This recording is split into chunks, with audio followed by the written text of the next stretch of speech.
Hey, good morning, everyone, and welcome to the Sunshine Training webinar.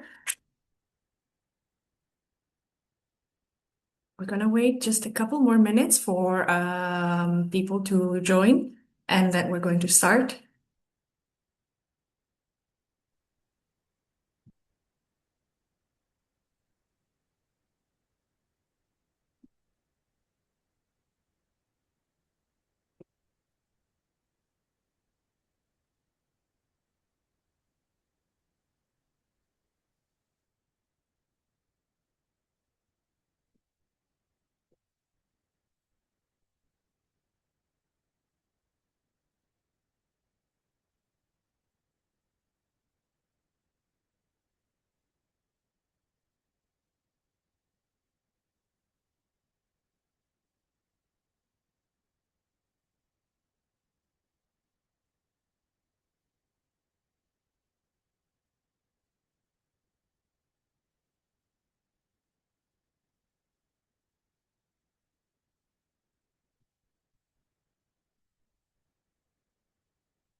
Okay, so let me put on the slides and then we are ready to begin.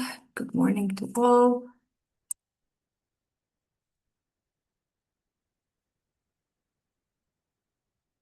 So you should be able to see the slides now, but not in presenters mode. So let's change that. Here we go.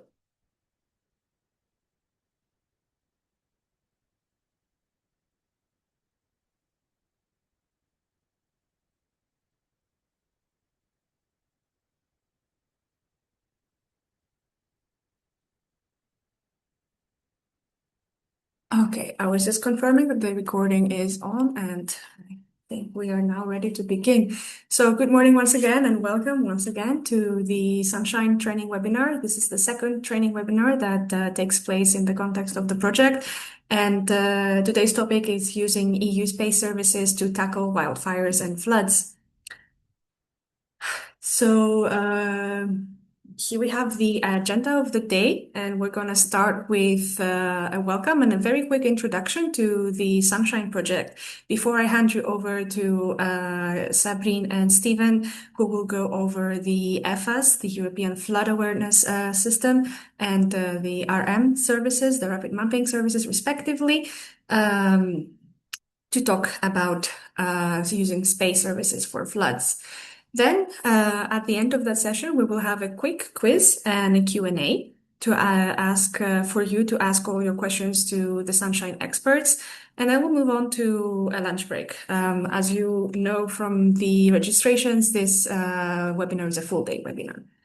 Then in the afternoon, after a break to relax, we come back for the next session, which will cover the RRM, Risk and Recovery Mapping Service, as well as EFFIS, the European Forest Fire Information System, for fire management.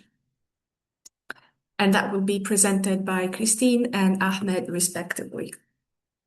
Then, similarly to the morning session, a quick quiz to see what you have learned, and then a Q&A for you to ask any pending questions to the Sunshine experts.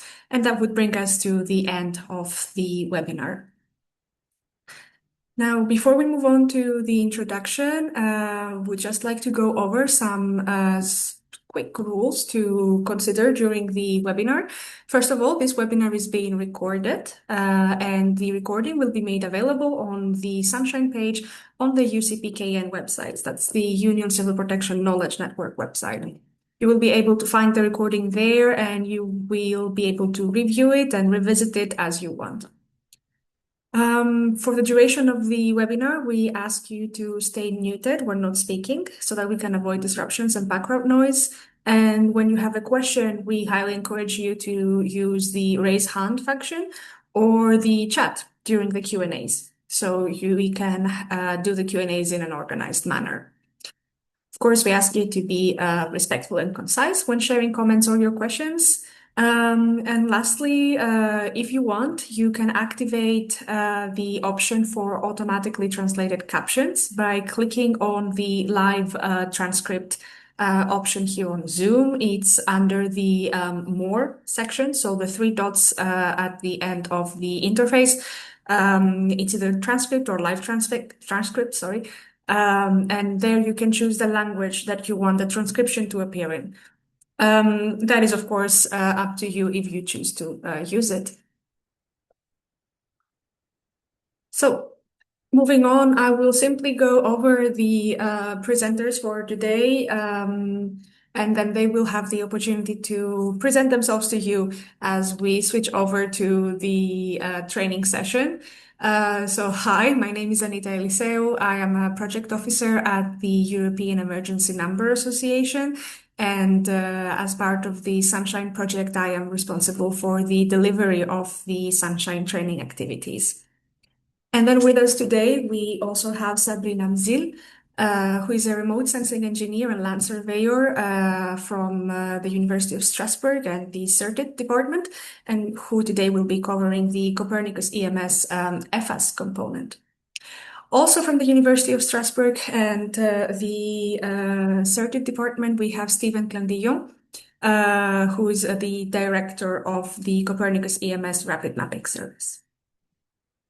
And these are our two presenters for the morning session. And then in the afternoon, we will have Christine Fleischer, who's a project manager at EABG and our expert for Copernicus EMS risk and recovery mapping.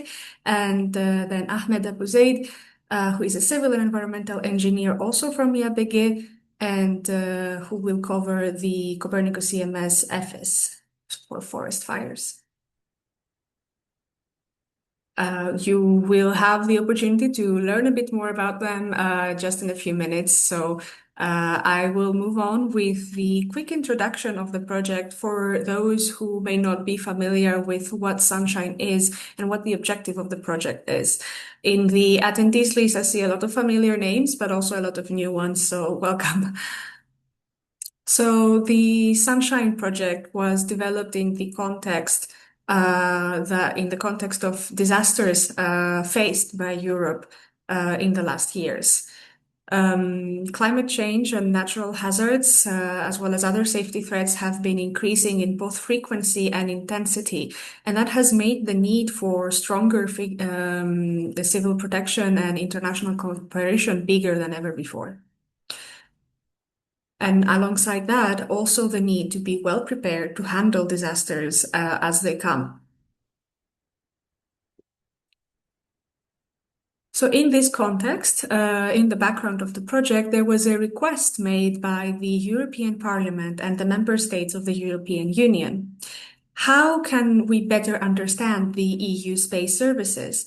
And what is their potential to support national civil protection authorities in their operations to keep citizens safe? And this is the answer to this question, to these two questions, is the Sunshine project. So Sunshine is a project made to put the EU space program in focus and demonstrate how the EU space components can be at the service of disaster management. A bit more on the EU space program. The European Union for the last years has been developing and operating space infrastructures with a lot of potential for the civil protection community. There are space data and services meant for observation, monitoring, mapping, public warning, as well as other applications that ensure the safety of the people. And these applications are expanding very fast and constantly developing. So how can we make the best use of these capabilities in a time of crisis? And this is where the Sunshine project comes in. The Sunshine Project is meant to present and demonstrate the EU space services through a comprehensive capacity building program that aims to help the civil protection community understand what they can do with the EU space services and data and how to best use them. It's also meant to support the operational integration in national systems and procedures, so making the EU space components truly a part of the day-to-day operations of civil protection authorities across Europe. The main objective of the project is to strengthen the resilience of EU member states through dedicated trainings and exercises on the use of EU space services. And this one today is one of those activities. This is one of those trainings. This is a very quick overview of our project consortium. The project is coordinated by Telespazio France and is also with the contribution of organizations, of the following organizations, also Space, CNES, Edelweiss Resilience, the University of Strasbourg, FDC, IABG, and then INA. Now, for those of you who are joining a Sunshine training activity for the first time, I would just like to quickly go over the Sunshine trainings that are available to civil protection authorities, experts, and other relevant professionals across Europe. So there are 4 main activities as part of the trainings, the webinars.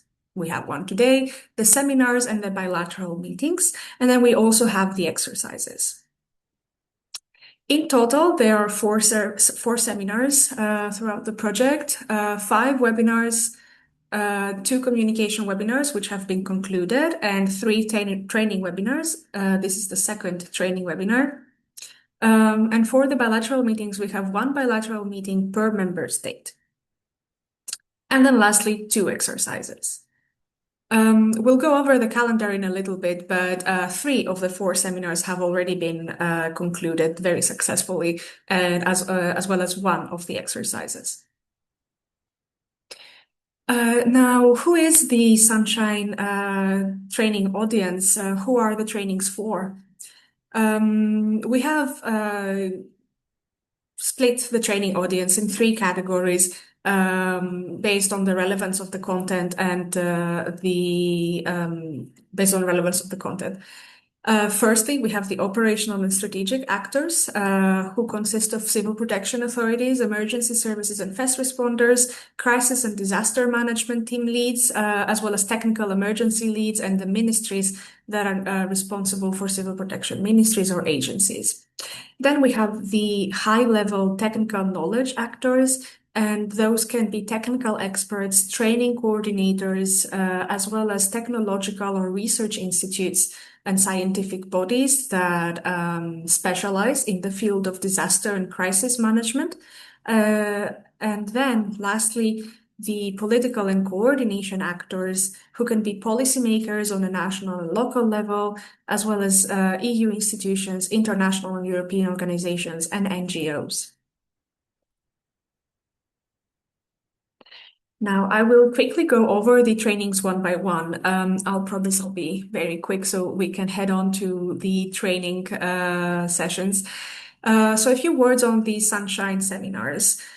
These are the core training activities, the in-depth training taking place over 4 days that go into a lot of detail on the EU space components and applications for crisis management. Throughout those 4 days, the Sunshine seminars cover all of the EU space components, how they can be accessed, how they can be operated, and what their applications are for civil protection and crisis and disaster management. For the seminars, the project is taking a train-the-trainer approach, which ensures that the training content is accurate, relevant, and it can be replicated later on. So the recipients of the training at the seminar can then transfer over the knowledge they have gained to their own teams and own organizations. The seminars combine both theoretical presentations as well as practical demonstrations on the use of EU space data and services to help the participants put the theory that they have learned into practice and see how it all works in real life.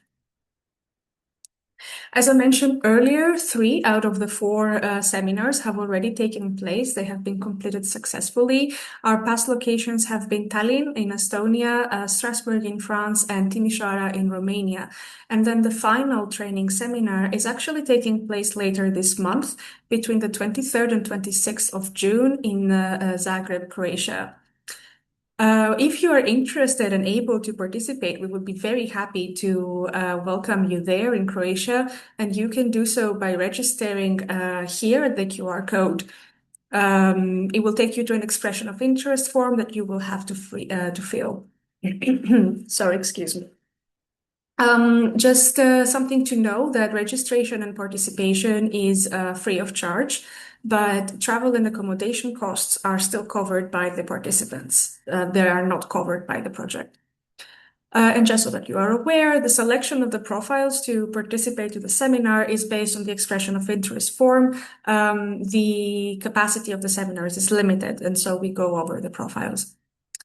Don't worry about the links. As I mentioned earlier, the recording will be made available to you after the conclusion of the webinar, and you will also receive the slides. So you can always access the QR code again if you wish to participate in the seminars. Then a quick look at the agenda of the seminars. As I mentioned earlier, it's over 4 days and covers the EU space services and data. A bit of an explanation here. It is quite compact. In the blue blocks are theoretical presentations. So the theory, the introduction, if we were to say, to the EU space components. And then the pink blocks that you see are the practical exercises and activities. We have quizzes, as well as a tabletop exercise, workshops, and a pedagogical evaluation to encourage the participants to put what they have learned into practice. And yeah, this is also the agenda of the 4th seminar, which is coming up. Then we have the Sunshine webinars, one of which is taking place today. The webinars, the training webinars specifically, are meant to be online sessions with focus and targeted learning on on specific EU space components. So as we said today, EFAS and RM, as well as EFFIS and RRM.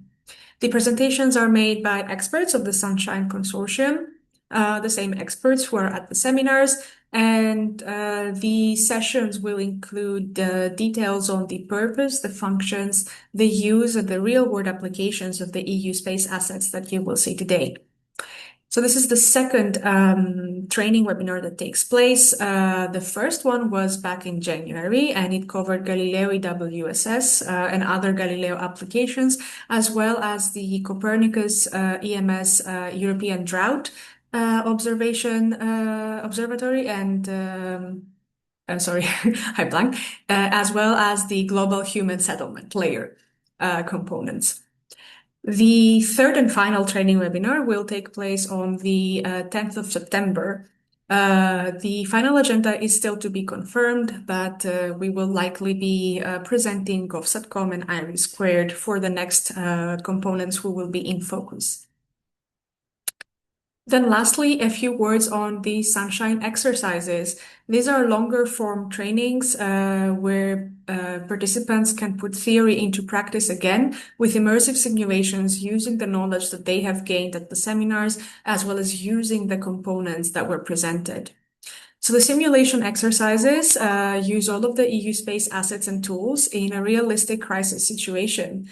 You have to collaborate and take decisions in real time and transform the theoretical knowledge that you learned during the seminars into actionable skills. There are a few conditions to participate to the exercise, actually one main one, and that is to have participated in a training seminar before. The next training exercise will take place between the 6th and 7th of October in Brussels. So if you would like to participate, if you have already taken part in a seminar and would like to participate to the next exercise, you will learn how to do this towards the end of the webinar or of this morning session. And then one last bit of information from me before I hand over to Sabrine. the calendar of our training activities. As I mentioned before, the next upcoming activity is the training seminar in Croatia between the 23rd and 26th of June. The applications will remain open for a little bit more time, so if you would like to participate, now is your chance. And then we will also have the next and final training webinar on the 10th of September, so after the summer break. And then lastly, the exercises between the 6th and 7th of October. And the bilateral meetings that take place throughout this time. Now, this is all from me. So I will stop the screen share for the moment so I can allow Sabrine to take over and present EFAS to you. So, Sabrine, the floor is yours. Thank you, Anita. I'm gonna share my screen.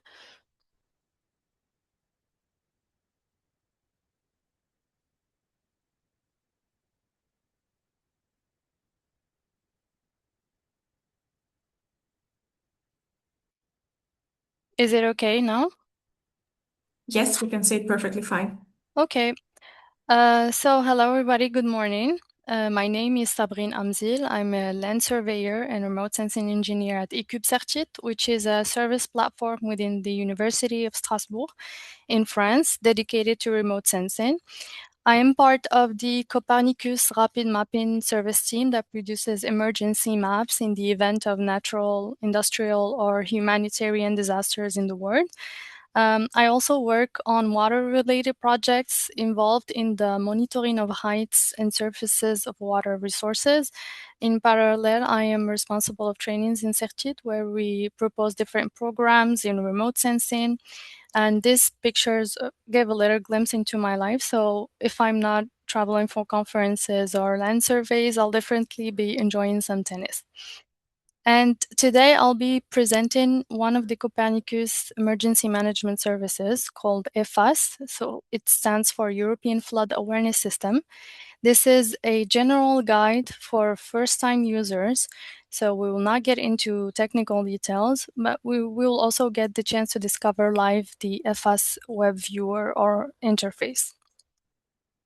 So in this session, you'll be able to understand the purpose of the European Flood Awareness System, how to access and use the service, and how to use notifications issued by EFAS in flood crisis management.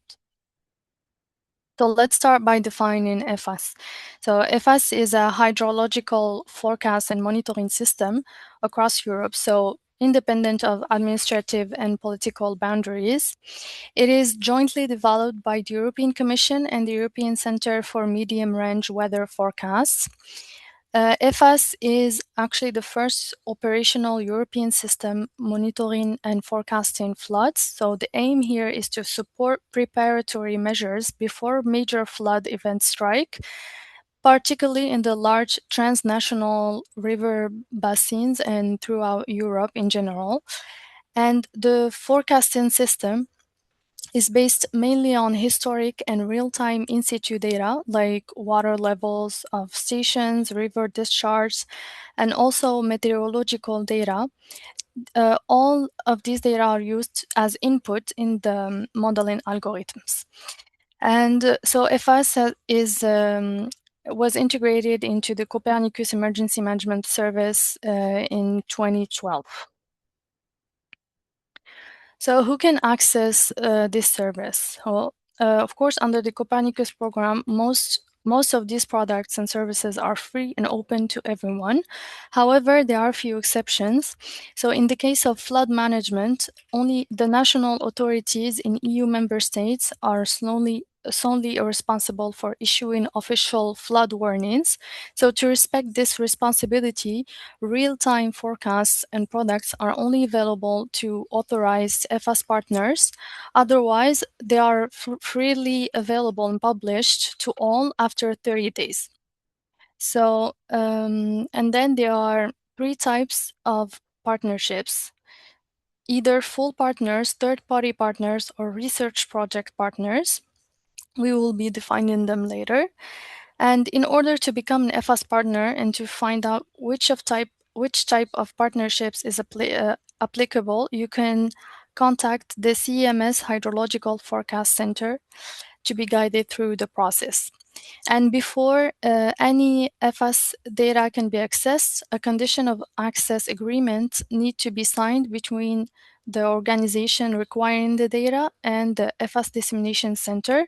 So whether it's the Swedish, here shown in the figure in yellow, the Swedish, Slovak, or Dutch, according to your region. So let's define the three EFAS partnerships. So you will be considered EFAS partner if you're any national, regional, or local authority with a legal obligation to provide flood forecasting services, or if you're an authority with a national role in flood risk management, such as GRC, DGDFIS, etc. And here you will have full and free access to all EFAS real-time forecast products and notifications.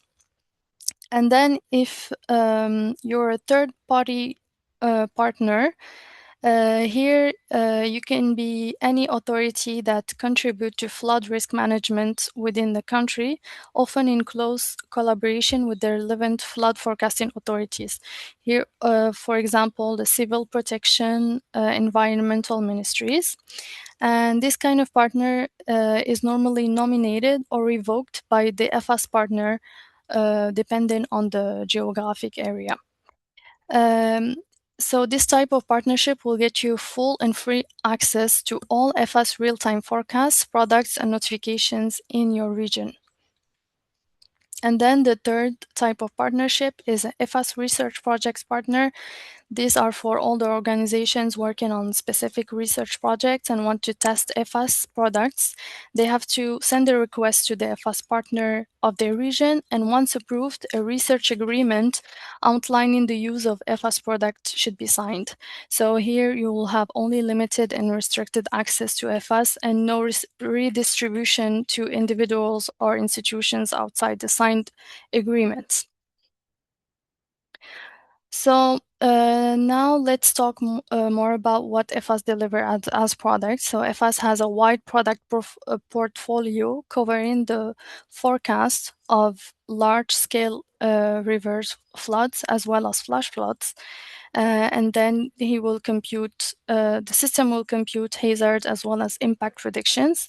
So it's what we see in the first and second figures from left.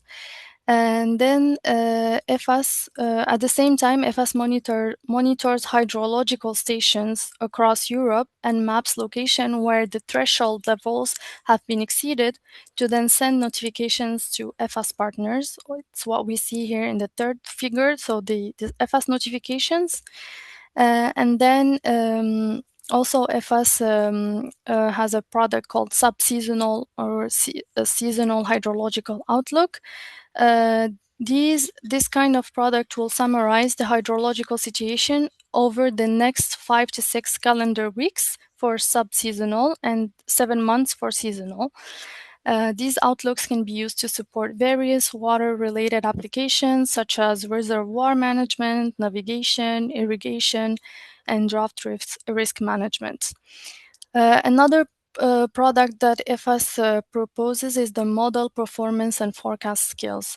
So this layer is very important to understand the strengths and weaknesses of the system and to build confidence in its results by using a set of metrics. So the first 5 packages, they are based on modeling, in situ, and satellite data. And then there's another product which is based only on Earth observation data. And it's called GFM. So GFM stands for Global Flood Monitoring. It's a system that maps in an automatic manner floods in near real time and computes associated impact estimations using Sentinel-1 satellite images at 20 meters resolution. So we're here talking about forecasts. So what about the lead time? So forecasts what is the lead time of the forecast. So lead time indicates how far into the future the forecast stretches. So for medium range forecasts, they have a maximum lead time of 10 days. For flash flood forecasts, they are updated twice a day and have a modeling time step of 6 hours. So these two kind of products, they are only available for EFAS partners, but in real time. Otherwise, we have to wait 30 days. Except for sub-seasonal and seasonal outlooks, they are publicly available in real time for general public. So now I'm going to be showing you a little demo of the EFAS web viewer. And in order to, before going to the platform and showing you how and presenting you the platform, I'm going to be presenting the use case or the reference disaster that we're going to be working on, which is the Central Eastern Europe floods. So just to introduce this disaster, so on the 11th of September 2024, a storm Boris brought a record-breaking rainfall to Central and Eastern Europe, affecting Austria, Czechia, Poland, and 7 other neighboring countries. And the persistent rain caused major river overflow, including along the Danube River. And the peak rainfall in this from this time occurred between the 13th and 16th of September in eastern Austria and Czechia-Poland border region. So remember this date because here we're gonna put EFAS in test to see 10 days before or few days before the 13th or 16th September, did EFAS detect a forecast these floods. So now I'm gonna be going into showing you the EFAS interface. So the easiest way to find it is just to open a web browser and type in Copernicus EMS. So here you'll land on the homepage of the Copernicus Emergency Management Service. And here you can find all the different services from wildfires, drought, exposure mapping. And here in flood, we will click on EFAS. So this is the official page of the European Flood Awareness System. Here, actually, in this section, you'll find general information about the Copernicus Emergency Management Service and about the EFAS, how does it work. In this section, you'll find more information, an overview of EFAS tools, products, and different versions, the description of different products, forecasts, indicators, and outlooks. Here you can, this section is to show you how to access data. So here you have to sign the condition of access and information about the map viewer and how also to download data. Here you'll have a list of recent announced event and new items. And in resources, you'll find some monthly summaries, webinars, reports, and publications on EFAS.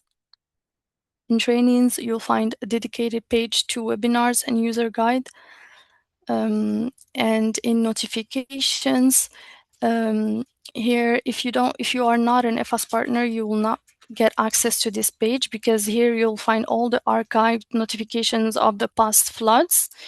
So it's normal if you don't see this page, but we will be explaining more these type of notifications. And in this page, EFAS Wiki, you'll land on the user guide, on the more information about the models, the algorithms, etc. And in this section, Monitoring Wiki, it's the user guide for to have detailed information about the GFM, so the global flood monitoring that uses Sentinel-1 images. So now let's test the map viewer. So by clicking here, you'll land on the map viewer. So here, as we said, the peak of the floods in Eastern Central Europe was between the 13th and 16th of September 2024. So we will go back to September 2024.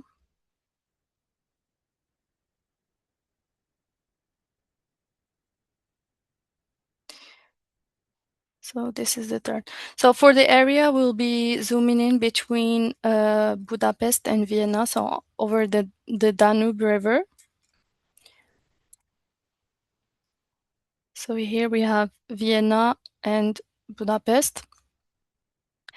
And here let me explain what these sections are about. So in this is the latest version of EFAS. Here you can put your favorite layers. In this section, you'll have all the layers about the flood summary, so the flood forecast. And then here you'll have layers for the hydrological layers. So in here you have the initial condition layers, so layers about precipitation, so soil moisture. So this is a forecast. And here you have the forecast of flash flood layers. Here you have static layers, so all the reference such as the major rivers, the country borders, and the catchments. Here you have the layers about the metrics, so the evaluation layers that assess the model performance. In this section, you'll have the meteorological layers, so based on satellite models. And in this section, you'll have the global flood monitoring layers. In here, you'll have all the notifications, the active notifications. So these are the latest ones. And when you click on, for example, here, Sweden, you can actually open the notification details and you'll have more details about the notification. So in this icon is to show feedback, and this icon is to show missed events by EFAS. Okay, so as you can see, there are a lot of different layers, but I will show you the most important ones in order to get the forecast is the flood probability and reporting points. So let me go back to our use case.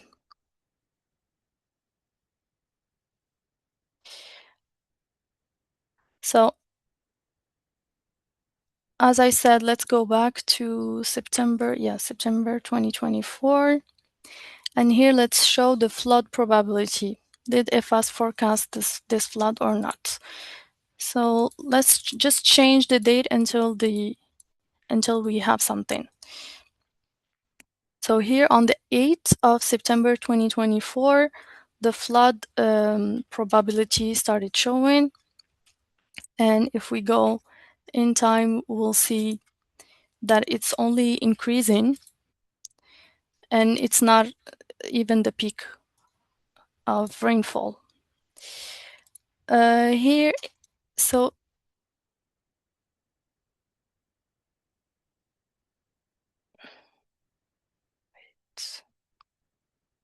okay, so now as you can see, there are different colors. So EFAS uses colors, the yellow, red, and purple to show flood probability. And this is used to trigger the reporting points that we'll show later.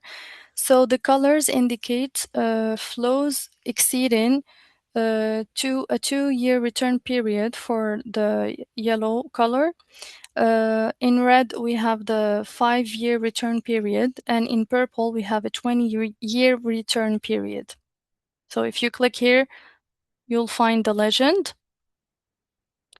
So these are the exceedance of probabilities. So what is a return period? The return period is an average time after which a flood of a certain size or greater reoccurs. So when we have a high return period, that means that it's a lower annual probability. But if we have a higher return periods, that means that the event is rare, and it usually means that it's a higher flood severity. So now let's show you another layer, which is the reporting points. Let's go back on the 8. Okay, here, first indications of floods. And if you show the reporting points, so this layer is actually showing, it's calculating the flood probability in each station. So stations with in gray and in blue, they are fixed point. They correspond to stations and they don't have any flood probability calculated in it. But when we have colors, same as the flood probability. So in red, the return period is 5 years. So if, for example, if we click on this station in Budapest, we will have a report about the forecast in the station. So here you'll have the information about the country, the river, the name of the station, the coordinates, and you'll also have very important information, peak forecasted. So the peak here is forecasted in 8 days. Basically, EFAS predicted the floods 8 days before the peak. And here you can see it in the discharge hydrograph. So the actual date is 8th of September. And EFAS gives you all the probability of exceeding of floods in the next days. And the peak is predicted between the 16th and in the 17th of September. So very important layer. I recommend you all to check this one, these two, so flood probability and reporting points. Okay, so now let's go back to the presentation and let me explain to you more the EFAS notifications. So this is an example of all EFAS notifications. As you can see, there are 3 different colors. Red for formal, red for formal flood notifications, orange for informal flood notifications, and blue for flash flood notifications. So EFAS forecasts, so the layers that I showed, they are checked twice a day by officers on duty from the Copernicus Emergency Management System Center.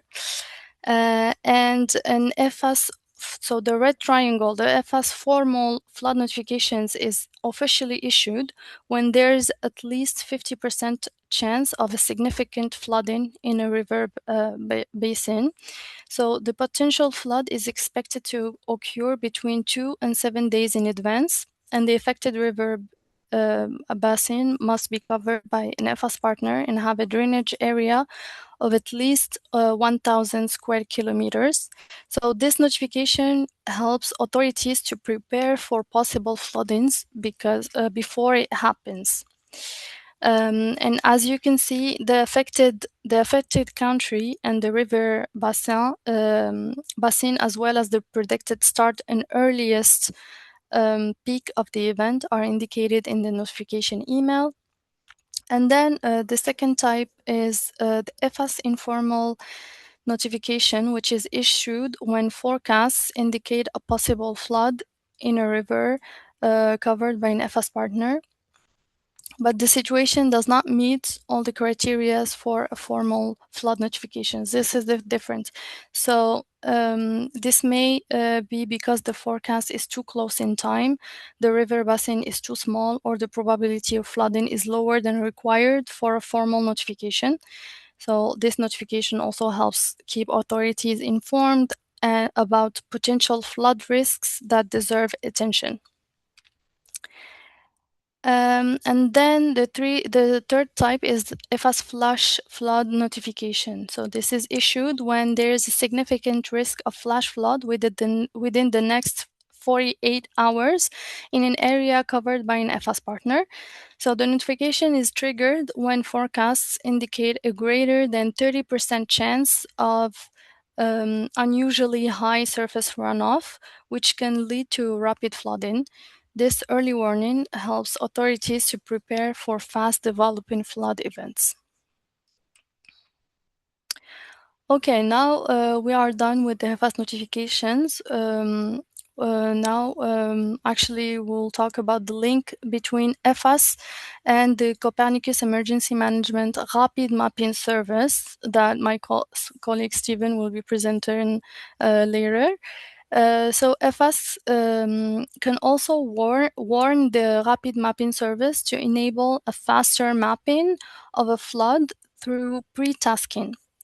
What does the pre-tasking mean? So pre-tasking means that the Rapid Mapping Service will begin to prepare satellite imagery acquisitions in advance so that the detailed mapping can be quickly produced if needed, if activated.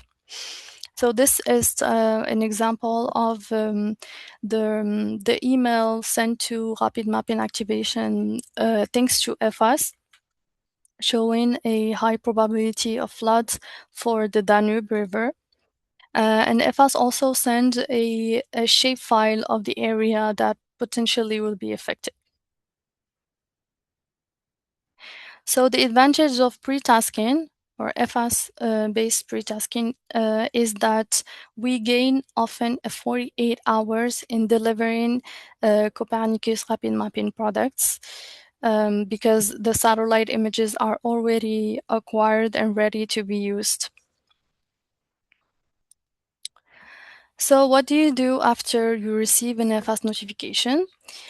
So as I showed, you have to go on the platform map viewer, check the event, and analyze auxiliary information such as rainfall, soil moisture in the next days. Please activate the notifications so that they show up on the map. So they are 3 types: formal, informal, and flash flood notifications. And then you, of course, you have to analyze the discharge hydrograph, compare different forecasts, and assess forecast uncertainty.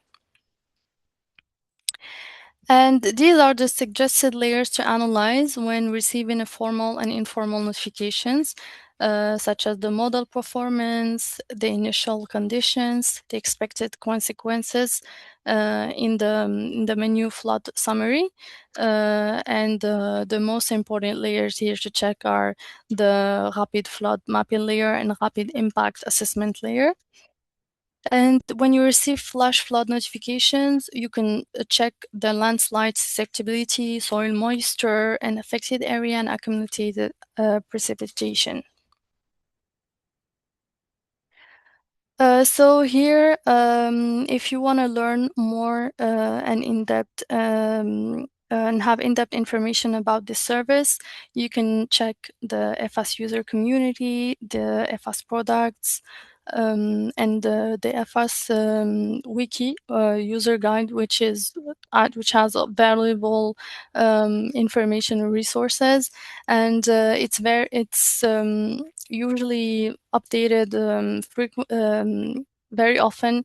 And in the website, you will find webinars of videos, recorded videos of trainings. So now you know about the EFAS authorized users and condition of access, specific layers to analyze when receiving an EFAS notification, and how EFAS alerts or notifications help civil protection to trigger the rapid mapping service early, improving coordination and response during flood emergencies.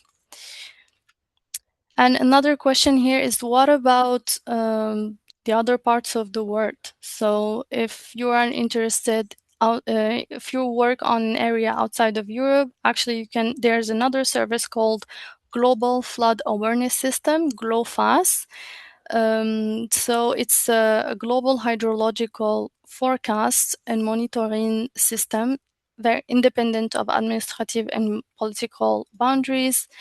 It's jointly developed by the European Commission and the European Center of Medium Range Weather Forecasts. So it couples weather forecast with hydrological model, and with its continental scale setup, provides downstream countries with information on upstream river conditions as well as continental and global overviews. So GLOFAS will produces daily flood forecasts since 2011 and monthly seasonal stream flow outlooks since November 2017. The system has been fully operational as part of the Copernicus Emergency Management Service since April 2018, and it also integrated the Global Flood Monitoring (GFM) that provides near real-time flood detection at resolution of 20 meters using Sentinel-1. So here I'm going to show you quickly how to access this service. So this is the link, Global Emergency Copernicus, but I can show you. So same thing, if you go on the homepage of Copernicus EMS, here you have in floods, you have GLOFAS. And here, so for GLOFAS, anybody can create an account just with an email, and you'll have access to the map viewer data in webinars. So if you click here, you land on the map viewer. And same as for EFAS, you'll have the layer called reporting points, so showing the forecast in each station. So here, this is the situation today or yesterday in Africa, and you can see all the reporting points here indicating a forecast in the next days for floods. Okay, so thank you for your attention, and if you have any questions, please feel free to write them on the comments. Thank you.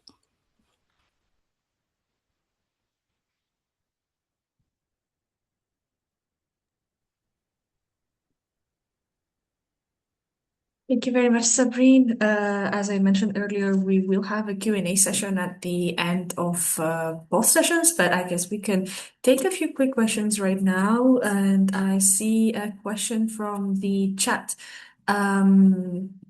Is GLOFAS data featured and disseminated to the global audience?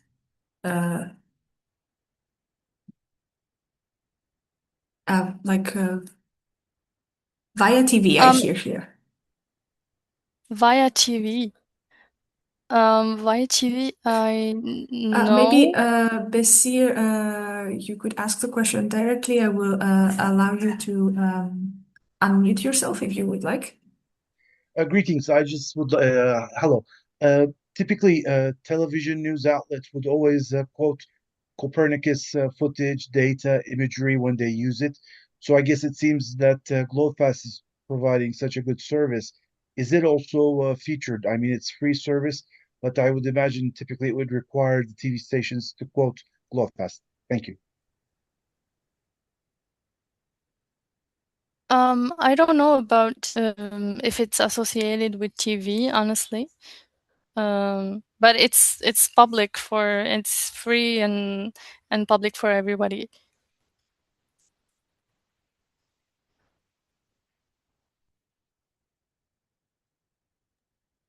Okay. Thank you very much, Sabrine. Let me check if there are any questions in the Q&A. I don't see any questions there yet. I don't see any other hands that are being raised. Oh, there's a question in the chat. Can countries participating in the Union Civil Protection Mechanism have all access for EFAS?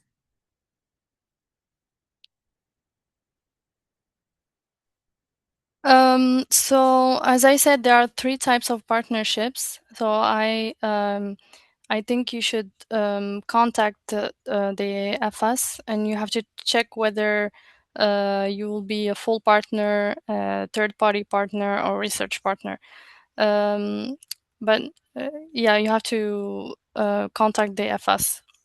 But normally, all countries in Europe have access, but you have to ask for the access.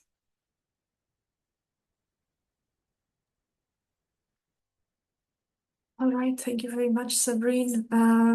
If there are no other questions, I think we can move on to the next session, and hand over to Steven for rapid mapping.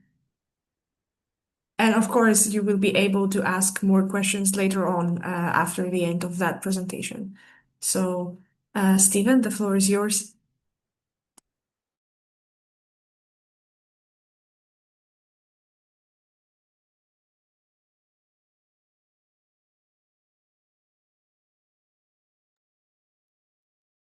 Good morning. Can you see my screen? And Yes. can hear me? Good. Fine. Lovely. Right. My name is Stephen Clondallen. I've already been introduced as I'm the director of CERTIT. It's part of the University of Strasbourg. I'd just like to say I'm not director of, Anita gave me a boost, gave me a promotion there. I'm not director of Copernicus EMS Rapid Mapping. Apologies for that. It would be an honor, but I'm actually heavily involved with the service provider in providing the service at different levels for and within Copernicus Rapid Mapping. Okay, so I'm also involved in things like service evolution, and we'll look into that. So my expertise is in rapid mapping to a large extent.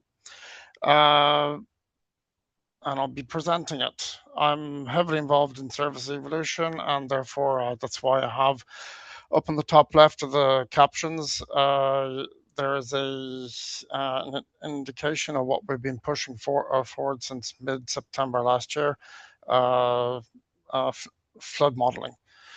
Okay. Anyway, right. Outside of that, just to keep me sane, I really enjoy swimming. Not often in freezing lakes like the picture there, but getting people up to do a few steps of Irish dancing and cycling. That's what I do. And that all helps to reduce the impact of my eating. So I really do, and I do like eating. So there you go. That's a bit of a picture of me. It's what I get up to. So now today we're looking into the Copernicus Emergency Rapid Mapping Service and a bit of a user guide. It really is from the point of view of how you as a user would interact with the service. So you should know by the end of this presentation, if you don't already know a bit already, what's the purpose of the Emergency Rapid Mapping Service, understand an idea of the timelines and product portfolios, how you might influence those timelines, as Sabrina has already mentioned, and how you access and use the service, and to have the most effective support for you. Okay, because it's all about you as a user.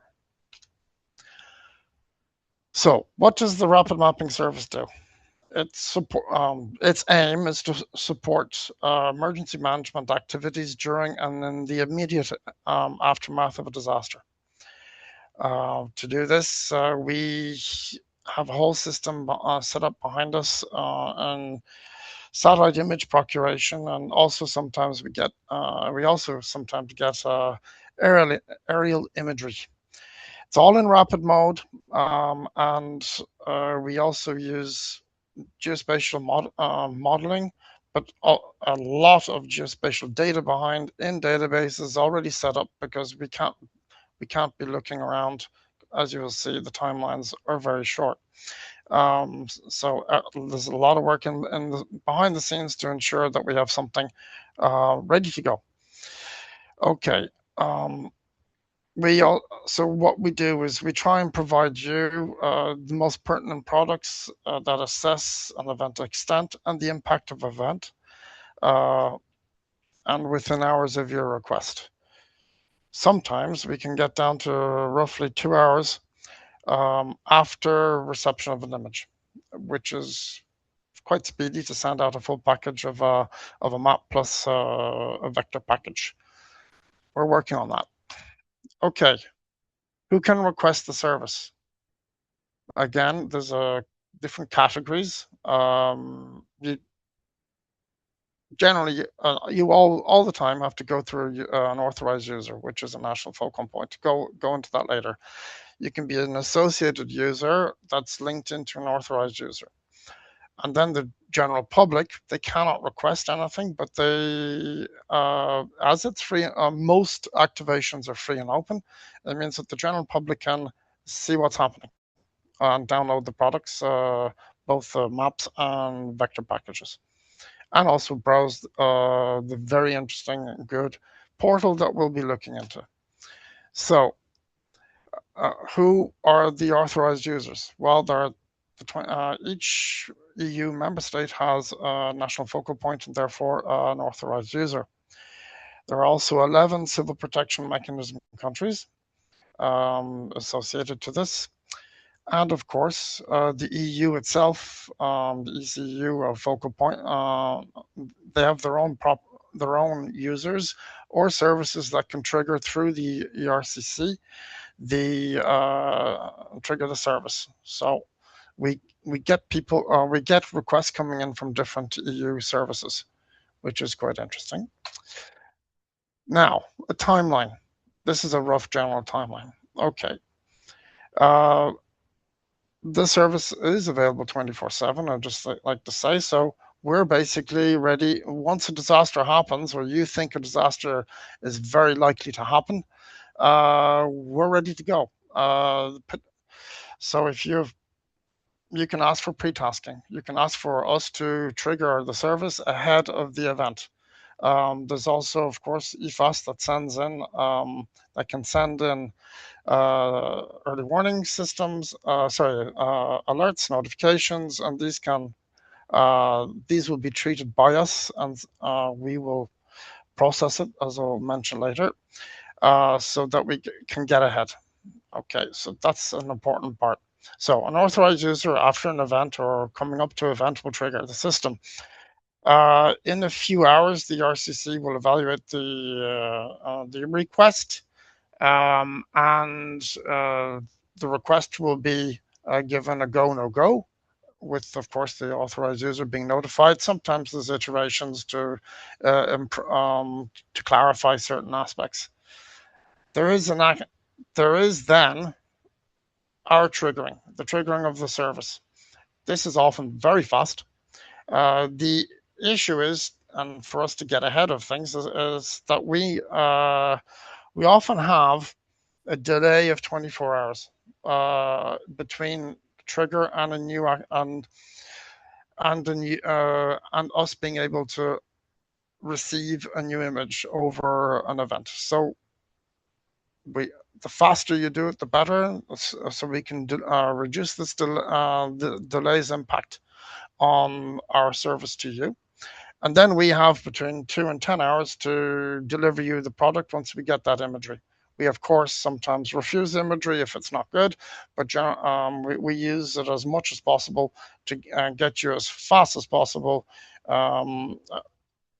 information out to you. So, and after that, it's quite important, we request feedback. It's something really important for us. And this feeds back into our whole chain to improve the service. So yes, your feedback is vital. So I'm going to just talk about pre-tasking because it does allow us to get ahead of things, or be ready once something does happen. So this is the case of pre-tasking from EFAS. We get a notification, and then we go about over the zone, the area of interest, we request satellite acquisitions. We inform the RCC of the acquisition plan, and then the RCC will inform the user or potential authorized user or the user of the country that they can activate or not, that the service is pre-tasked. And sometimes, and I've seen it more and more the case, this sometimes leads to direct triggering, which is great. But anyway, so the user is informed, and if we are triggered, map production starts, or at least we're waiting on the images to come in, and we get everything ready so that we can produce the maps as soon as possible. Again, why pre-tasking? Well, I call it to fill the gap. This 24 hours, sometimes we get it, we're getting better and better. Sometimes we're getting a much shorter periods between an image, activation triggering and us getting imagery, but it's often up to 24 hours. So the idea is to reduce this. So if we have that time taken up before we're actually triggered, that's great. If you trigger us ahead of an event happening as well, because there's this pre-tasking, that's brilliant too. It means that we can reduce the time between an event happening and us providing with a delivery of the first map. So that's very important to us, and it's important to you, I'm quite sure. So we can gain often up to 24 hours and sometimes more if this works well and you work with us on this. What does the service deliver? Well, we deliver first estimate products. These are products that are products that help us. We send out as within 2 hours a very a rough and ready product with no statistics or anything like that, or very little on the event that's happening, spatial event. Therefore, something like a fire, flood, something fairly easy to map. Not building damage. We don't do that within that period.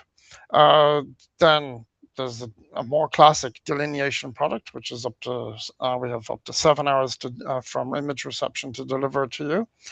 We are doing better than that at the moment.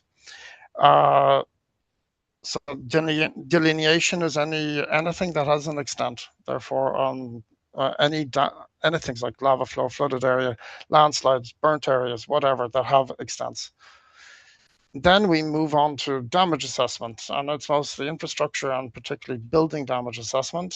And here we have up to 10 hours to, once we receive the image, to provide you information on affected transport infrastructure, facilities, and of course buildings, with an indication of whether destroyed, damaged, or possibly damaged.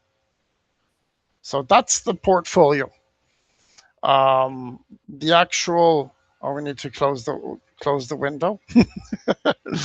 There's something happening outside. Sorry, I won't. Sabrine, who's in the room, is closing it. Thank you. So that's the portfolio. So within a few hours, we basically have we can send you information. Now I'd like to move on to the actual things that are interesting. Looking at the portal, and specifically at the MSR 759, which was Central Eastern European floods. You'll be hearing a bit about this one. There are specific activations we've chosen, and the 760 fires in Portugal.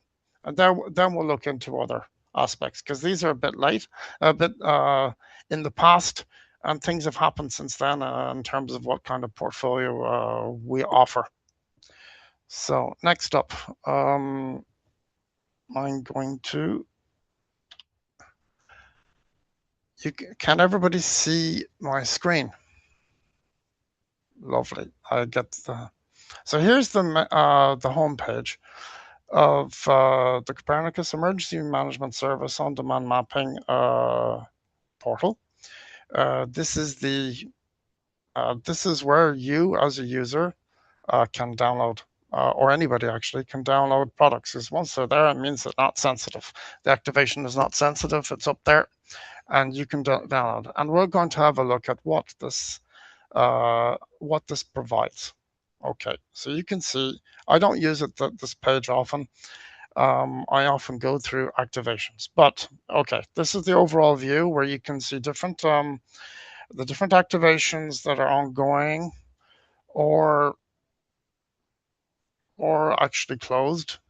Okay, there's a whole long list here, so you can have a look.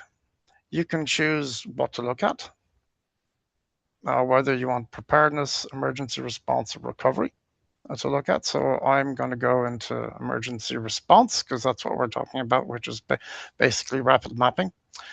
And here you can see the activations and only those activations.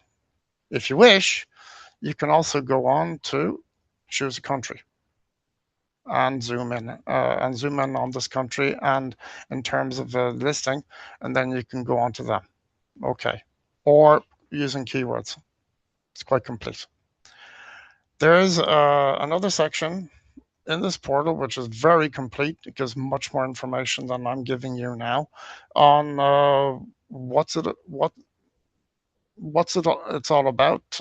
Much more information on timelines, who can request, authorized users, how to request the service, etc. Plus different aspects of the portfolio, user manuals, and other information. So I'm not going to go into detail into this, but this is pretty interesting for you, I think, if you want a better idea of what to expect from us. Now to best use the service. Okay, activations. Here, now we're going to go and look for a specific activation. It's the EMSR 759. You can do it yourselves. Please don't hesitate. Okay, I'm very happy to, if you're following along and another, and you're on capable of having another screen, you can do it yourself. Okay. So here we have the 759. Why did we choose the 759? Because it's an interesting one where basically it's across. It's not the amount of necessarily the amount of flooding that we saw, but there's an aspect of a cross-border aspect. Okay, so you don't just have one country. There's Hungary, Austria, and Slovakia mentioned in the title. That means that at some stage these member states, the national focal points, have been asked whether they would be interested in having mapping taking place in their countries. Okay, so there's a lot of information here on when it happened. Okay, the event timing was on the 13th of September 2024. We were activated just a bit afterwards, the next day, and it covered quite a large area initially. Initially, it was Hungary that triggered us, and then the RCC, after us asking, there's a few iterations, and we asked whether the other countries would be interested in that, adding it on. That's why you see that the authorized user is Hungary at the start. Right. Okay, so I'm going to go in now and look at, this is the activation description basically page, and you can see all the AOIs. There's two areas of interest on the left and the right here. We will mostly be looking at the one on the right afterwards. Product list. Behind what you see there, you can see that there were the mapping of these AOIs twice over the period, with the delineation and a monitoring. Yes, we do monitoring. at your request, of course. We will do a delineation of a product and then a monitoring. I will just going to untick, for example, the monitoring and put up the delineation. You can see there's an awful lot less. This is why, because we got the images a bit late, and unfortunately, and there's not much left to see in the radar images that were used. We can see lots of information on these. Okay. Product details. You can see that it was a Sentinel-1 image that was used that was acquired at that date. Okay. The legend for these products is basically you can see that there's a flood depth given and an observed event. You can there's not much flood depth because at the time there's very little flooding left. But there you go. So this is what you get per product with statistics easily available with a resume built up. You can get more information there from the automatic analysis of this is from the automatic analysis of the databases we create for these areas of interest. Okay, so this is what you get per activation, per product. If we now move on, I'm going to zoom in on here because it's quite spectacular, the difference. If we now move on and go on to the delineation product, I obviously got the wrong one, but it doesn't matter. I'm going to put on the delineation product. You can see that there's a vast difference.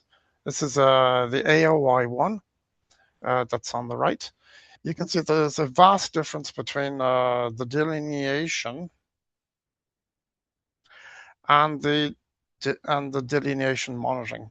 And to a large extent, this is because we're using here an optical image, and we were able to integrate flood traces into the analysis, meaning that we had a much better idea of what had been affected. Okay, radar doesn't give that well, so we need so they're complementary. You can see there's flood depth, observed event, maximum flood extent is used, and it's particularly useful when there's major differences throughout time. Here, you haven't seen that yet. Oh yeah, you get, sorry, I'll go into that a bit later. Maximum flood extent is basically we're putting together all the different layers and creating one single layer of the observed events. Okay. When we go on to, when I remove these, we can see that there's an image. And as soon as possible now, we send out to you an indication of the actual, an indication of the image at full resolution into the portal so that you can see what's happening on the ground. It's for optical. It's very very useful to, for users, for you to get a much better idea of what's happening on the ground. Okay, so that's something of interest, and we get that as soon as possible now because the user's request after a user request. So here we have quite a number of different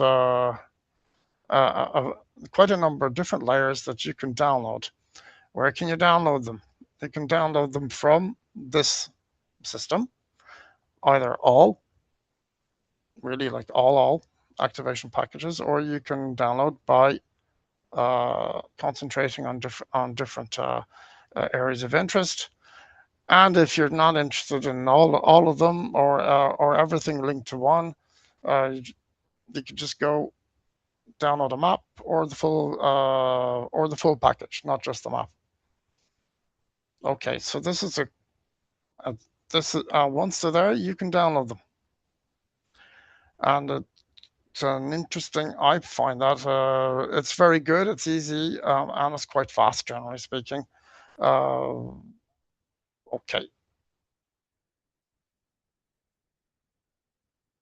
can I? Okay, I'll go on to the questions a bit later. Okay, so, and there's a section on the overall impact, the statistics, the overall statistics related to an event. Here you can download the summary table, and also, and this is interesting, and it's a reformatted way of looking at what's available elsewhere, but in more of a report format. And it gives you a timeline of what's happened during an activation. So if it's ongoing, we'd be adding to these. Once it's closed, of course, with exposure. You can production status, what's happening, the event extent, etc. Per AOI. Okay, so it's another way of looking at what's happening in the activation during an activation. You can see it's you can fashion your own view as well, looking at different aspects. Okay, we'll go back to this. And there's an open API endpoint. I'm not at all an expert in that, but you can obviously use this to get access to the things into your own system using the API if you set it up previously. Okay, so this is we've had a look at flooding, flooding in a cross-border situation. Sorry, products. I can actually have this, which is I find pretty interesting. And we always in a cross-border situation, unfortunately or fortunately, depending on who you are, have to ask the member state.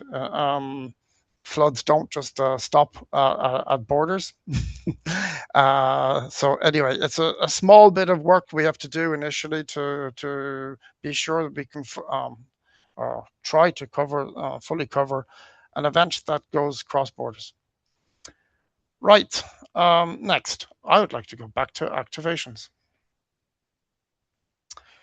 Please have a look. If you're following me, please have a look for the 760 wildfires in Portugal. Now, I've had there's a question on the biggest benefits of rapid mapping for wildfires.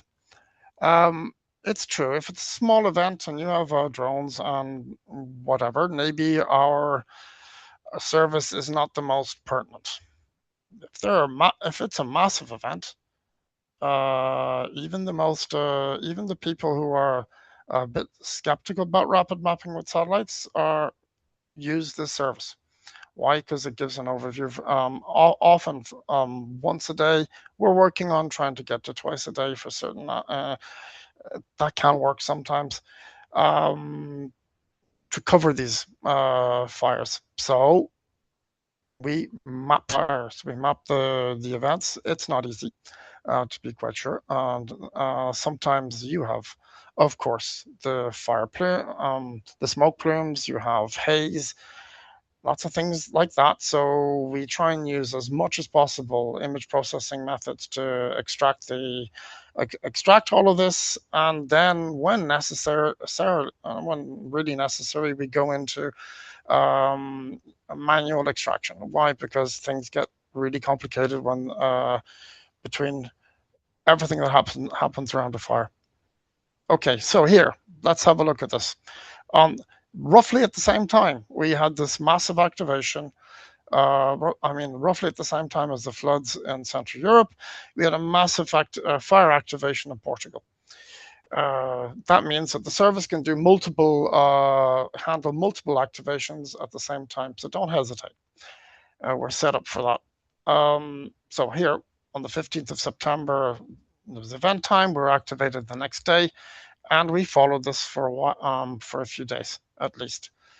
The activation reason gives you, we work with the users to obtain an activation reason that's pertinent. Of course, you can see the authorized user who triggered us. There's a service output for AOI's 11 products, therefore, of course, monitoring, with 11 maps associated. Okay. I'd like to go in now into the different AOIs. As you see, there's 4 AOIs with different levels of monitoring. This depends, of course, the amount of monitoring depends on the amount of time the amount of imagery we have, and the amount of time from our triggering to a fire being extinguished or no longer considered a threat by the user. So we cut them off once we stop monitoring once we see no active fires, and of course we liaise with the user on this. Okay, so we have lots there. Let's see what happens if I don't know who's who here. I like the one up north, just up, so you can trigger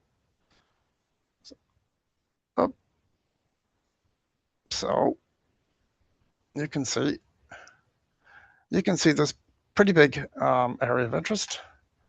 The number 4. What did we have initially? You can see the complexity of rapid mapping. Sometimes mapping of fires. Lots of smoke plumes, of course, haze, and potentially just also clouds. This happens. We do our best to map as much as possible and send you a file. Then we had, it wasn't the next day, but a few days later, we had another image of the area, which is much more stable situation, where we mapped the whole event. Perhaps in the interim, everything was cloudy. I don't remember the event. Okay, so that's one thing, and we can have a look at the monitoring of. There we had 3 events. Of course, once we do a rough, sometimes it's really difficult. For example, with the initial mapping, we do an initial mapping, and we will adjust depending on the quality of the image if we see things much better, and also expand the mapping depending on what we see. So let's go for the delineation. You can see a standard product, fairly standard product, with lots of smoke, lots of possibly clouds, and the fire extent plus the fire, the hotspots, basically active flames, are mapped. They can be mapped either as points or as fire fronts. As you see here, there are fire fronts and lines, and the points are the symbols. The dot symbols with the flames. Okay, so this is what we had on the first day. Moving on, I won't go through everything, just to show you that, okay, still very active, still a very active fire, and we'll have completed the whole thing, the whole mapping, because the imagery would be better in one area, and of course we use the best mapping in a given area. And unless it changes, well, it stays the same with the highest resolution used. So, and we continue. We saw nothing there in terms of active flames, but because of the clouds, etc., we went on to do a further monitoring, and the cloud situation is much better. We have a much better idea of the fire. So there you go. That's how this can happen.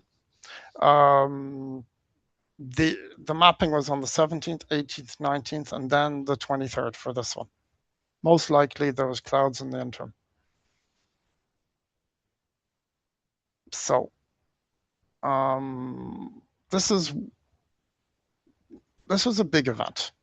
They were much bigger a year later.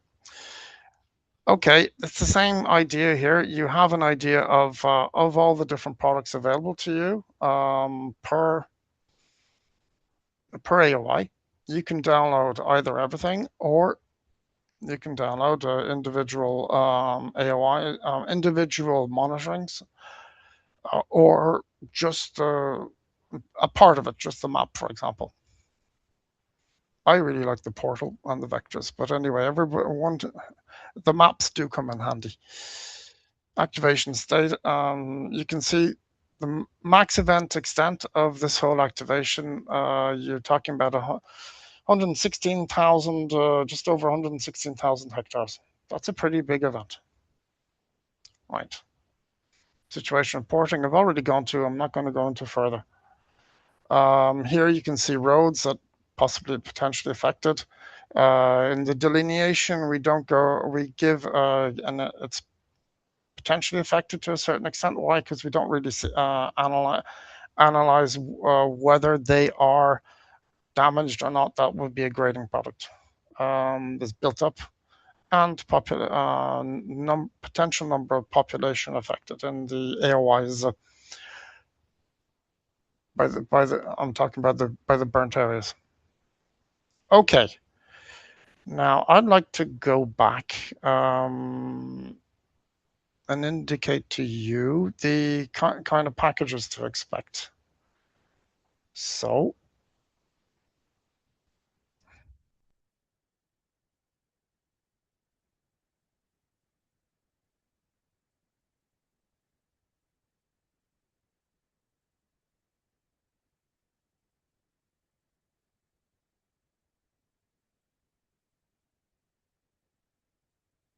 right. Sorry for the short delay. Now, I'm just taking here for an example, as an example, the flood in the Danube. Okay, this is the same AOI that we zoomed into. Just once we're triggered, we start putting together a base layer package. I thought they were not of much use except for statistics, but I've heard users saying that they can be of interest. Why? Because they have difficulty getting their hands on in certain countries on base layer on standard GIS layers of their country. So there you go, the what we call the BLP, the base layer package. You can easily slide these into something like QGIS or whatever, and have a look at them and see what kind of event what kind of things are exposed to a certain extent. We send this out, generally speaking, a good bit before you get the product. Okay. Even I can do this still, which is okay. You just drag and drop the shapes and put in the symbology files and link them to the symbology files. Okay. There's also situation reporting I mentioned already, but I won't go into that. And this is the kind of thing you would have got if you're the user, and you can still download it, of course, for this AOI. You can you have the crisis layer information. The crisis layer information is the extent. These days, it's a bit different. It's the observed event, the modeled extent, and also the flood depth associated with it. But okay, it's the crisis information package we send out along with the AOI. Okay, so that's basically what you get here.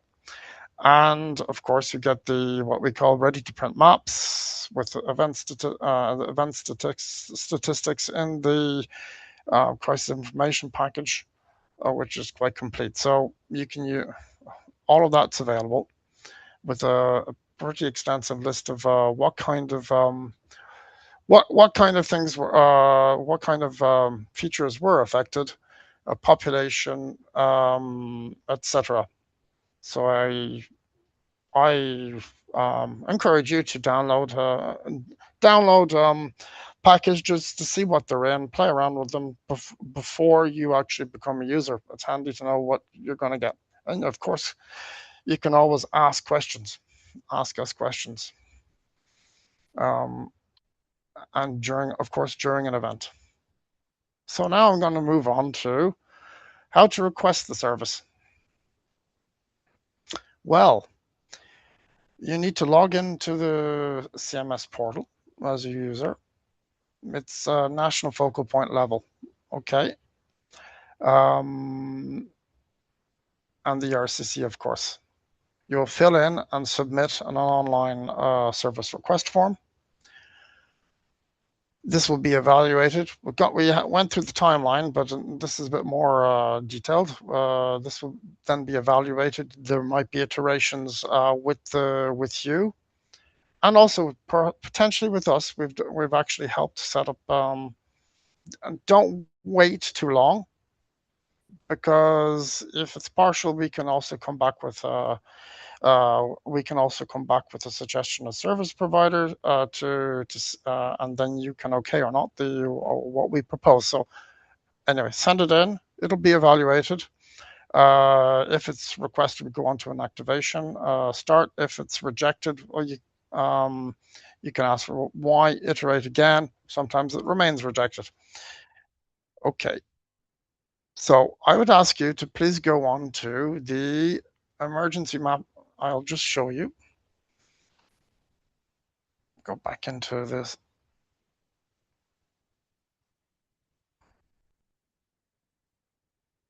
Right up here, I've logged in. I'm quite privileged having a login. I'm not a user. You can see under under Stephen, there's aspects like my area. I have no areas, which is normal. I'm not a user. My activations, okay. You can see that there's, if you're a user, you will have had, I'm quite sure, a list of the activations you've always requested. You can open a new request. And here this page comes up. And what's new and interesting is that you can actually go in, there's a whole load of, there's an extensive documentation on the service request form itself. Before you start filling it in, it's handy to know what you're filling in and for what reason. And there's a SRF training version. So in the training version, it's like the usual, it's like the service request form, except that you cannot send it off to the RCC. You cannot submit it. Okay, so there's a learn more section too.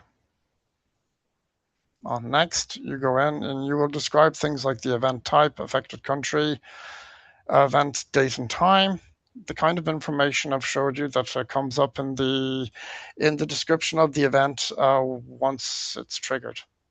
Is it ongoing? Is it ongoing or not? An activation reason, but like what you've seen already, you start typing it in. Don't worry. We can help format that afterwards. Put in something that we can try and put in something in the format you see elsewhere in past events, but otherwise we'll adapt.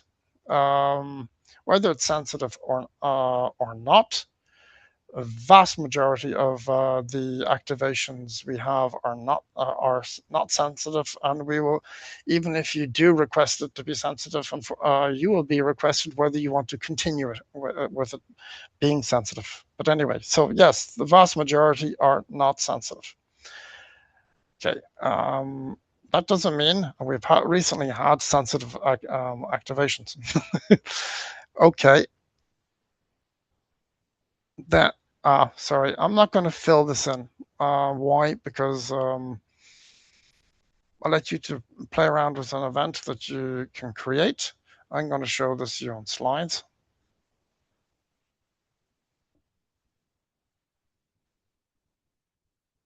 So we're coming back to roughly the same thing here.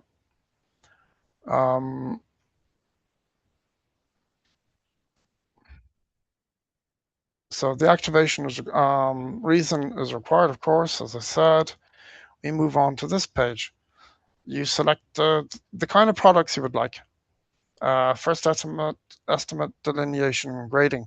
The only caveat about first estimate is that we will produce it if an image already exists of the event and was required before triggering.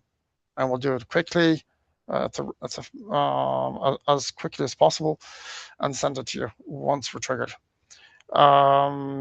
You need to give us an indication of the area of interests. If you're not sure, of course, the ERCC can help you. Okay, there are different ways of doing it. This is a KML, drag and drop in there. We like KMLs. You can draw an area with an app that they have there, which is a very good way of doing it too.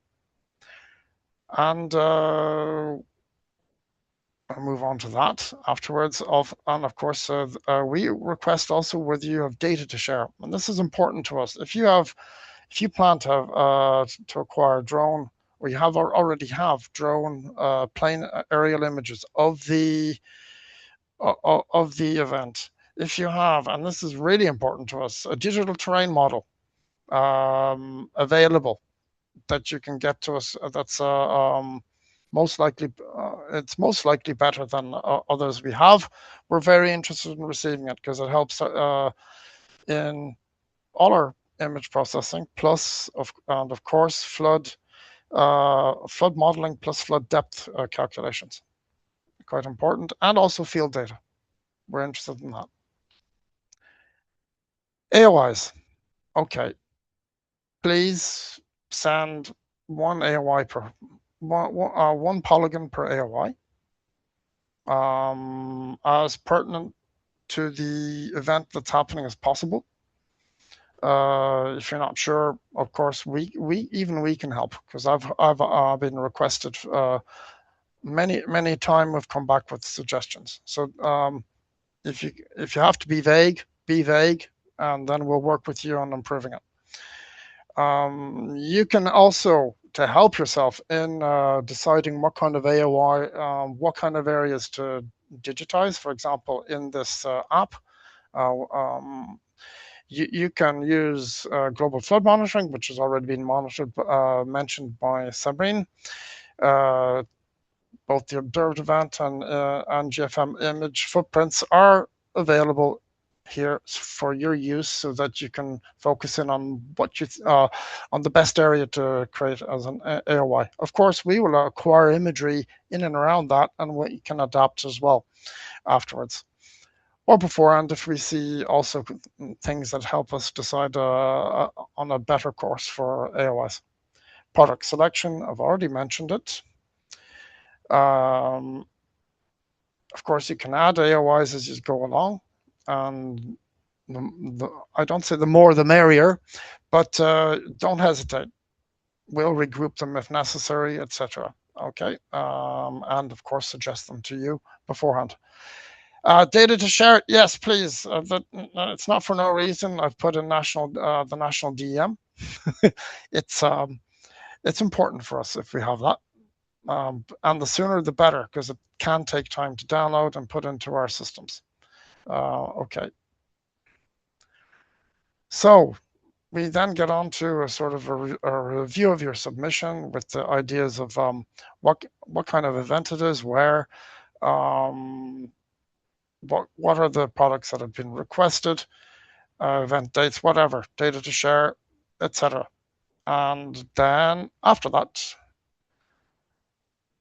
very importantly, please put in contact numbers, contact phone numbers, but also emails. Very important for us to get it right first off, because once the whole thing is set up, we can add in emails and things like that, but it's best if it's done initially. Okay, on this page, the objective at the end is to go send for approval to the ERCC.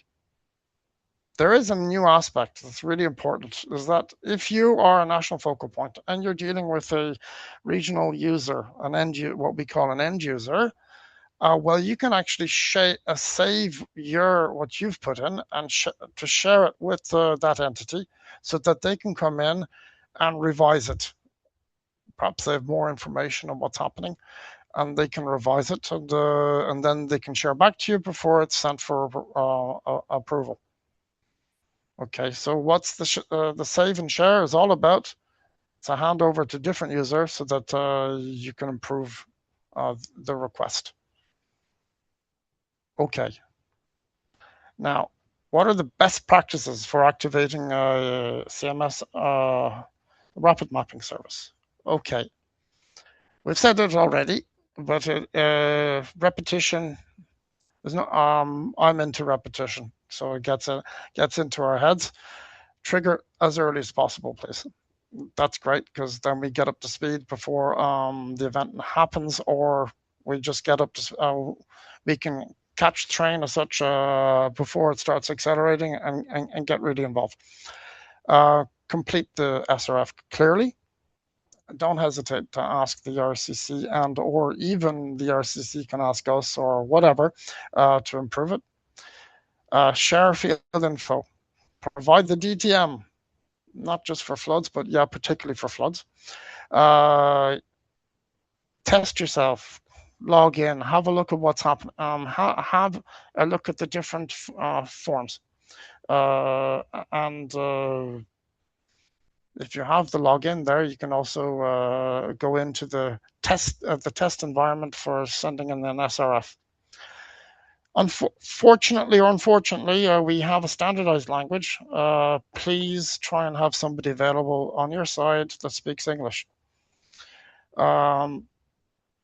Stay reachable, because we have sometimes had users send it off on a Friday evening and then remain unreachable till Monday, and we've had in the meantime questions to ask, which could have improved the speed of our service. So please stay reachable.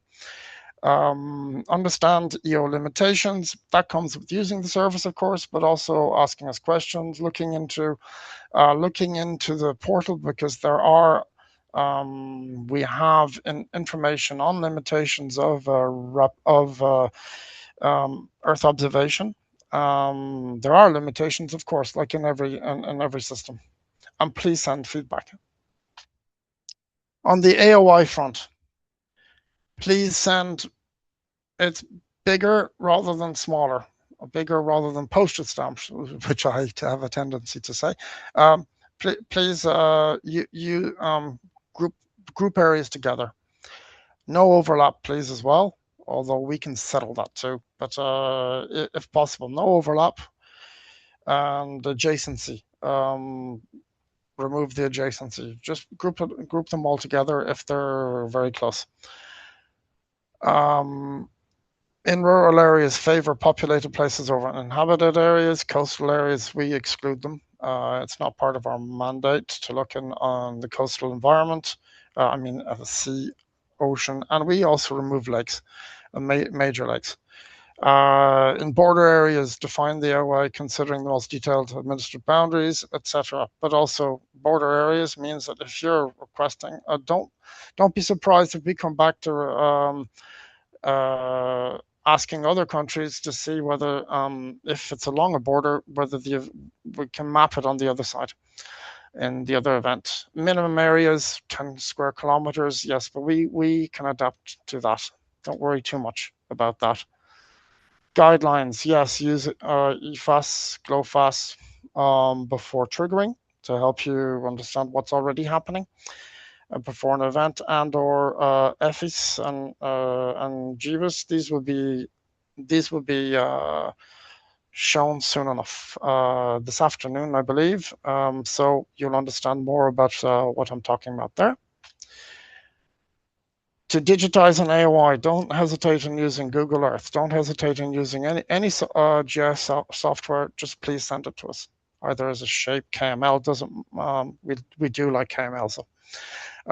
Okay, but don't worry, just send something.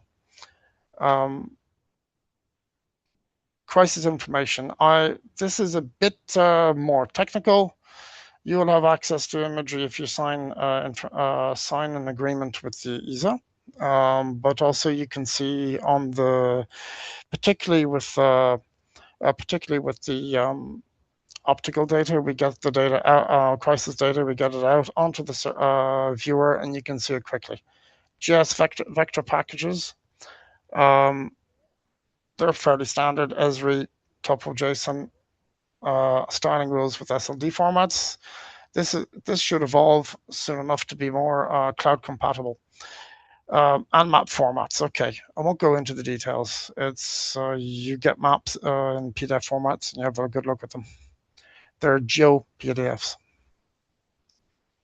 Question of quality. Now that's something of great interest to us. Products go through many quality controls during production, which we promote the 4 Eyes principle internally.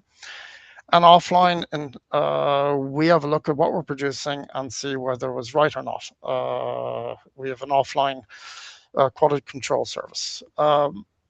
We have a completeness and content automatic, basically automatic tools that check whether we have, before we send them out, of course, whether the whole package is complete from a formal aspect. So I'm not going to go much into this. I've already talked about it. You've seen it. We send out crisis information, of course, in GIS layers and as maps. We check all of that. We check the thematic accuracy before they're sent out, but also, of course, there's iterations with the GRC if there are issues.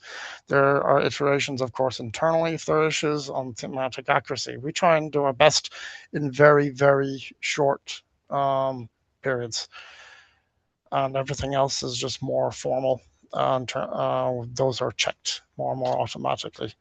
I'm really interested in this because our service has sent out since mid-September, is sending out a flood modeling and flood depth product, which is used systematically now whenever we do a delineation product for flood monitoring.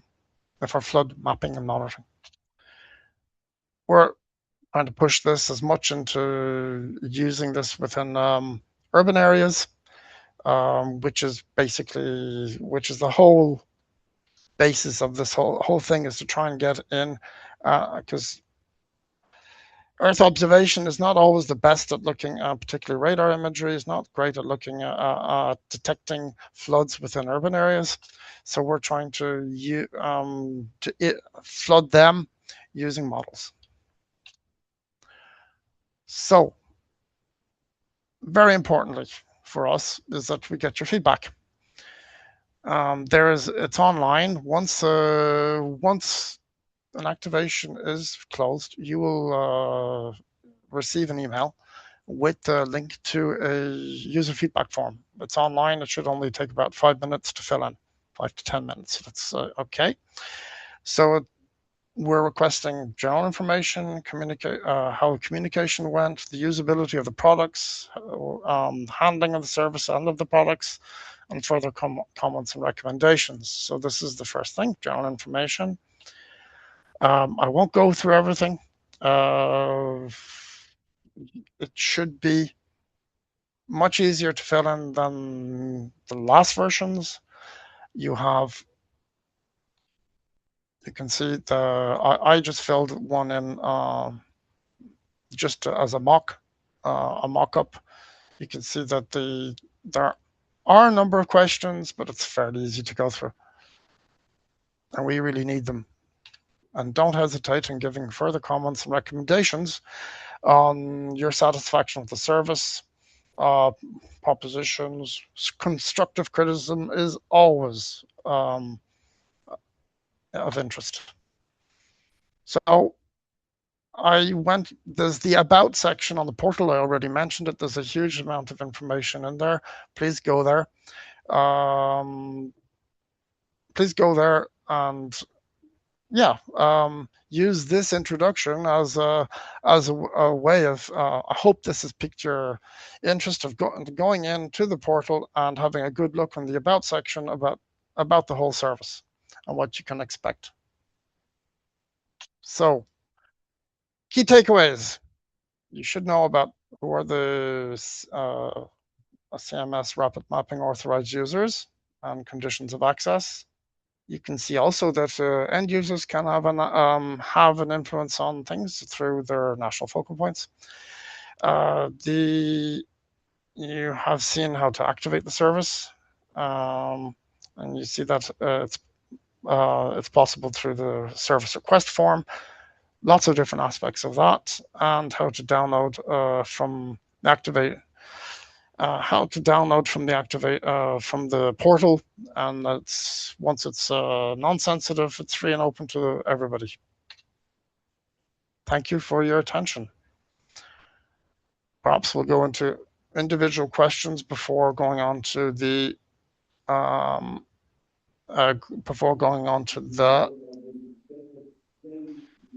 questions we've already pre-prepared. I haven't been looking at the chat. Yeah, I can do that for you, Stephen. We've had a few questions during the presentation, and I can go over them in case they are still relevant. Much of it has probably been covered by what you have said, but just in case we want to cover those again. I'll start with one that I see here. And perhaps it would be a good reminder to clarify what are the biggest benefits of rapid mapping for wildfires. The season is right around the corner, and it would be Indeed. very interesting to highlight this side of RM. Okay. What's the interest? It's to get an overview, at least once a day, weather permitting, of course, of a fire. Maybe this isn't as pertinent for small fires, but small fires can become large pretty big fires if pushed along by wind, etc. So yes, we can map fires once, sometimes twice a day. And give an overall view of what's happening. And then we use other services to help us see what we can expect for neighboring for the day after, and adapt our areas of interest to try and capture the fire the day later. So we try and work in the background, providing you pertinent information, as soon as possible. So you have the least amount of interaction with us possible. Of course, it's welcome, but we know you have other things to be doing. So we try and provide you with a service that is autonomous as possible, to help. We hope to help you. We've had a number of users who are sometimes skeptical who come back and say, "Oh, that was good, thank you," particularly when they're massive. Even with very experienced fire managers like in Portugal and Spain, they come back to us. So yes, mapping, monitoring, and also an indication of grading damage. Yes, of course, if an urban area is affected, or hamlets, whatever, are affected, we can zoom in onto those areas using very high resolution data and map the damage to buildings. So it's not just extent, it's also impact. Okay, does that sort things? Does that answer the question? I think it does, but in case there is a follow-up, you can also raise your hand. Yes. And we can go over it. Yep, it answers the question, it looks like. Then there was another comment, and Stephen, perhaps you can confirm whether this has already been shown, to show an example of submitting an SRF. So to see how, and also see how the layers appear. Oh, the layers appear. No, I don't 100% understand that bit, but I went through the SRF. We went through the SRF. I can try and do it. I don't want to really fill it online. I'm going back to where I was. The layers. You can still see. You can see this. Good. So I don't 100% understand the question. The layers. to my mind, the only layer or things we need from you is the areas of interest, and of course, an indication of the types of products you want. So, in terms of data to share on the layers, well, we're very open to we're very open to finding out what you have, and if there are many layers, well, we will explore them. But hopefully, it's as simple as possible because we have very little time to integrate these things. But for example, drone plane imagery or digital terrain models, well, those layers are important to us. So if you send them in a fairly standard GIS format, I'm quite sure we'll be able to integrate it.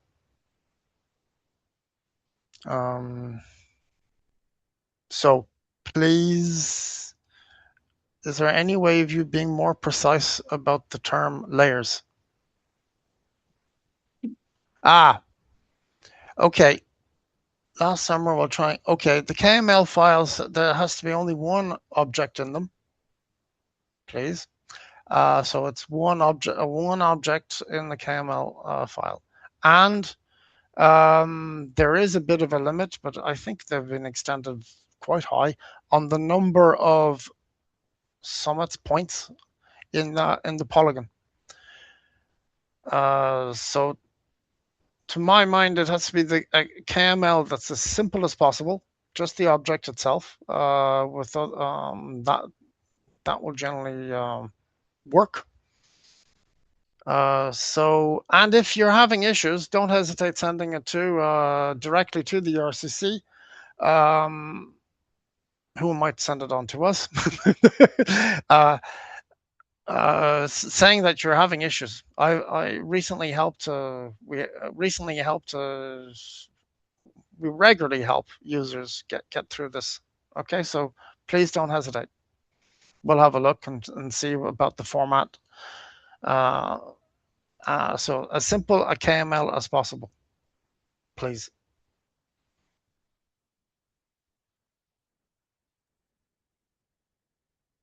Okay. Hey, looks like that's been answered. Thank you very much, Stephen, for that as well. I've been checking the Q&A as well, and there doesn't seem to be any open questions. I don't know if there's another question in the chat. I remind you that we will have a bigger Q&A session as well to discuss EFAS and RM together right after the quiz. So if there aren't any questions right now, I guess we can move on to the quiz that we have prepared for you based on what has been presented.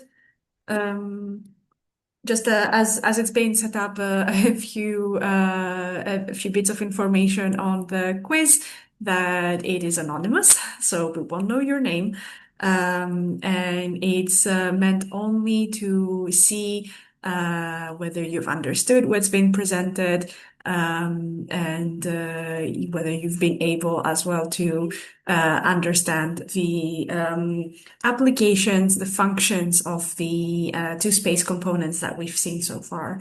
So there is no pressure with the quiz and no need to worry too much about it. Anita, if I might just answer, elaborate more about my answer for the question, is UCPM countries have the right to access EFAS service.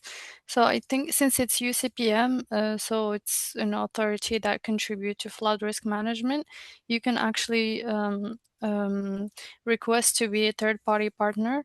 So in order to have access, you should be nominated by the EFAS partner of your region. So that's why you should always still contact, send your request through the contact us page, and please also check your partner of the region in order to have more contact informations.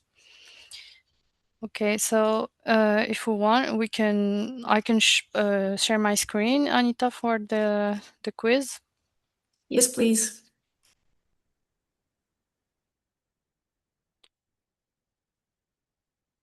And I will send you the, we had a QR code in the presentation slides. Yes, I'll show it. Great. Great. So this is the QR code. If you please can scan it.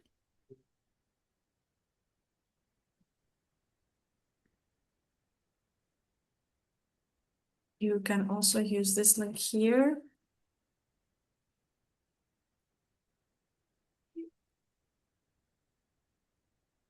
That I will send you in the chat. Oh, sorry. I think I did not send it to everyone. Give me a moment. So for now we have 18 joined. I think we can wait a couple of seconds for more people to join. This is the link, sorry, in the chat. Earlier there were some permission issues. You can also join there. And as you see on the screen, there is a code that you can use to access the Mentimeter and participate in the quiz. I see that the number of participants is increasing. Let's wait a little bit more. I will also send you the code in the chat so you can have it there as well.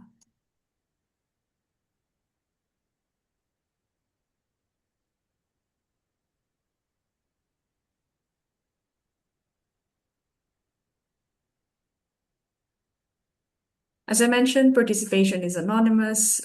We don't need your name. It's just to check how well you've understood what has been presented.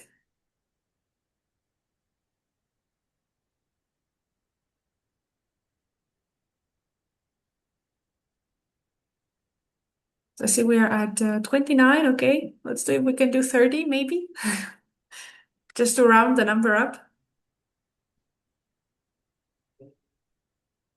One more person.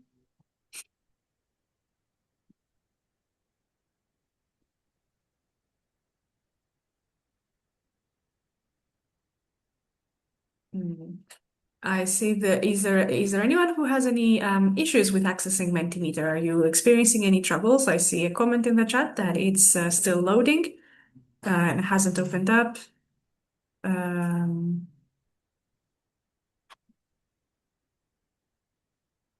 30 joined, so 31. Okay, good. Just going with a smartphone. I would suggest to try the QR code again, whether it's more straightforward. 32. Okay, even better. And if there's anyone who has any issues, please let us know so we can try and figure out what the problem might be. But I think that in the meantime, Sabrin, we can start. yes. Okay, so let's start with the first question. What is the European Flood Awareness System? So is it a system that provides real-time flood alerts to the general public in Europe? A European-wide system that supports flood preparedness by providing early flood forecasts to national and regional authorities? Or is it a database of historical flood events in Europe?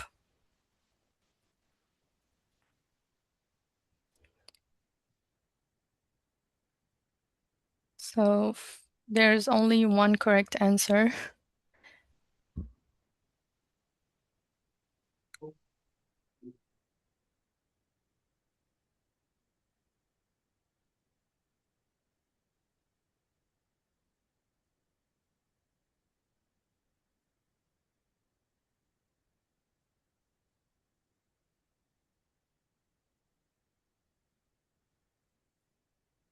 So I see the number of answers is increasing.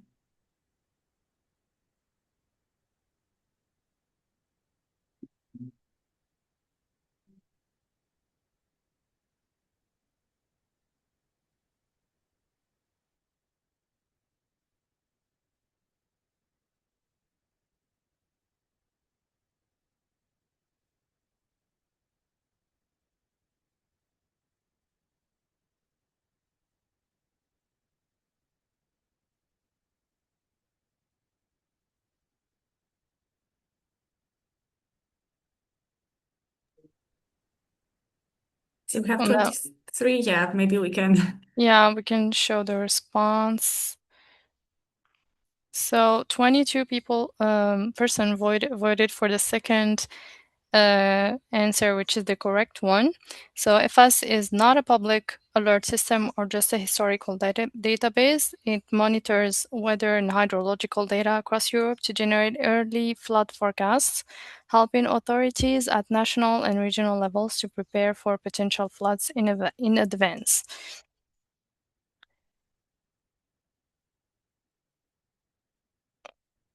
Okay, let's go to the second question, which is how do civil protection authorities use notifications issued by CEMS, so Copernicus Emergency Management System, EFAS, in flood crisis management?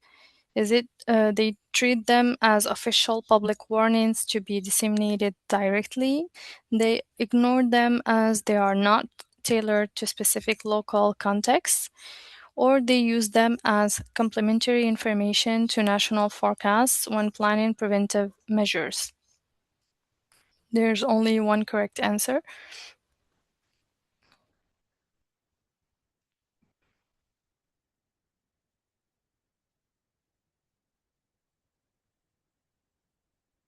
So here the EFAS notifications are the triangles, the red, blue, and orange triangles that we showed you earlier.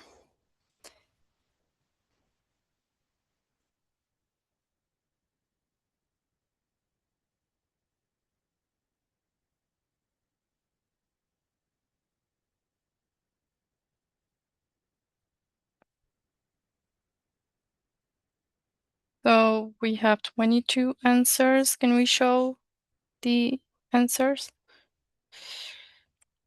Okay, so that's the good answer. That's the correct one. So it's the third one. They use them as complementary information to national forecasts when planning preventive measures, because EFAS notifications, they are not intended to serve as official public alerts, since they are based on modelization to produce flood forecasts. So because they are based on probabilistic forecasts. And they are designed to be used alongside national and local information resources. Okay, the third question is, what is the purpose of EFAS flash flood notifications? The choices here are to warn the general public directly about fast onset floods, to alert EFAS partners to the high probability of localized sudden flood events with short lead times, or to confirm the accuracy of previous long-range flood forecasts.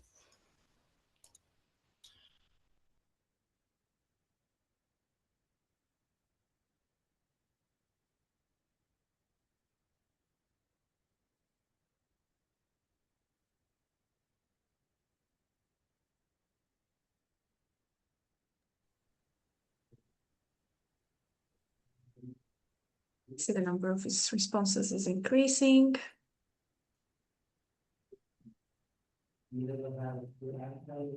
Once again, this is completely anonymous, so you don't need to worry.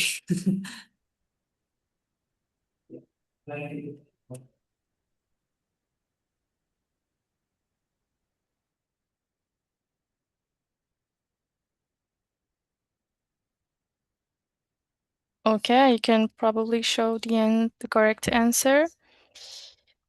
So the correct answer is the second one.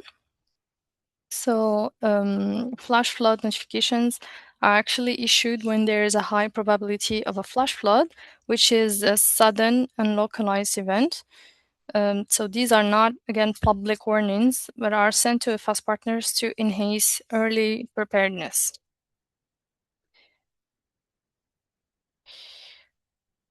Okay, let's go to the fourth question. How does EFAS interact with the CEMS rapid mapping service in flood emergency management? The choices are rapid mapping uses EFAS as background information on the flood situation. rapid mapping is directly triggered by EFAS, or EFAS alerts trigger a pre-alert image tasking phase in rapid mapping service. And here you have 2 correct answers.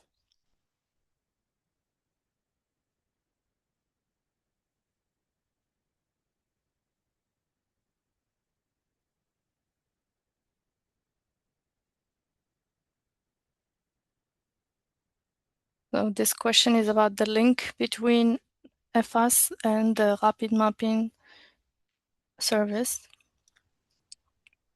Indeed, it's meant to show how two services can work together and complement one another for operations.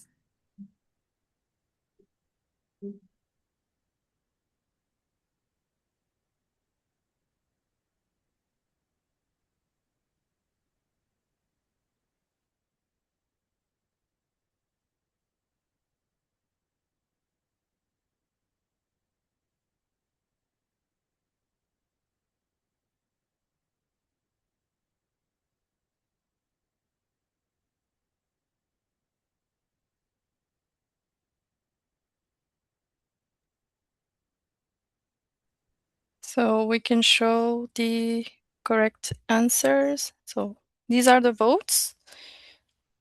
So 15 vote and 18 vote for the correct answers of the first and the third one.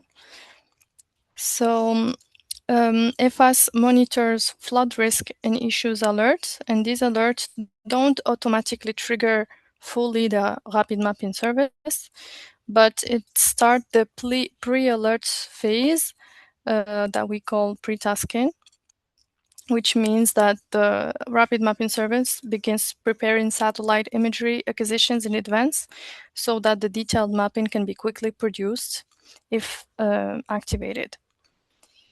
And also the area of interest sent by the user to activate the rapid mapping service could be refined according to EFAS forecasts. So congratulations. We have a lot of correct answers. So the next question is, what is the main objective of the Copernicus Emergency Management Service Rapid Mapping Service? Is it to provide a long-term climate change projections for policy development? Is it to deliver near real-time geospatial information to support emergency response efforts? Or to conduct routine land use and land cover mapping for urban planning? And here you only have one correct answer.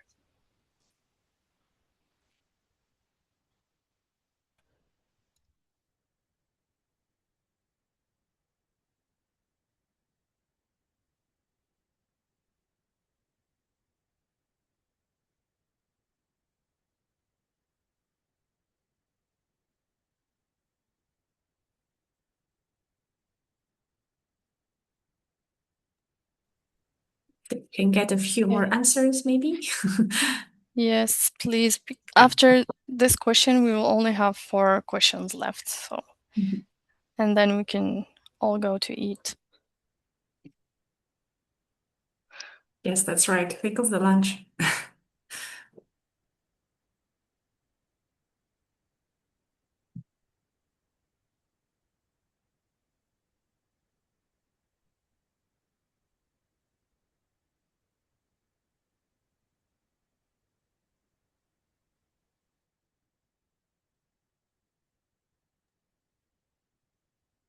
Okay, 22 answer 23.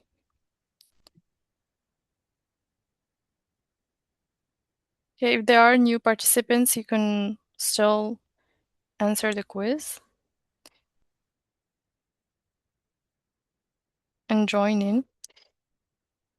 Okay, let's see the answers. Okay, 22 votes for the second answer, which is the correct one. So rapid mapping service is designed to provide timely geospatial information to support emergency response activities. And we do not provide long-term climate change predictions. Okay, next question is who can trigger an activation of the rapid mapping service?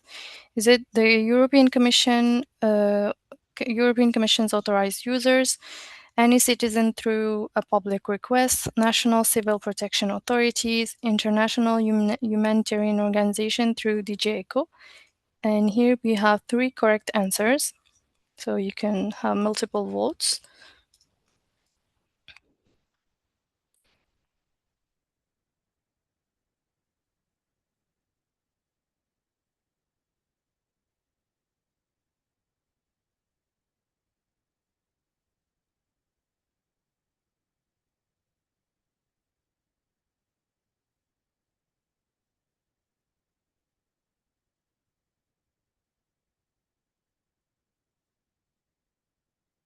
So here we can see the votes of the participants.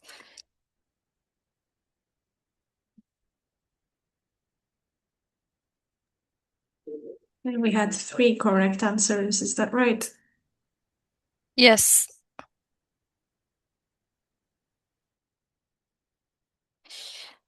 So the correct answers are the European Commission's authorized users, the national civil protection authorities, and the international humanitarian organizations through DG ECHO.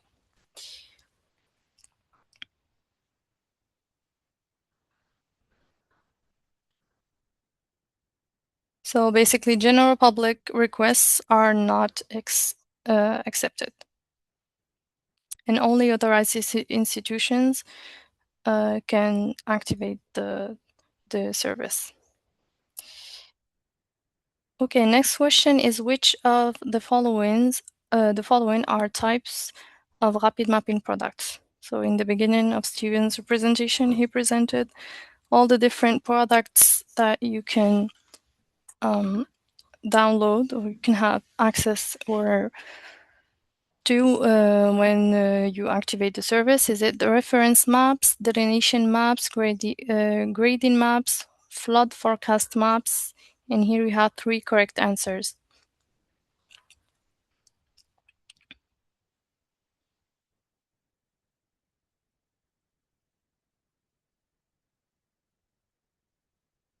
This is this concerns only the rapid mapping service, not EFAS.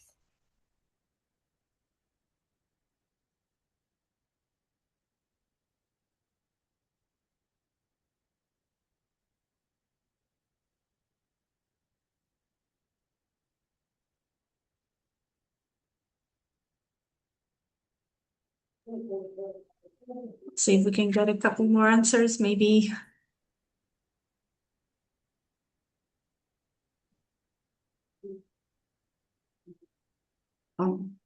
Types of rapid mapping products.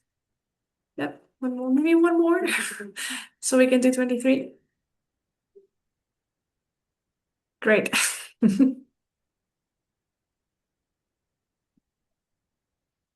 Okay.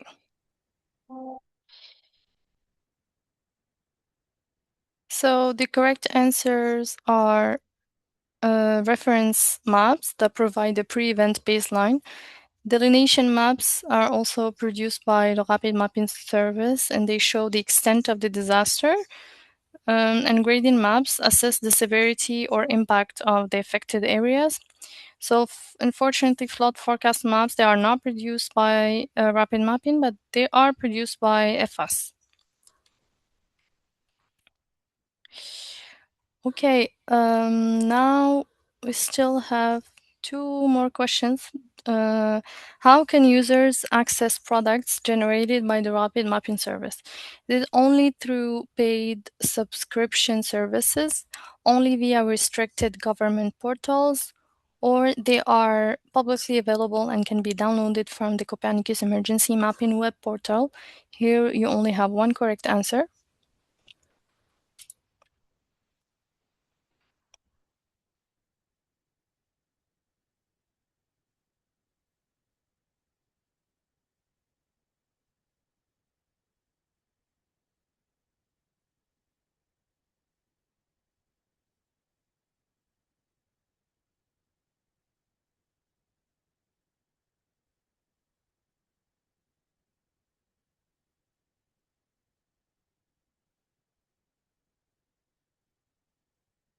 So we have 18 votes for the last answer.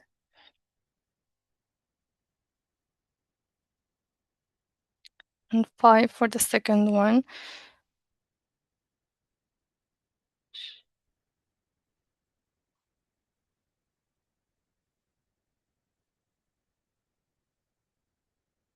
So the correct answer is the third one.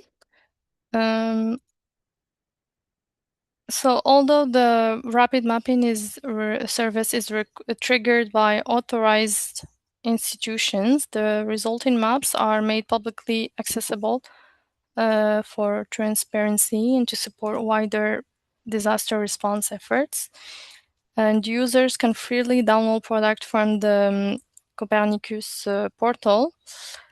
And so only via restricted government portals is not correct. There isn't any restricted portal. The only way to trigger is by completing the SRF form, service request form. Okay, last question is what are the most important factors for obtaining a timely Copernicus Emergency Management System rapid mapping service? Is it a high-resolution satellite imagery to trigger early or complete SRF service request form by a clear and precise activation request detailing the area of interest and event type? Here you can vote for 2 correct answers.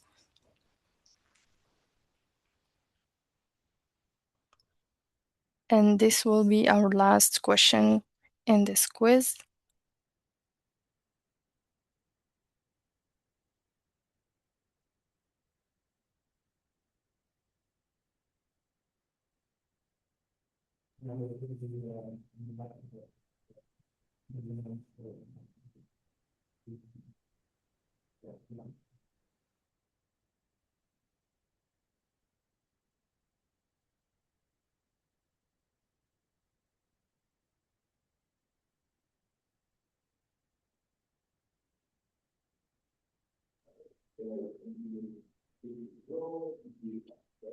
The answers are increasing. There seems to be a preference for one option. Yeah, here you can vote for 2 important factors in order to obtain a timely rapid mapping service.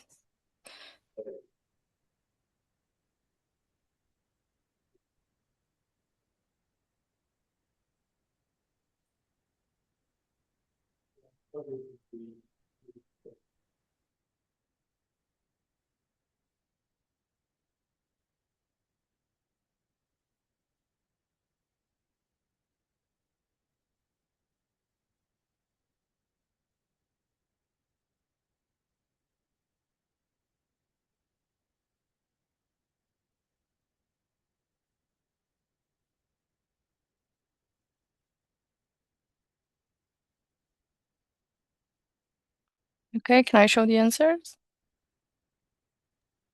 Go ahead. Okay, the correct answers are the second and third one. So early trigger actually ensures a satellite imagery that can be scheduled early. And the clear service request form ensures the mapping focuses on the right area and type of event, preventing delays. So high-resolution imagery is also important, but secondary to a timely, well-defined request. So the most important factors are really trigger early and complete very well their service request form and clearly and precisely.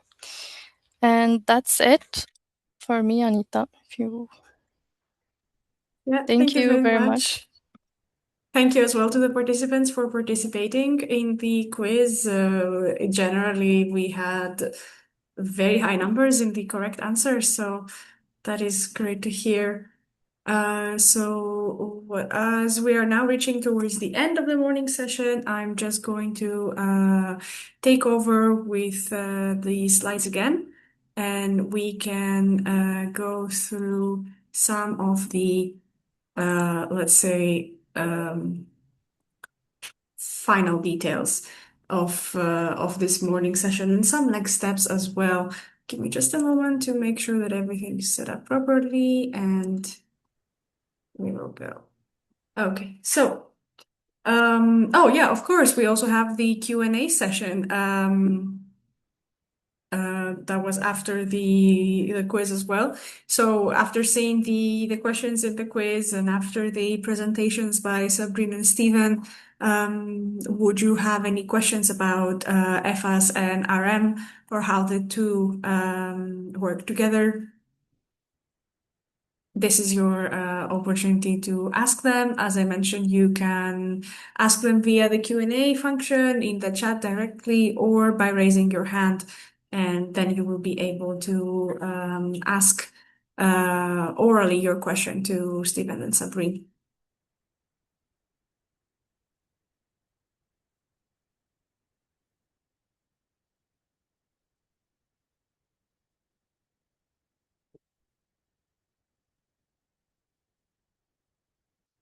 I see a question in the Q&A.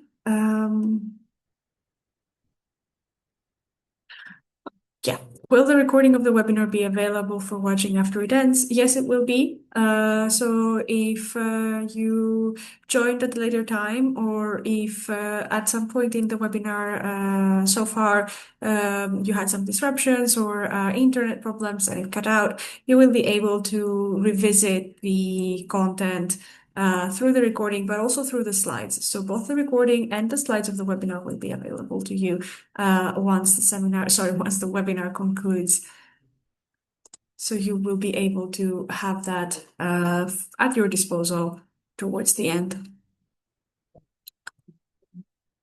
Are there any other questions on EFAS for floods and RM?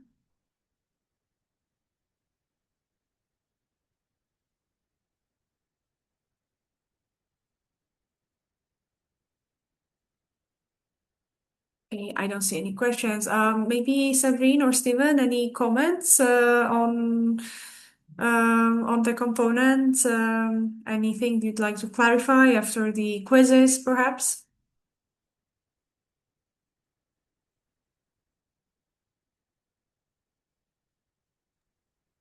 In rapid mapping, we make a big effort to try and please our users and take on board any suggestions. So your role is important in improving the service, and we're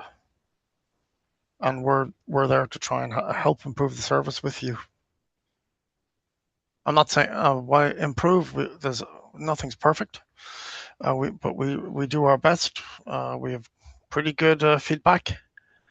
But yes, so your users are important, and your feedback is vital.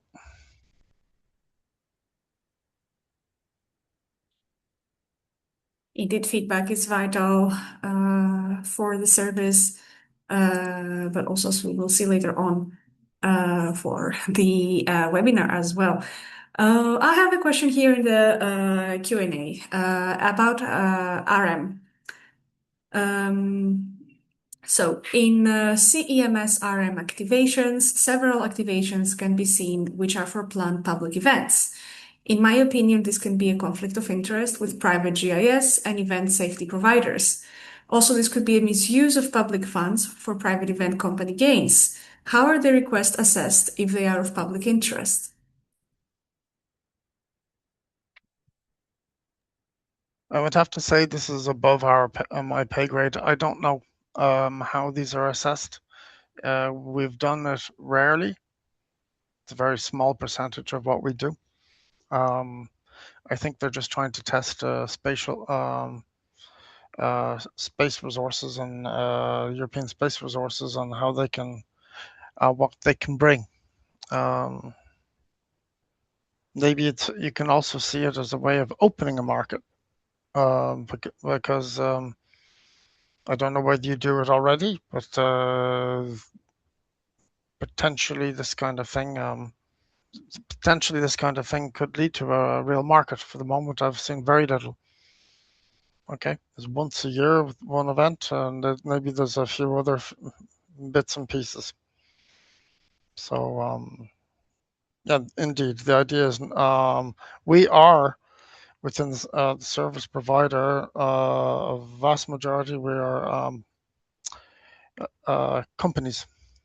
Okay, so we are already from vast majority of the entities involved in as the service provider. We're already private.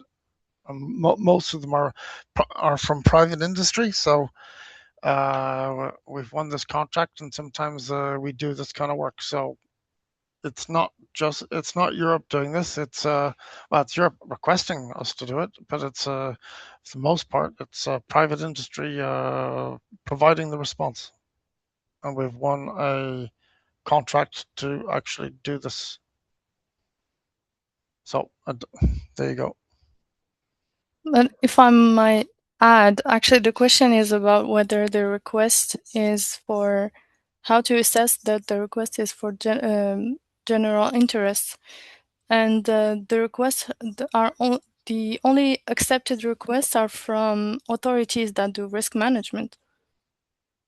So don't see. Yes, it's come up through. It's obviously come up through the public sector. This request. So at some stage, it's the public sector that is requesting this. Okay, so you can make this. I have only one suggestion: is that you make this kind of a comment. But there you go. It's the request came in through the public sector, through a national focal point, in through to the commission, and it's private industry basically providing the service. So it's not. That's the whole picture. I don't know whether I responded.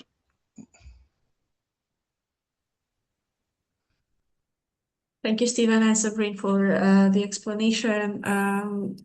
If there is a need for a follow-up, I invite you to either raise your hand so you can ask your question directly, or the follow-up, or use the chat and the Q&A functions as well. But yeah, thank you for that. Are there any other questions on RM and EFAS?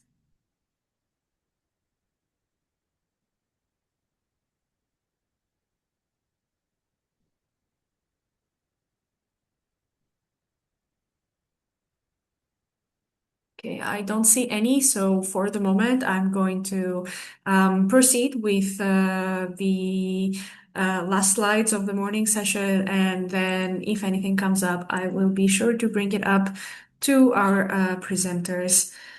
So thank you very much for your engagement. Thank you very much for the questions that you have asked us so far. Give me a moment to regain control of this here. Yeah, there we go. Okay, so what comes next after this webinar? As I mentioned in the introduction, this webinar is part of a broader training program under the Sunshine Project, and we have a couple of upcoming training opportunities that would be especially interesting to those of you who are in the civil protection sector, in the field of civil protection, in the field of disaster and crisis management, technical experts, as well as research and academia in the fields of disaster resilience, disaster management, and crisis management. So we have the fourth and final Sunshine seminar to look forward to, which will take place between the 23rd and the 26th of June in Croatia. You can scan the QR code to fill in the expression of interest form if you would like to participate. The dates are pretty close at this stage. We are about 3 weeks away, but we will be leaving the registrations open for a little while longer. So if you would like to participate, this is the opportunity to do so. You fill in the expression of interest form, and we go over your response on the side of the team, and you will be notified about the status of your participation very soon after you submitted your form. Then another upcoming opportunity is the simulation exercise that will take place between the 6th and the 7th of October in Brussels, in the headquarters of DG EFFIS here in Brussels, Belgium. As I mentioned earlier, the prerequisite for participating in the exercises is to have successfully completed the Sunshine Seminar. So I highly encourage you to register for those. And then the next training webinar that will take place in September, right after the summer break. Now, if you want to watch the webinar again and revisit the content and the EU space components that were presented so far, you will find the recording of the webinar as well as the slides. Parenthesis here, the full recording, so the morning and afternoon session together, closing parenthesis. So the full recording and the full slides will be available on the Sunshine page on the Union Civil Protection Knowledge Network platform.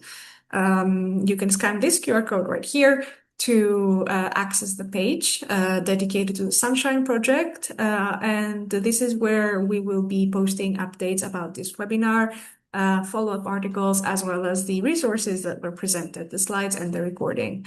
You can access them again. You can keep them for your own use if you would like. And you can revisit the content and touch up on your knowledge on the components. At the same time, on the page, you will find a lot more useful information on the other training activities, such as the seminars that have already been concluded in Tallinn, in Strasbourg, and in Timișoara, Romania, just last month. As well as past webinars that have taken place, the other training webinar that took place in January, and our 2 communication webinars. All of these resources are available to you, plus a useful calendar with all of the upcoming activities in the Sunshine project.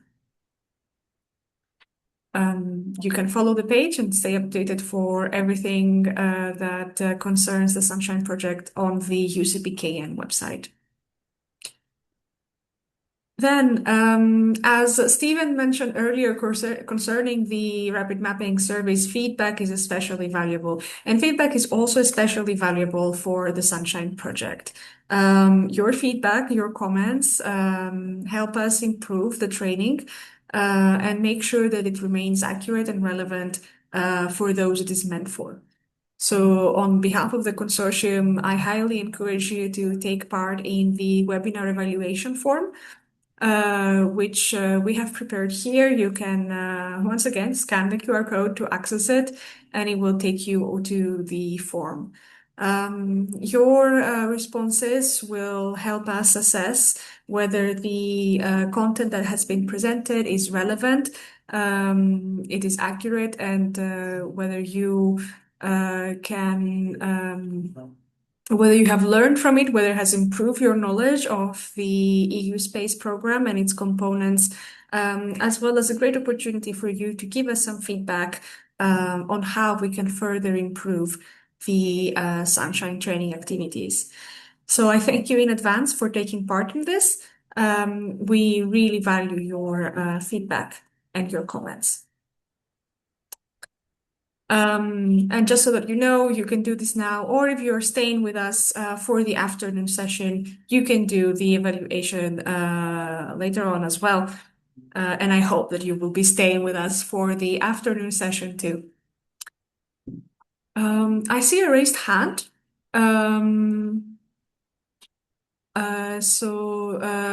If this is a question, I've given you the right to talk, so you can unmute and ask your question directly if you would like.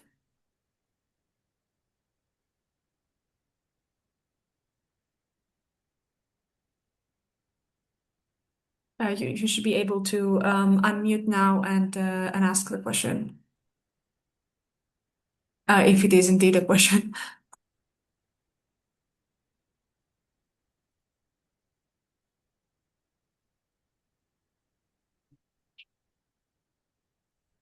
Okay, perhaps it has been a mistype or a misclick.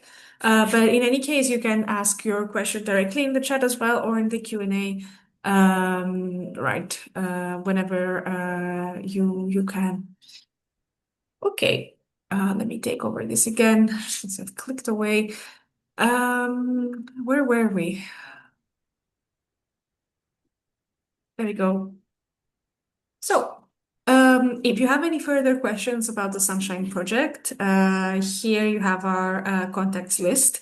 So for questions pertaining specifically to the Sunshine trainings, you can reach out to me at the address that you see right there, but also at the second address, which is the Sunshine email address. Then for anything concerning the exercises, you can reach out to Simon Taillefer for information on that activity, as well as updates. And then for general questions on the Sunshine Project, you can always reach out to us by sending an email to the two following addresses right here. I'm not sure if you can see me when I move my mouse, but it's those two addresses right there. We would be very happy to receive your questions and very happy to provide more informations regarding the project and its activities. So with that being said, and I see that we are a little bit ahead of schedule, with that being said, I want to thank you all for joining the morning session of the training webinar. Thank you for your engagement, for your questions, and for your participation to the quiz. We would be very happy to see you as well in the afternoon session. So please stay connected if you'd like. Of course, it's time for a lunch break right now, but so you're free to go and take a break. But then we would be very, very happy to see you all come back for a very interesting session about wildfires and how EU space services can contribute to the management of wildfires. Wildfire season is right around the corner. Perhaps in some countries you are already experiencing fires due to heat waves. And I highly encourage you to stay and tune in for the very interesting presentations prepared by Ahmed and Kristen on the topics. So with that, once again, thank you for joining us. Thank you for taking part in the webinar. We hope to see you in another training activity from the Sunshine Project. We will be very happy to welcome you in one of those. And have a very good day if you have to leave. See you later if you plan to stay, and I hope you do. And enjoy the rest of your day.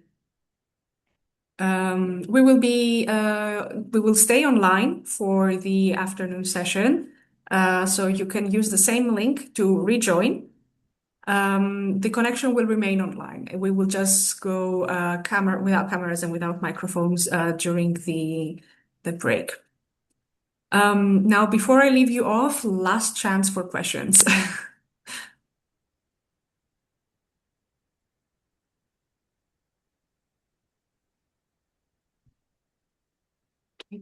I see still a raised hand, but perhaps there's a connection issue. In any case, you can always reach out to us through the contact lists, but also, as I said, the Zoom link will stay online during the break. So you can always add your question to the chat and we will get back to you as soon as we are back as well. So I'm going to remove the screen share so I can see you again. So yeah, thank you very much once again and see you all later. Thank you, Anita. Thank you.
Okay.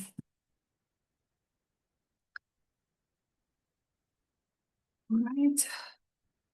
Recording is on. I'm going to switch over to the slides for the afternoon session for the introductions.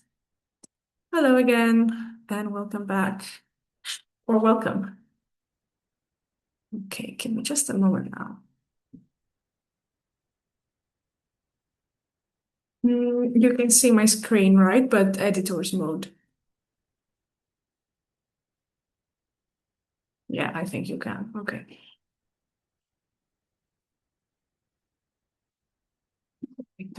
This now. Yep, there we go.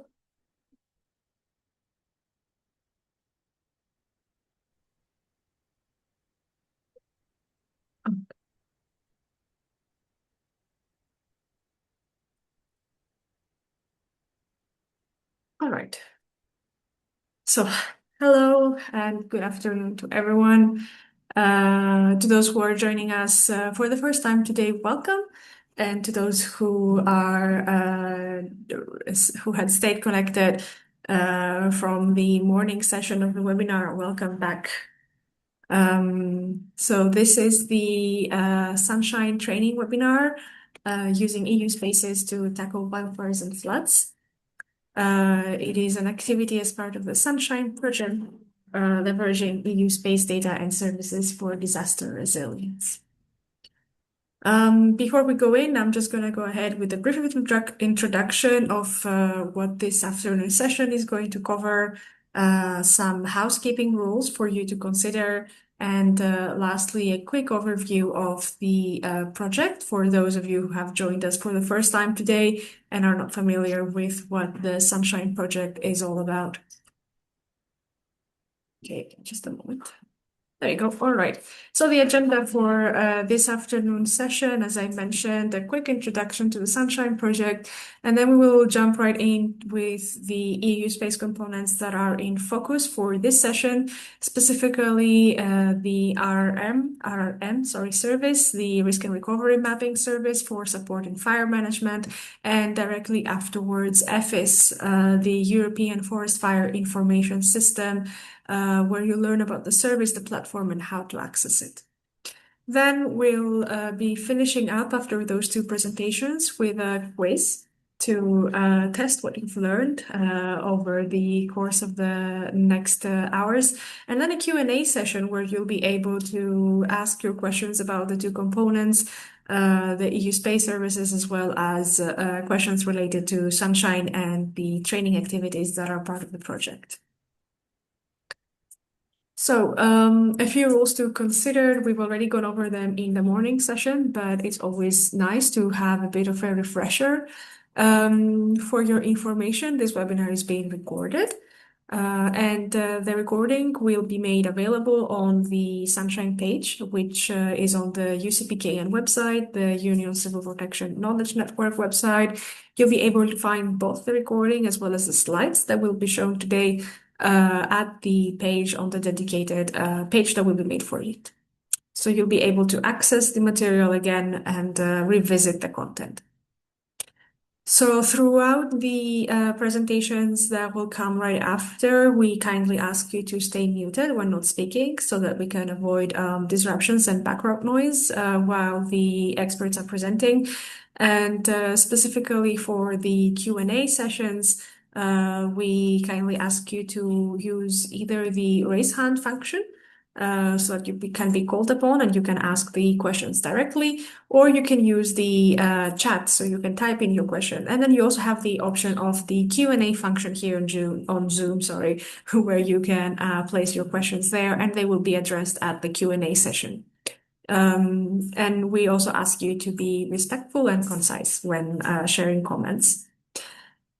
If you want, you also have the option to activate automatically translated captions by clicking on Live Transcript. This is a feature that is on the far right corner of the interface on Zoom. It's the three dots. It will be called either transcript or live transcript in some versions. And through there, you can choose the language of your automatically translated captions if you'd like subtitles during the presentations. This is optional, of course, and just a feature for you if you wish to use it. Now, a quick look at the speakers. If you haven't been here since the morning, my name is Anita Eliseo, and I'm a project officer at ENA, the European Emergency Number Association. Within the context of Sunshine, my work focuses around the delivery of the training activities. So during the morning sessions, we had two presentations by Sabrine and Stephen, both from the University of Strasbourg and CERT specifically. And then in the afternoon session, now we will have a presentation by Christine, project manager and CEMS RM expert from IABG. And then from Ahmed, civil and environmental engineer and DAR expert on EFFIS, also from IABG. Now, a quick overview of the Sunshine Project in case you're not familiar with the project and its activities. The Sunshine Project is a response, we could say, to the disasters that Europe is facing at this time. Climate change, the climate crisis, the natural hazards, as well as other safety threats have been increasing in both frequency and intensity over the last years. And this creates a pressing need for stronger civil protection and international cooperation to handle these disasters and mitigate their effects. So the need to be well prepared to handle disasters is now more important than ever in the European continent. As a background to the project, and under the circumstances, there was a request that was made by the European Parliament and the member states of the European Union. How to better understand the EU space services and what is their potential to support national civil protection authorities in handling disasters and crises. So for the last years, the European Union has developed a very comprehensive space program. It has developed and operated space infrastructures with great potential for the civil protection community and those working in disaster management. There are space data and services that are meant for observation, monitoring, mapping, and public warning. And their applications, other applications for safety and security are expanding fast and developing very quickly. So how to make the best use of these space capabilities in times of crisis? These are the questions that the Sunshine Project is called to answer. So what is the Sunshine Project about? The project's main objective is to present and demonstrate the EU space services and to leverage them for disaster resilience. It's also to help the civil protection community in Europe understand what they can do and how to use those services and data in their daily operations in the face of disasters, and to support the services operational integration in national systems and procedures. The main goal of the project is to strengthen the resilience of the European Union member states through dedicated trainings and exercises on the use of EU space services. Now, a quick look at the Sunshine Project Consortium. The Sunshine Project is coordinated by Telespazio France, and it also consists of organizations who bring to the consortium the experts that are delivering the training.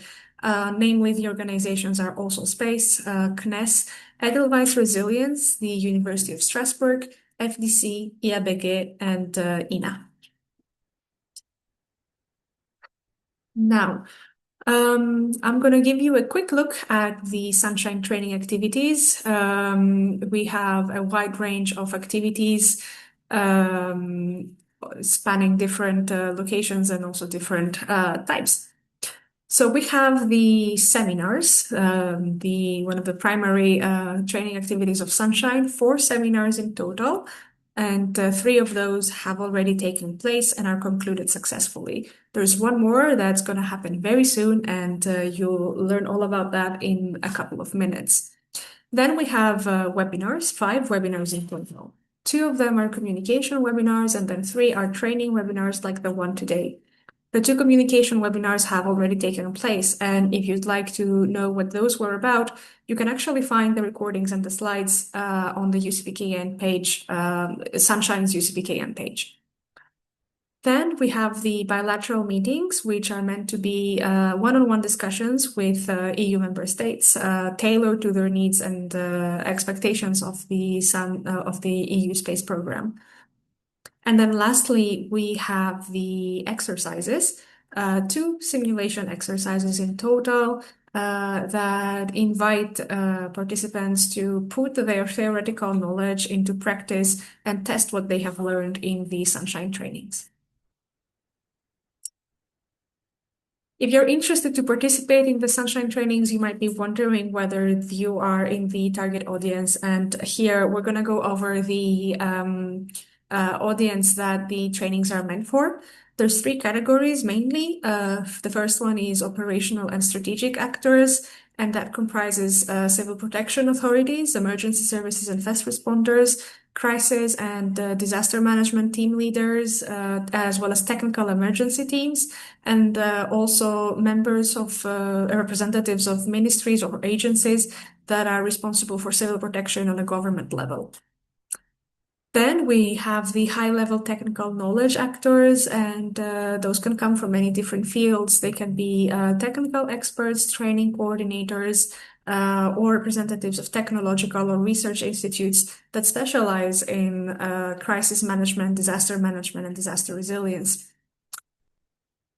And lastly, the third category is political and coordination actors, so policymakers on a national or local level, as well as representatives of international and European organizations, NGOs, and other institutions.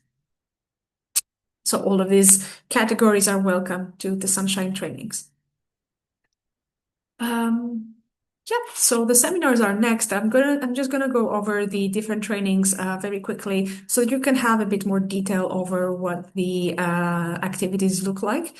So the Sunshine seminars are the in-depth detailed trainings of the project that take place over 4 days. Throughout those 4 days, our team will be presenting all of the EU space components and their applications for crisis management. So a very comprehensive review of the EU space services and data and how they apply for civil protection. The seminars follow a train-the-trainer approach. With the intention to make sure that the content is accurate, relevant, and it can be replicated. The intention behind that is that once the training is over, the Sunshine training is over, the participants will be able to transfer over the knowledge that they have gained to their colleagues, to their team members when they return to their organizations.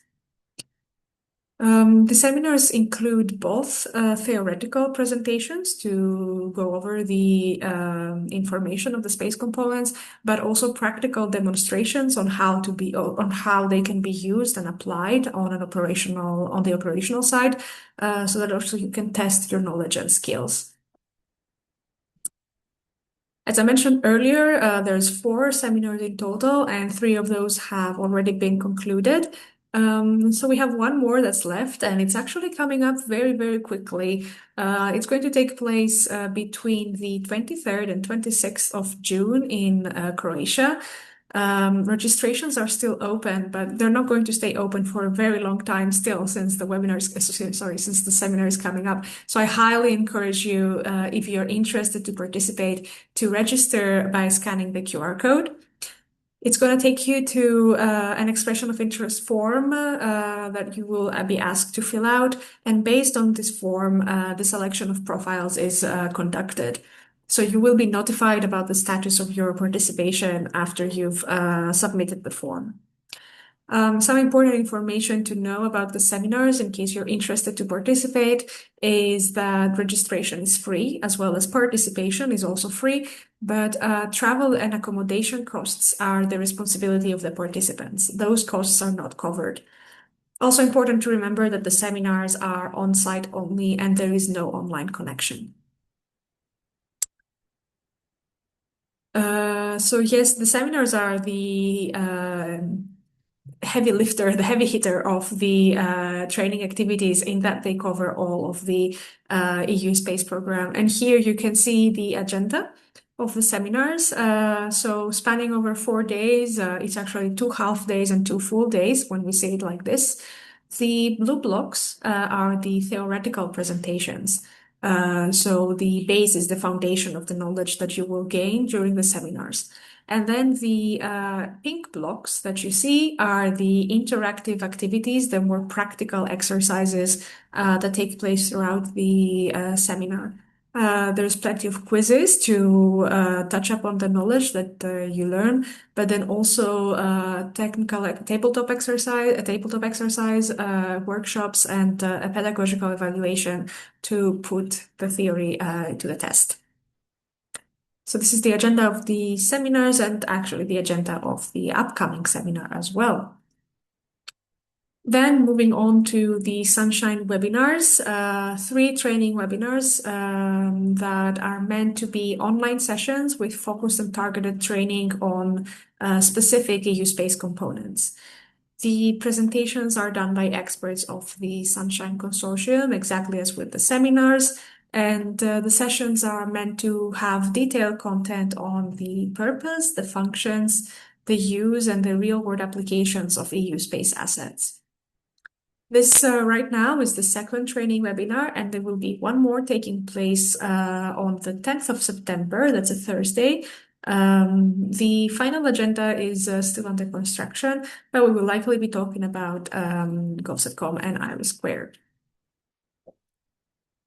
Then the Sunshine exercises, the last training that I will be talking to you about. These are dedicated trainings to putting theory into practice with immersive simulations. So the simulation exercises are meant to put theory into practice using all of the EU space assets that are presented during the trainings in a realistic crisis situation. So using a realistic scenario for the situation that's being handled. And participants are encouraged to collaborate and take decisions in real time using those services.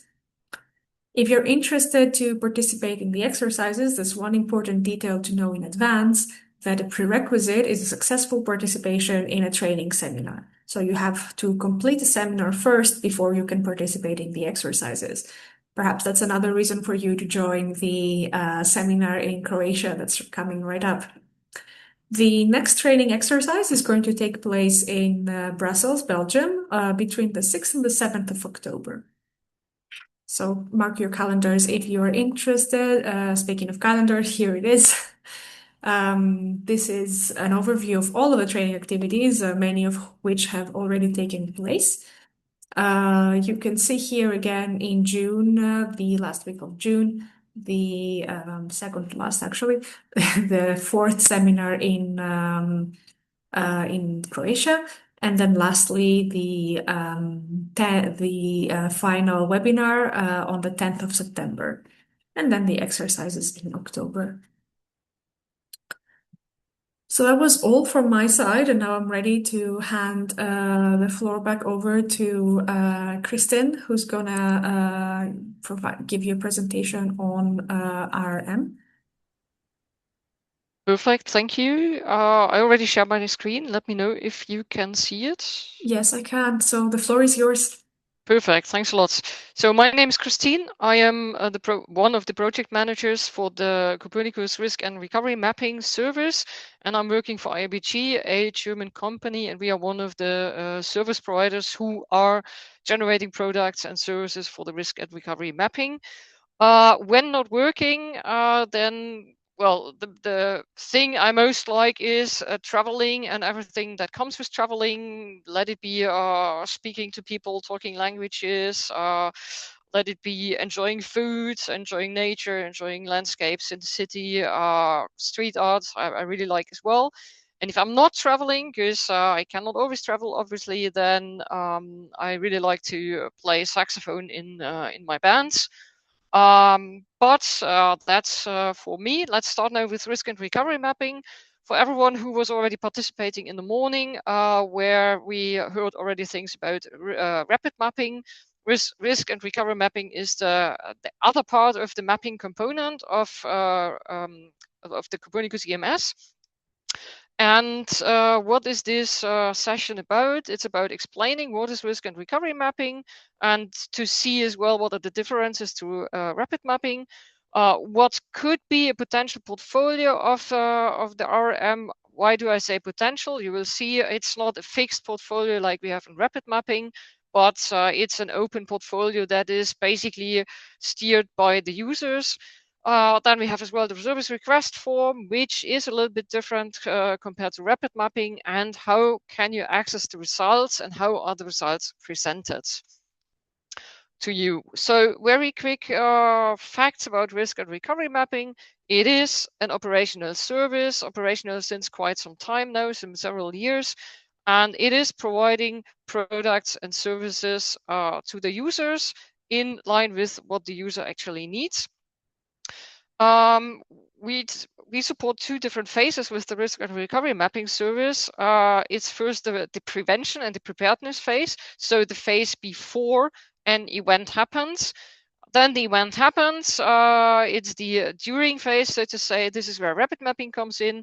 And then after the event, when we enter the recovery and the resilience phase, then it is again risk and recovery mapping that is covering these phases.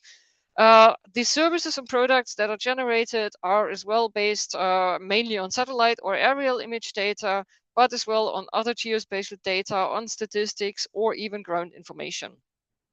The scale is local to regional, similar to rapid mapping, and the focus here is not providing immediate help during a disaster, but to help and facilitate decision making for users before a disaster or right after a disaster, how to adapt based on what happened during an event.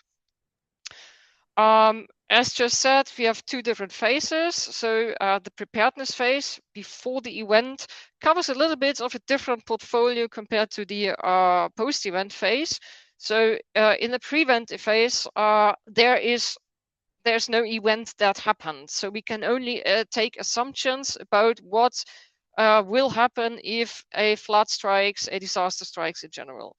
And very typical products, so to say, that are generated for a preparedness phase are related to hazard, exposure, vulnerability, and risk. And they're for all kinds of natural disasters, even sometimes man-made disasters, but basically natural disasters. Accompanying to having a look at hazard, exposure, vulnerability, and risk is as well taking care of or handling with response planning, preparedness planning, and mitigation planning. Because it's not only about, okay, what happens if the disaster strike, but how can I respond or be prepared for this as a user? Besides the natural disasters, there are other topics that can be covered with the risk and recovery mapping. For example, agricultural resilience, which is like drought or productivity, as well environmental hazards like river pollution.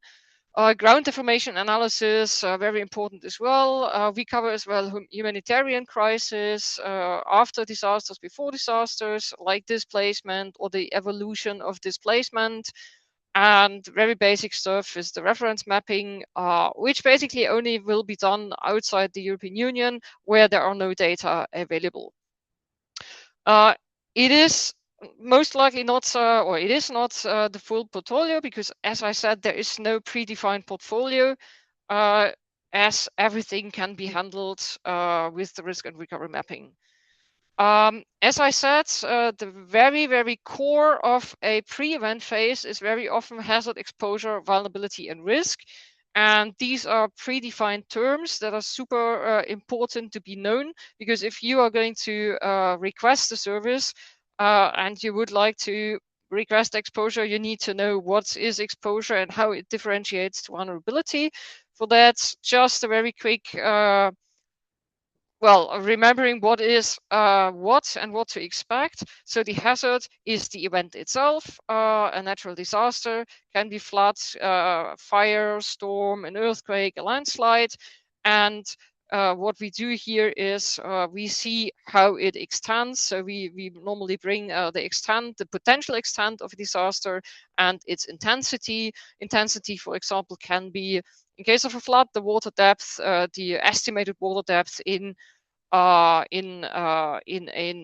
estimated event, so to say. Again, we are not based the analysis on real events. It is an estimation of what happens when. The exposure and everything else is then the relation between assets and the actual modeled or estimated disaster. What are assets? Assets can be the population, can be buildings, infrastructure, economic capacity, farmland, etc. So how do they relate to the estimated hazard in terms of location? Are they inside the hazard or are they outside the hazard, the estimated one? The vulnerability is a little bit different. So it's still asset-based, but it's not telling us something about the location and its relation to the hazard, but about the severity of people, population, or assets being affected. And there are different types of vulnerability. So there can be, for example, a physical vulnerability, which is telling us something about if a building is fragile or robust. This can be different depending on if we are dealing with a flood or with a fire. Can as well be social fragility, telling us something if the population is old or rather young, which is important as well when thinking about evacuation, planning, and things like this. The risk in the end is basically telling us the potential loss or damage of life or assets, and it is the function of hazard times exposure and times vulnerability. When we go for the post-event phase, the recovery phase, then actually something happened, although maybe already quite a long time ago. And we want to think about, okay, what actually really happened and what can we do that in case of damage was done, maybe next time it's less in its intensity. So typical parts of the portfolio for the risk and recovery mapping here are a modeling of past events to see in its entirety what happened back then, using in case of floods the rain event of that time, the exact rain event from that time, and so on.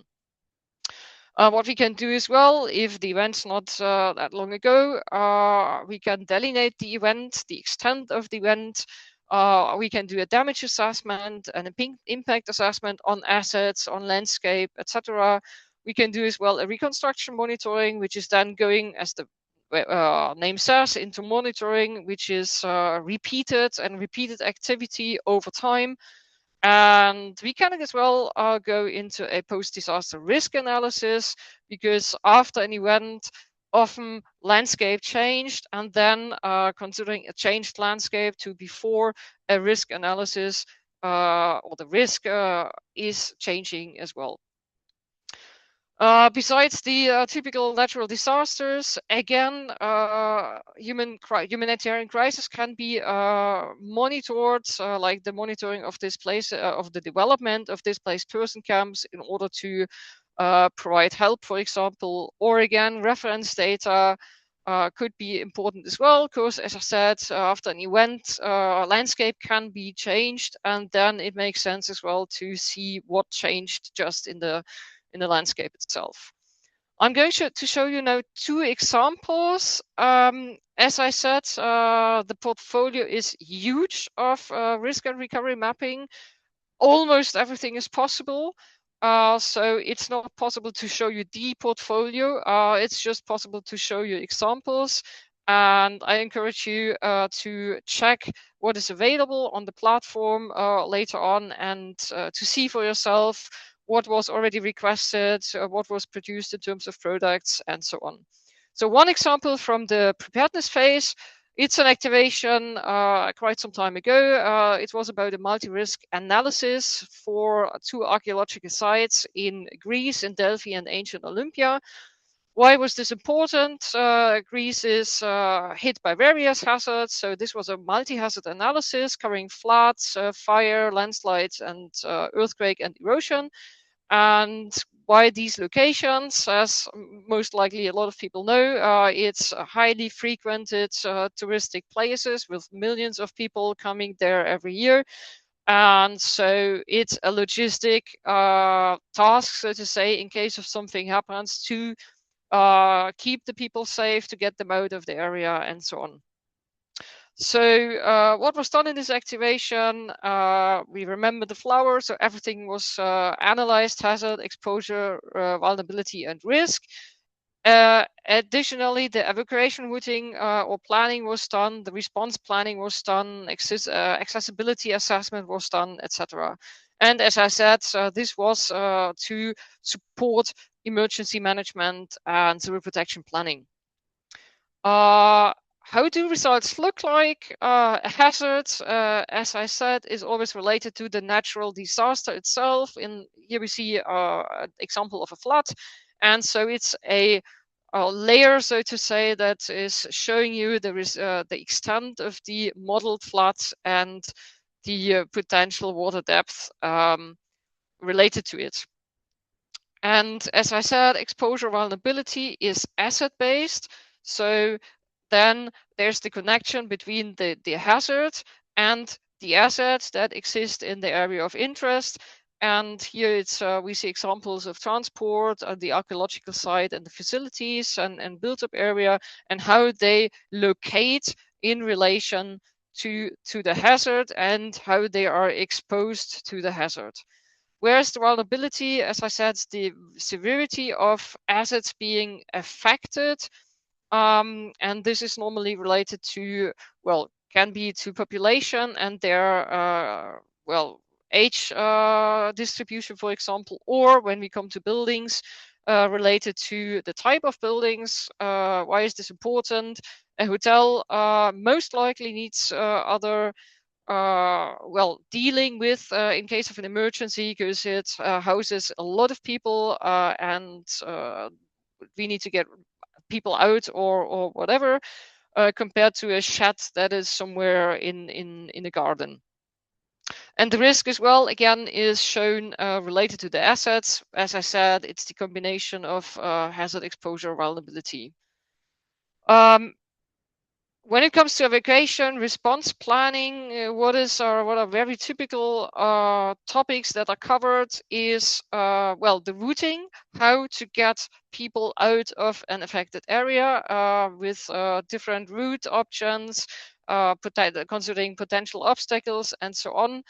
But as well, when it comes to, in case the people are still in, where can we gather people in a safe spaces? Where can we have or erect field hospitals? Where can water and food be distributed? Things like this. Very important, especially in areas where we have a lot of people, to be prepared in case of an emergency. And mitigation measures are important as well to know about. So, I mean, it's nice to know where we can gather people. If we don't take care about these areas and they overgrow or whatever, then we can't use them. So mitigation measures, recommendations is in cases like this as well related to how to keep places servable for an emergency state. This was an example for the pre-event phase, so a potential disaster. Now, one example for the post-event phase, the recovery phase. So the event already happened. It was here an example, a fire in Spain. And so we see it's already just covering one thematic area. It's just the fire, so to say. And here this was about damage, delineation, and degrading of the fire. What was the impact of the fire on assets and population? And important as well, what was the economic loss? Why was this important? Because the results were used as evidence for a police investigation, and then it is not only relevant to know what was damaged, but what is the costs of the damage.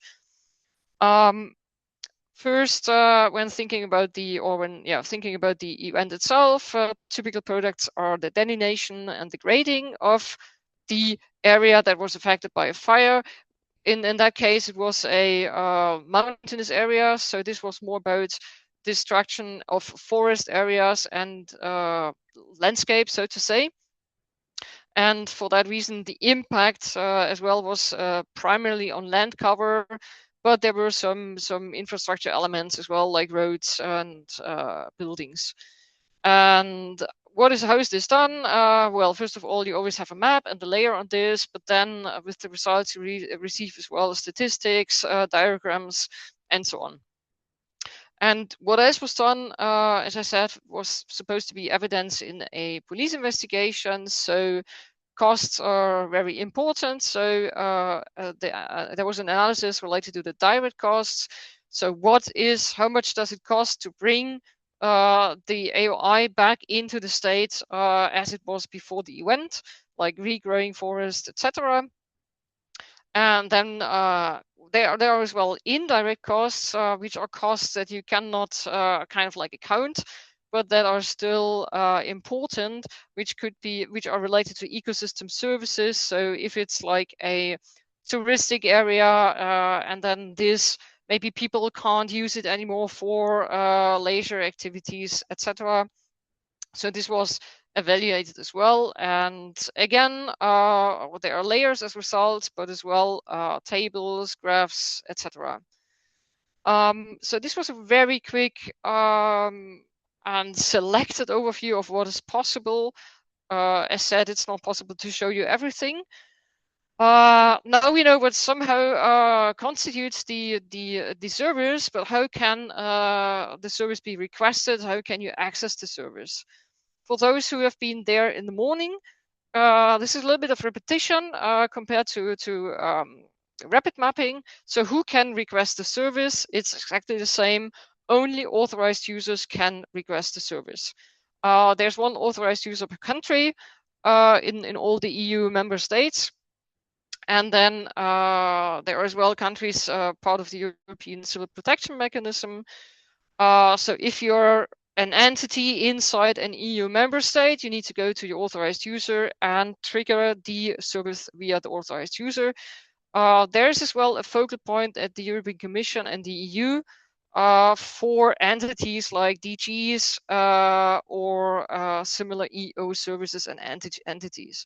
If you're not an authorized user and not part of this EU sphere, so to say, then it's getting more complicated. But as long as you are somehow in this sphere, or even being an NGO, you can trigger the service via the authorized users. A timeline for the risk and recovery mapping is very flexible, not like in the rapid mapping where everything is very tight and strict, and after 7 hours or 11 hours you get the results. Here the workflow is a bit more complicated, a bit longer, because there are different back and forth phases on EU side, so to say. Let's go a bit more into detail.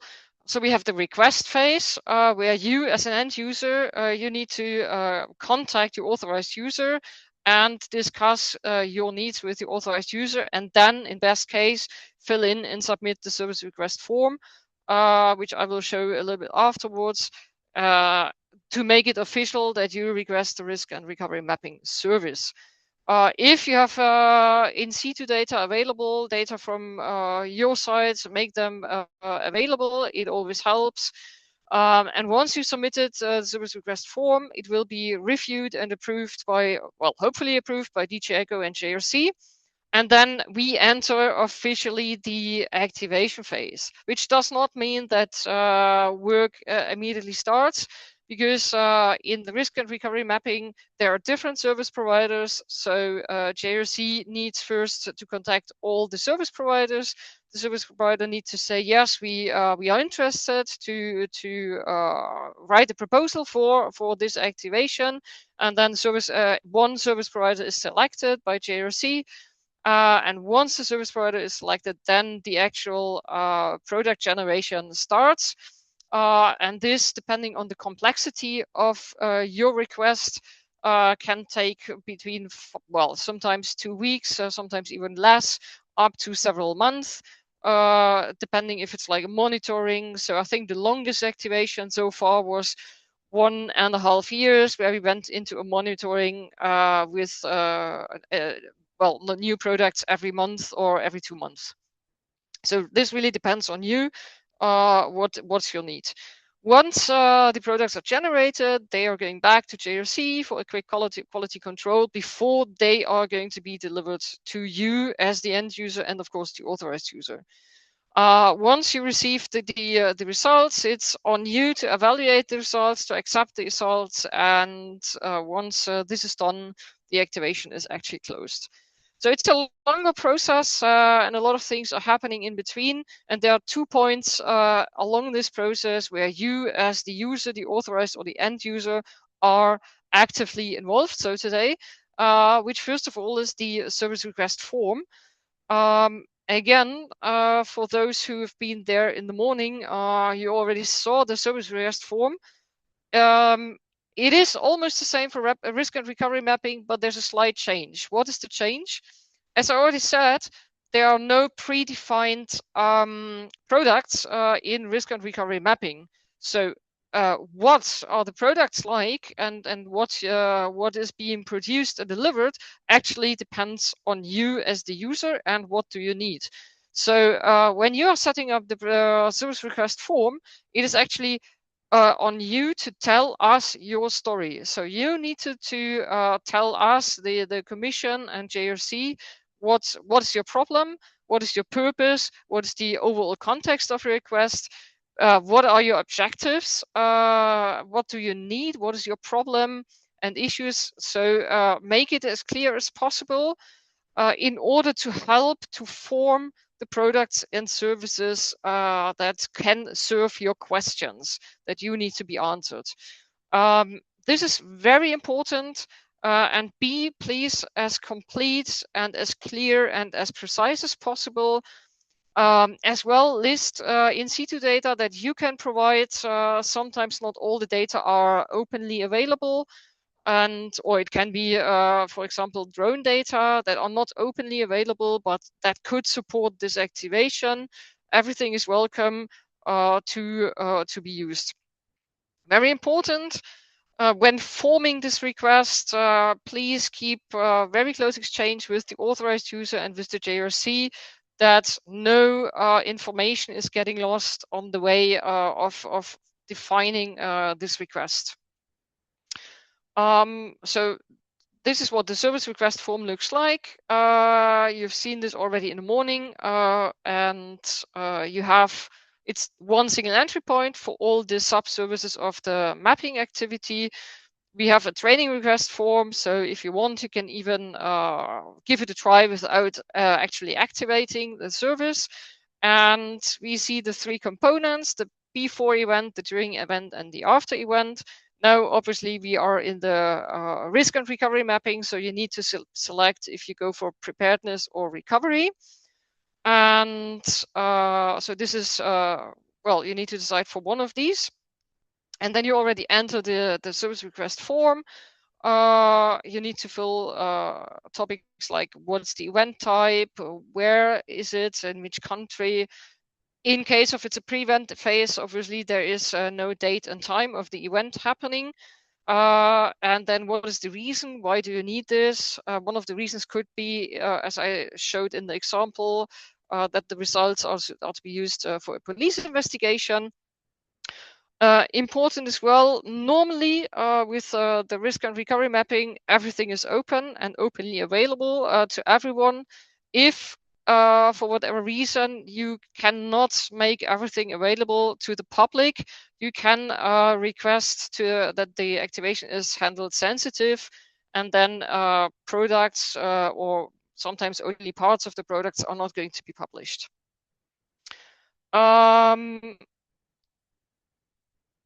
Then next step is, well, the AOI, you need to specify where exactly. So just giving the country is not enough. The best option always is to use a KML file. You can upload it. You have as well the possibility to draw AOIs here in the platform. Up to you. You can add several AOIs, no problem with this. And in the rapid mapping order form, now you had a list of products. If you wanted to have a grading, a delineation, a fab product, this predefined list does not exist here. And you see, you only have this tiny little field where you can enter, or you have to enter, what you actually would like to have. And this is what I mean. Tell us your story. This is the place where you need to be as precise and clear as possible. What are your needs? Which questions do you want to have answered? It's always that once you filled it, you're not left alone. Normally, JRC is coming back to you as a user as well in order to clarify things, to specify things, that no misunderstandings occur. But the more complete you are already here, the easier it is to understand and receive the request on the other side. And then, yeah, we have a summary. You can just check what you added. Important, you have the possibility to invite others. So the service request form normally is filled by the authorized user, who is not always very familiar with the actual request. So the authorized user can invite the actual end user to fill the service request form, which definitely is helping a lot. So if you're an authorized user, or even if you're an end user, request to have this service request form shared with you in order to help and support with shaping the service request. And once everything is filled, then obviously you can submit the service request form, and it's automatically forwarded to the Commission and to JRC and to be evaluated. And well, in case of a positive response, then the whole workflow starts, service providers are selected, products are generated, and once everything is generated, the products come back to you, and you have or can access the results. And how can you access the results? There's a web page. We are going to see this afterwards, just some one introduction slide. So there's a web page where you can access all the non-sensitive activations. You can download data. You can have a view into the activation online. And so there are offline components like reports, maps, and so on. And there are the online components in the activation viewer, a dashboard, a situational reporting, and so on. I'm switching now to exactly this platform to show you a little bit more in detail and practically how it looks like and what you can do and how you can access the results. So this is the welcoming page of the Emergency Management Service. We see here all the Copernicus Emergency Management Services, which are much more. We are with the risk and recovery mapping and the rapid mapping part of the on-demand mapping. So if we click here, we come to the landing page of the mapping component. Again, risk and recovery and rapid mapping. And we see here a map. We see what are the latest activations that are ongoing. some related to risk and recovery mapping, but some as well related to rapid mapping. You can zoom in and out here and go to the country of interest and then try to select here and find your activation.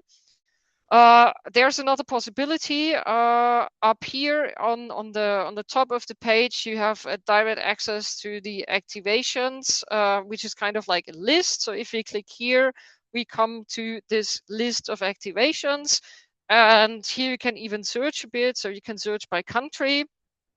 If you want to find your activation or any activation of a country you're interested in, you can as well select the phase. So we are now in the preparedness phase and recovery phase with the risk and recovery mapping. So you can select these two phases, and then you see in this list only the activations that are related to ROM.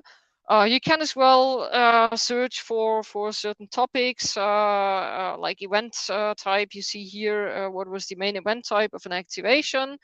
And I'm going to show you now one example activation, which is in Croatia. So what we see here, we already have 4 activations since the beginning of the service for Croatia. And if you want to access then your activation, which you are interested in, you click here on the activation code. And this is leading you to the activation page. What we see here is the activation page that with all the new activations looks like this. It's well, it has a map showing you the AUI that was where the products were generated from. You see like title, code, when was it requested, and you have a short summary of what was requested, how many products, and so on. You can as well check what was delivered. So there's an overview of how many products and what were the products at which scale. And then to actually access and download the results, you need to focus on the upper part here, where you have access to basically everything. So the first button here is product details. It gives you, again, a very short overview of all the products that were prepared with a description, with data that were used, let it be image data or auxiliary data. Yeah, that you first get familiar with this. Then, as I said, we have 2 different types of products. One type of product is everything that can be downloaded, so you have it locally available and can work on afterwards with the actual data, or you can have a look in the web portal itself and play around there. Let's start with the downloadable files. If you click on downloadable files, what are typical products? You always get a report, which is in very extensively, normally explaining to you, okay, what was done, why was it done, what was the activation about. It's a technical description of the products, how they were generated. It shows the results. It's explaining the results. It's explaining what data were used, input data in terms of satellite images and or other data. Then as well, you can download the data itself that were produced, which normally are vector data or raster data, depending on the product. And this includes as well a symbology file, which is provided either for the Esri environment or for the QGIS environment, and metadata as well.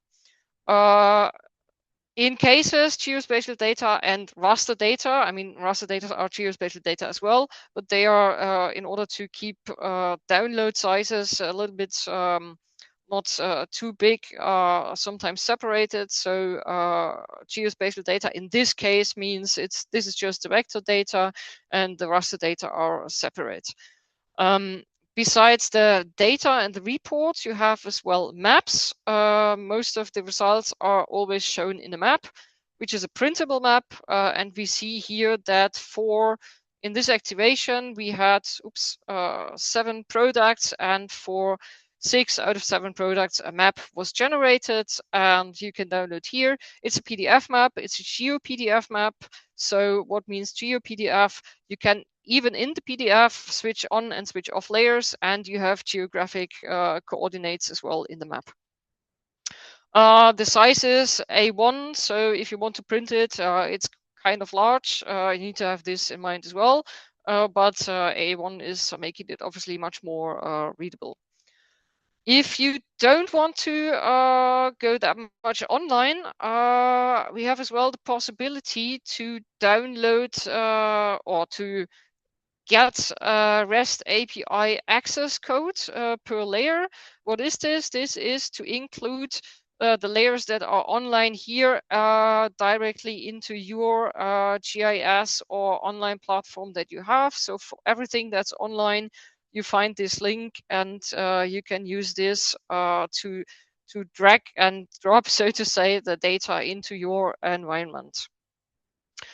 And last but not least, the online component. So everything is stored here in this platform, and you can access as well the results online, which is happening via the so-called activation viewer. So everything that's here on the upper row is related to the online visualization. So let's go first for the activation viewer. I already preloaded it because sometimes it takes a while to load all the data. It is basically an online map, and we see the area of interest, or well, somehow the area of interest. I switched off here, a satellite image in the background, and some of the products. How do you know now what you see? There's a button here. It's called Expand Layers. And we see here everything, and you can switch on and off everything that is part of this platform, meaning all the results. So we, in the moment, see the results of product 6. If you switch it off, it's gone. Obviously, we see a bit more than only the results of product 6. So you can switch on and off layers here. Let's go back to product 6. What you can do as well, let's find a, well, maybe this doesn't make sense in the moment, but you can play around with the transparency, which unfortunately we do not see now. Because, yeah, we see a little bit because it's just for the point layer, but you can, my goodness, play around, well, if you can, I can't in the moment, but you can play around with the opacity, the transparency of layers. You have as well the my goodness, the legend here for the layer you are showing. In that case, it's the area to be evacuated, the starting point for an evacuation. And you find everything here in this kind of like legend to be switched on and switched off. If you don't want to see this anymore, just switch it off anyways. Then, like in every platform, you can zoom in, zoom out, and move from left to right wherever you want. We see here on the right side as well some buttons, so you can take a screenshot, you can download the layers as GeoJSON, you can draw something, so you can measure distances, and you can measure as well areas by kind of, you can just do it like this, drawing an area, and then it shows you what it measures, what the measurements are. You can as well select the base map in the background, and you can open this in a new tab. What is very interesting, at least for some activations, you see a button here in the very upper left, which is called 3D. We are in the moment seeing a 2D map. We have as well a 3D map, which in cases is very important, or can be important, to get a more 3D feeling of the area, especially when we are on mountain areas. So let's quickly check this 3D map. I already prepared it. You have the same buttons here on the right side. You have the same legend items here on the left side.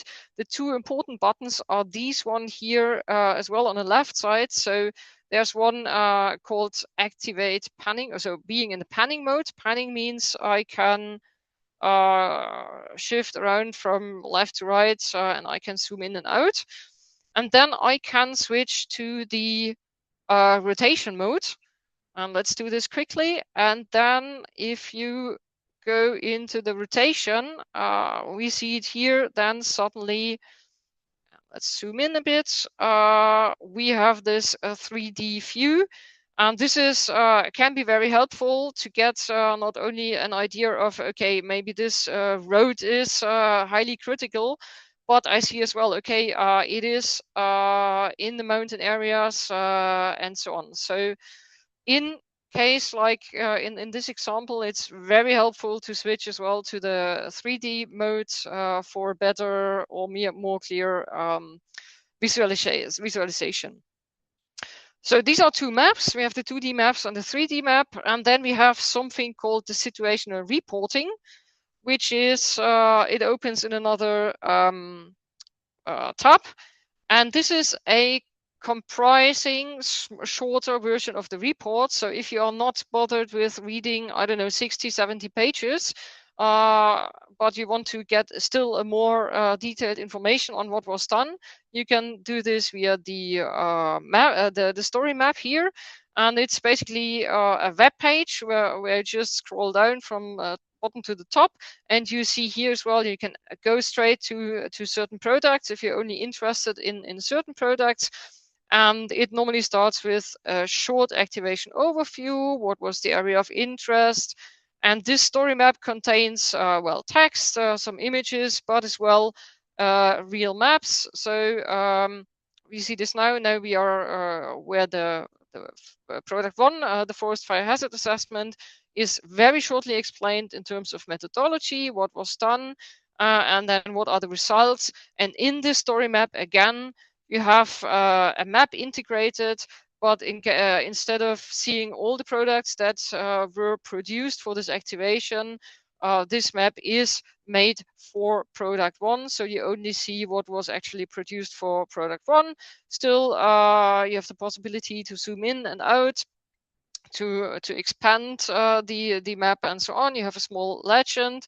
If you don't want, because you're not interested in product one, well, you can, as I said, go straight to the other product, or just continue scrolling and read the story of this activation, always complemented with maps or with tables, statistics, etc. So this is, as I said, the more compressed version if you don't want to read the full report. Going back to our map of the activation, besides the situational reporting, we have as well a statistical dashboard. And as the name already says, here it's we still have a map, but it's less about showing and visualizing the data. It's about statistics, as long as there are statistics related to this activation. And let's quickly go for the dashboard.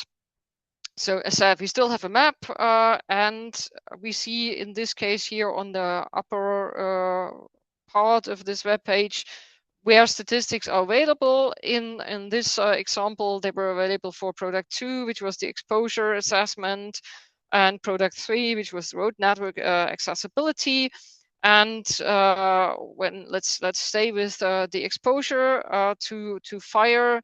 Here we see the statistics for all the different assets, transportation, facilities, buildings, whatever was requested, touristic facilities, and so on.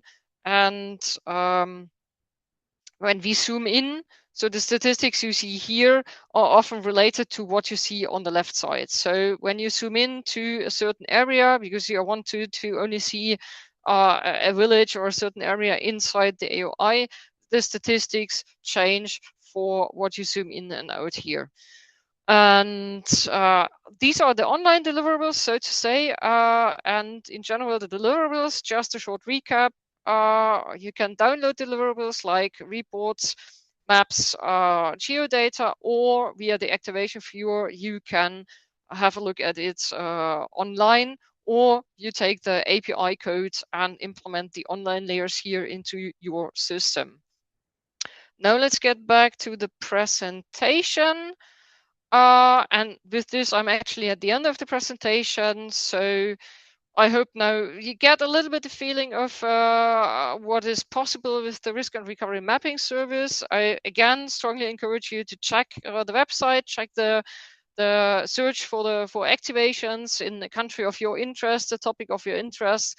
Have a look into what was produced to get a feeling what is possible, and to be maybe prepared for if you as an authorized or end user would like to trigger the service. Questions? Thank you very much, Christine, for the very detailed presentation, and also the look at the platform itself. It's always very interesting to see that in real time. I see a question in the chat. The cost estimates for affected areas are calculated at EU level based on the asset information provided by each government.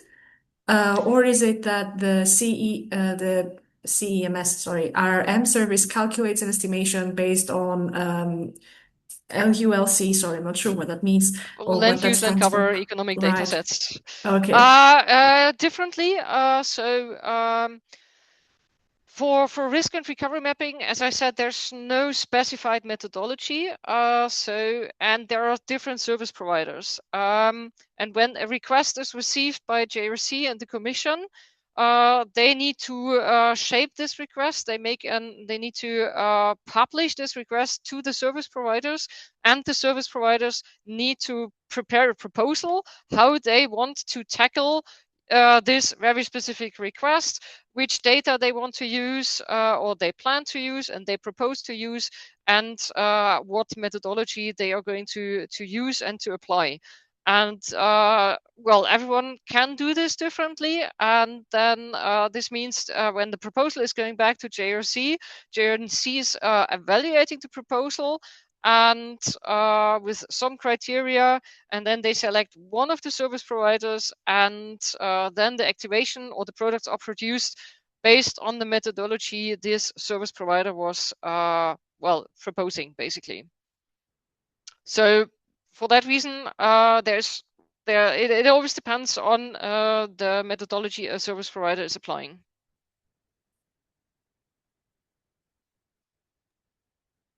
Okay, thank you very much. There was at some point maybe please. to complement this. So when you as a user, let it be authorized or end user, have something in mind, and you would like that for this economic assessment, a certain national base is used, make it clear in the service request form that you would like to have this analyzed using this layer, this methodology, etc. So you can shape this, and you can not only shape what you actually need, your questions, but you can as well say, I would like to have that, I don't know, this type of data are used or this methodology. And then this is in discussion with the JRC, how they deal with this. They will most likely discuss it with you before it's going to be sent out to the service providers.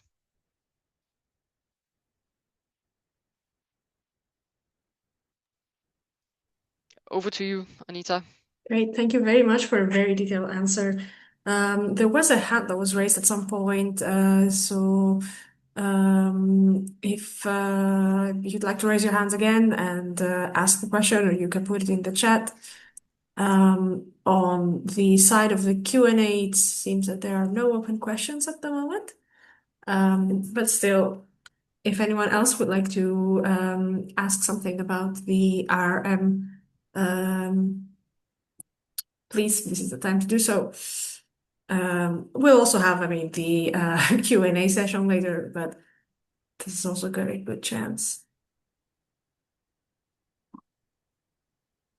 Okay.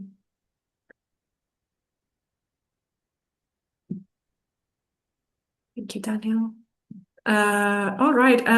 It seems that there are no questions at the moment, so I think we are ready to move on with Ahmed and EFFIS. Yep. So you can over hear to me, you. right? Yes. Perfect. Let me try to share my screen now. Okay.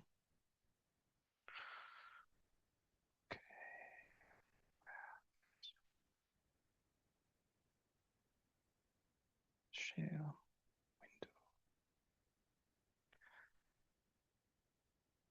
Okay.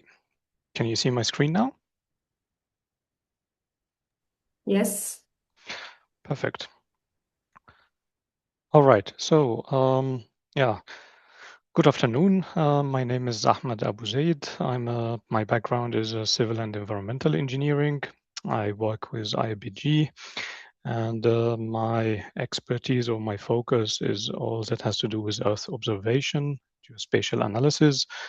Quick, small roundabout about me. If we go from top clockwise, one of my favorite books, my all-time favorite book is Psychology of Peoples. I always come back to this one whenever something is happening around the world to understand and comprehend a bit.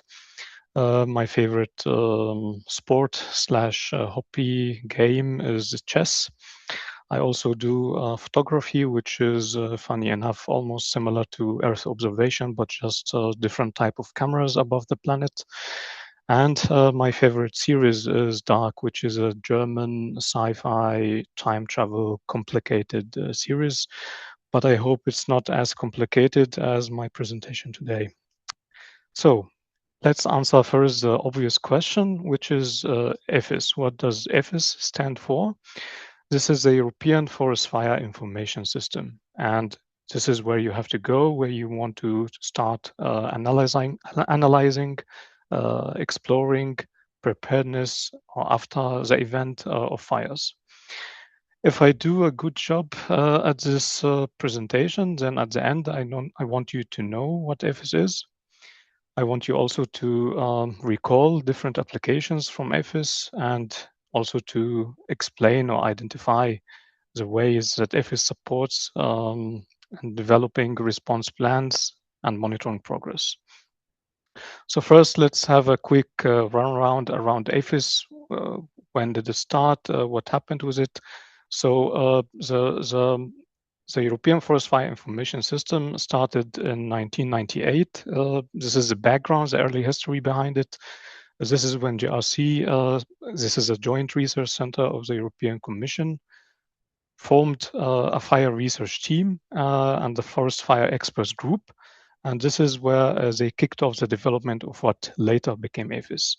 So this is 1998. And in 2003, we developed what is called the rapid damage assessment. This is when we have, EFFIS is embedded in EU law via the forest focus regulation, and it's becoming something in the development. In 2004, we had the EFFIS fire database where you had harmonization of national fire records. In 2005, you started to have a viewer where you can go into the web and start tracking, start visualizing some parameters. In 2007, the current situation viewer was set up, which I'm going to show you later.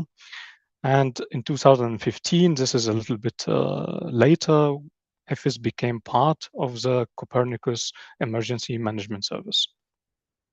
Let's break it down a little bit. What exactly is EFFIS? I want you to see what's exactly behind it. So if I click here, you have satellites orbiting our planet 24/7, and you have forests, cover types that are classified as forests, and you start to get signals from these satellites. And once you have a fire detected, this gets analyzed into the database from EFFIS. And then this is automatically applied on viewers. So you see maps, you start to visualize something. And this can be aggregated into statistics, into data downloads, into whatever you want to use it for your own research purposes. Okay, so what exactly is EFFIS? Just to define where it's going, what some pillars of EFFIS. So EFFIS, as a main focus, is monitoring and assessment and management of forest fires. The coverage, which many people don't know, is covering Europe and North Africa and Middle East. There is another component, which I will show later, that covers beyond this. The key outputs are real-time fire monitoring, forecasts, assessments, and the data users is everyone, basically everyone, and that's what I'm going to show later in the second part of this presentation. National authorities can benefit from it, EU institutions, and even fire managers. As I said, in 2015, this became integrated into the Copernicus Emergency Management Service. So it's part of the early warning and monitoring services. And as I said, this is formed from this forest fire experts group that comes behind, that built all of the EFFIS environment. And this is a collaboration between 43 countries' wildfire experts. So quick overview. Now we go into EFFIS and we look at the applications, which panels you can open inside EFFIS. I just want to notify you that this is a 15 minutes theory, so I show you in slides what it looks like. But the next afterwards is I open the portal with you and I show you exactly what each of these does. And we go step by step and even navigate an event. So first of all, you have the current situation viewer. This is the one you have here on the left-hand side. This is like the crown jewel of EFFIS. This is where you aggregate, you monitor, you forecast, and you see rapid damage assessments as well.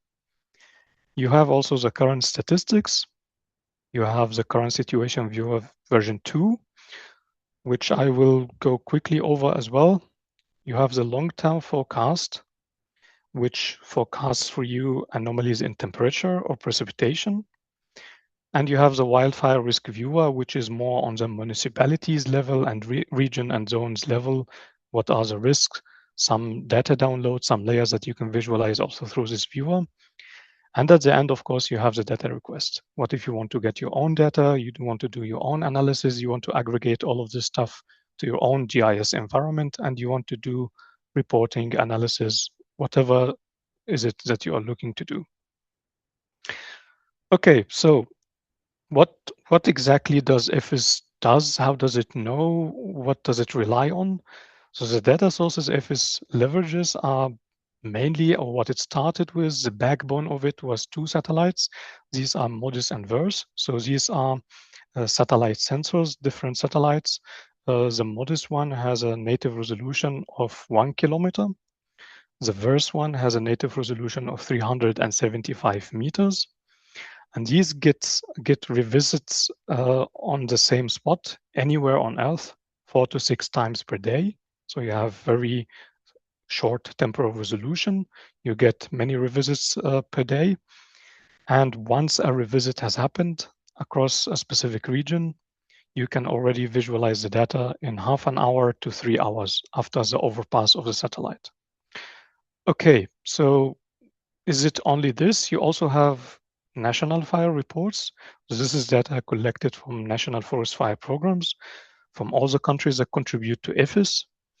You also rely on meteorological data. So you have meteorological models.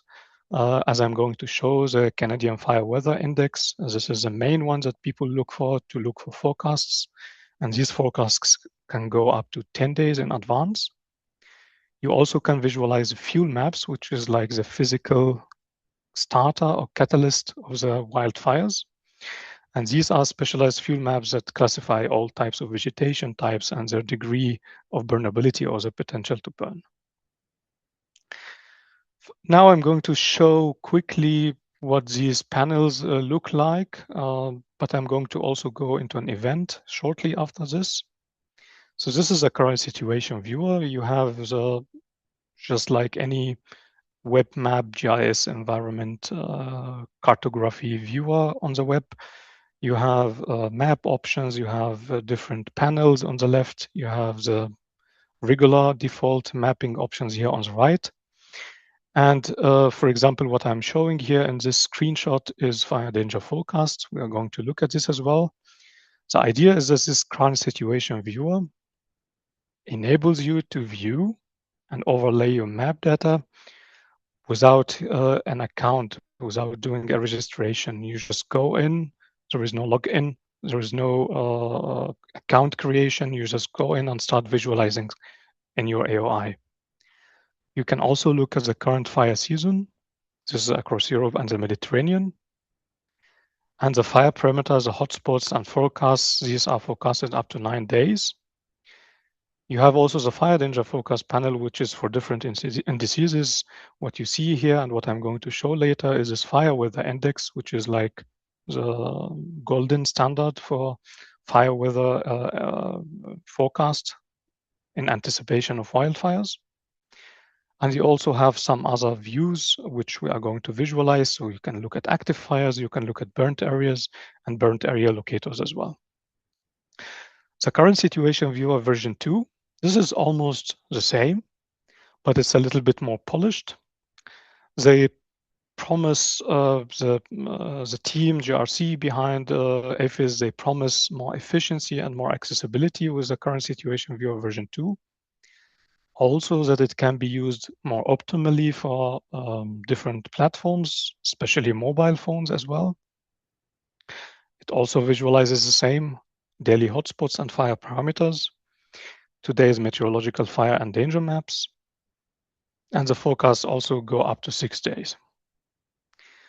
The next thing is statistics, which is very useful if you are planning to do a case study or a reporting or want to look at trends and so on. You have the estimates here on the left-hand side. These are annual statistics, and you have the seasonal trend as well. I'm capturing here screenshots for Spain. All of the data that you see behind the statistics are downloadable, and even the raw data itself is downloadable. So you can optimize it, do your own analysis around it. You have the long-term forecast as well. So you have temperature anomalies and rain anomalies. You have monthly forecasts and seasonal forecasts. And the temperature are the areas that are expected to be warmer or cooler than normal. And the rain anomalies is where you have more precipitation or less than normal precipitation. The wildfire risk viewer, as I said, this is more aggregated across administrative zones and regions. You can also look at different fuel types, different vulnerabilities, different parameters inside the vulnerability as well. So economic vulnerability, population vulnerability. And of course, at the end, to keep it open source, to keep it optimized, that you can do your own analysis, you have the data request. So either you can download ready-made data. So you have active fires from both sensors, for example, you can download them already. Or if you want something that's more tailored to your own region or to your own study or case study, you can always get in touch with the data request interface, which I'm going to show as well. Just some simple filling in, and then you can get in touch with them and you get a reply in a few days saying, okay, maybe we have this, we can provide it to you. Or if you are expressive in your description, maybe your description advises them that, okay, maybe this is not available, but we can provide something that acts as a proxy for your own analysis. From this quick intro, this is just a theoretical thing. I'm going to show the practical part now, but I want from this one that you roughly have an idea what EFFIS does, who can use it, and recognize also different data sources, how they are integrated also into the map viewers and into EFFIS environment. And also you break the ice, you see something, you know what to anticipate and so on when we open the portal together. And you can identify different applications. If you have any questions, now would be the time. But if your question is, where do I click? Or how do I open stuff? Then this comes in the next part. But if you have already some questions, we can go ahead with some questions. Hey, thank you very much, Ahmed. Let's see if we have any questions in the chat or in the Q&A. And of course, you can always raise your hand to ask the question directly. Okay, it seems to be not the case, and we can just jump into the portal directly. And Maybe I share my screen again. I think there will be questions once we are on the portal. Exactly, yeah. Okay, so I open here, bring this here, cancel this.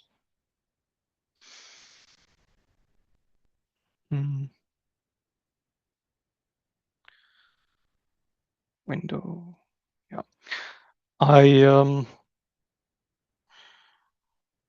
Nope. This one. I share now the screen. Yeah. So again, do you see my slides? Yes, we do. Good. So now we do the workshop. What I intend to do with the workshop is we want to go to a specific event and we want to look at it. This is the same one that also Stephen navigated around in the rapid map part. This was in Portugal in 2024. And we want to look at quickly what all the applications can show around this region, or at least the current situation viewer. But then I show you what other applications can do in general. And at the end of this, I hope that you can recognize what you can do with a current situation viewer. And maybe from memory, you can navigate to a certain event that you remember, a wildfire that happened somewhere around the country where you live in. And you can start visualizing something and get some insights from it. So quick thing about the wildfire itself we are going to explore. This happened on 15th of September 2024. This was around different regions inside the different municipalities inside the Aveiro region. This was Oliveira de Azeméis, Sever de Voga, and Albergaria Avila. And the fire spread very quickly because there was this formation of the holy triangle of fires. So you had high temperatures, you had strong winds, and you had dry conditions, which is like no-go for wildfires. This is extreme conditions. And this is when you can really anticipate and get prepared for wildfires. So the north of the country, as also was shown in the morning in rapid mapping, but we will have a look at it as well. There was multiple events of wildfires happening at the same time. There was severe high ignition rates, and this overwhelmed emergency response greatly. This resulted, of course, in widespread damage to the ecosystems, to the forests, and to livelihood and infrastructures. And now we want to really have a look at something. If you are a fan of exploring with me, you can open the link here. So forest-fire.emergency.copernicus.eu. I will open it with you as well. Or if you want, you can also follow me, follow what I'm doing. I will share my screen now. So I will type here in the search EFFIS, and you have the link here. So forest-fire-emergency.copernicus.eu. I think also if you type in the search here EFFIS, it's usually the first result. You can click on this, and then you come to the landing page of EFFIS here. Okay, so this is the landing page of EFFIS. What do I get from this? So you get a welcome and some explanation behind EFFIS. If you scroll down, you can see something called EFFIS applications. And this is where you have most of these screenshots that I was showing you. And I want to first go to the current situation viewer. So if you click on it, this will open a new tab. Let's click. Okay, so as I said, you get the normal map parameters. So on the left-hand side, you have map options, some layers that you can visualize. So human settlement layer, if I zoom in a little bit, you get this human settlement layer, bluish haze. You get also the Korean land cover. You have different types of fuels. These are just static layers that you can visualize. Under this, you have the forecasts, you have the rapid damage assessment, and you have inside this rapid damage assessment so much parameters also divided. So you have active fires, you have burnt areas. On the left-hand side, you have the normal map tools where you can search for a specific place. You can toggle on or off the sidebars. You can change base maps, and you can also open the legend.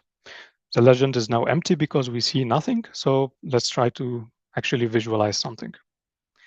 So as we said, so this fire that started in Portugal, this was around September 2024. So I wanted to know if I had EFFIS back in time, how I could use it. Can I forecast something? Can I see something in almost real time? And can I look at after the event, how much the damage was like, the extent of the damage? Can I delineate something? What can we get from EFFIS if I had it back in the event? So first of all, we need to look for the region. So I will go here on the right-hand side to this magnifying glass, and I will type the region. So this is Aveiro, and I press enter. And it is the first one. Bear in mind that sometimes it shows you the name of the region in the native language that you have the device set to. So if I click on the first one, this is Aveiro, and then it zooms to the regions that I want to look at. Okay, good. So I'm looking now at this region. What can I get out of it? So we said September 2024. So let's, in the forecast panel, click on the selected date. And let's scroll back to September 2024. We said it's around 16, so let's look at a few days before as well, so 14 and 15. I will click here on 14. Okay, I clicked on the date, but nothing is happening. Why? Because I still didn't activate this fire danger forecast. So I click on this rectangle or square, and then it activates the layer. You see some colors happening. Let me zoom out a little bit so you can see a little bit more of the context. So you have here different colors. I don't know what these colors mean. So maybe I can now open again the legend. So I look at the right-hand side, I click on the last button, which is show legend. And then I start to see the fire danger forecast. So you have different colors. From the different colors, you have different forecast or different danger level. Let's put it this way. And we said that the fire was around 16th. Okay, so we see here around the region some higher, going from very high to extreme danger. What if I go one day forward? So you start to see it's going a little bit bigger with this danger forecast. And what if I go to the day itself of the fire? So it goes a little bit more darker. So it goes from between high and very high and extreme. Now it's going a little bit into the very extreme. And even when I want to consult a specific spot, I can come here with the mouse and right click and click on this fire danger chart from the drop-down menu. And you start to get this temporal fire danger. So you see on the day of the fire where you had this breakout of fire, there was a mounting up fire danger forecast going up to 78. Okay, what is 78? I don't know what this means. Or what is exactly this fire weather index? How does it calculate this? Next to each of these data, you have this eye icon, which you can always press on. It will open a new tab or new window. And you can read a little bit what is the meaning behind this fire weather index. So you have differentiation of different classes. You have low to very extreme. You have these fire danger assessment from deterministic models. So you see the resolutions, you see how far the forecast can go, what are the models behind it, and so on. Okay, now I understand. So very extreme is something that's above 70, and this is what I saw here back. So if I go back again here, yeah, okay, this is going up to 79. So yeah, that's why it's classified as very extreme. Okay, good. So this is when you are looking before the event. Okay, what else can I do with the current situation viewer? Let's deactivate this fire danger forecast for now. Let's go at the rapid damage assessment.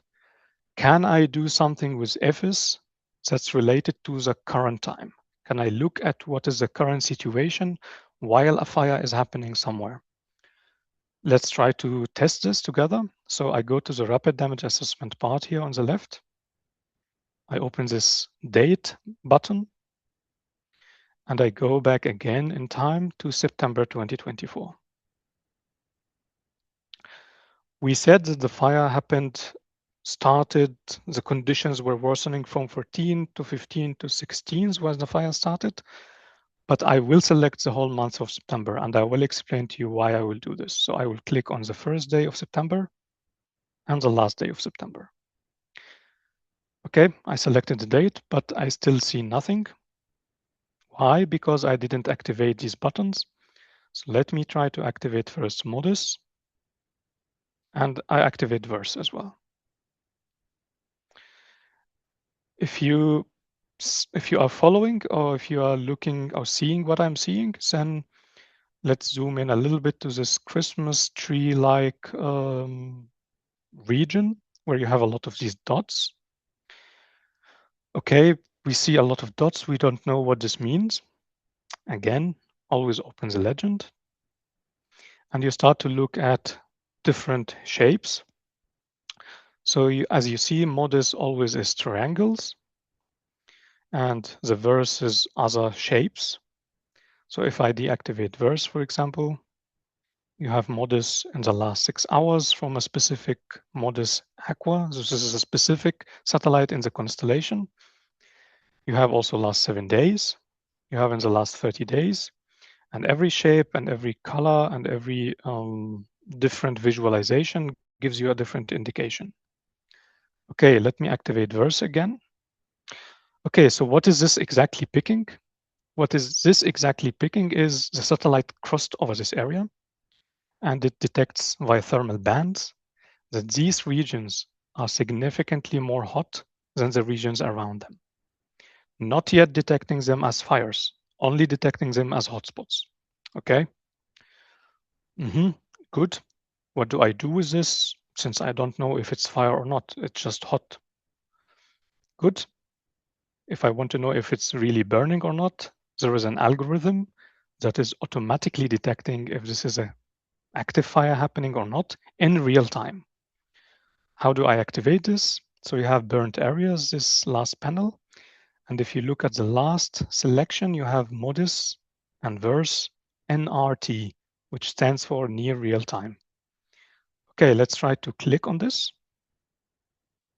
And you immediately start to see these polygons overlaid on the map. Let me try to zoom in a little bit. I just want you to see a characteristic of this near real-time detection. It has a little bit of very sharp borders. Why is this? This is native to the resolution of the sensor itself. So the sensor detects pixels or regions of Earth that are 375 meters wide. So this is why you get these very sharp edges across the burnt areas. Okay, so this is happening in real time without any human touch. So this is algorithms that gets driven on the hotspots, and then it detects, okay, this is a burnt area that's happening right now.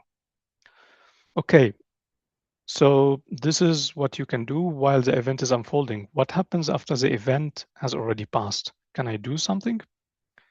Yes, you can. And for this, you need another satellite that comes in. Maybe a one that maybe most of you have heard of is the Sentinel-2. You see here there is a module, the first one, which is called Modus/Sentinel-2, between brackets supervised. Let's activate this.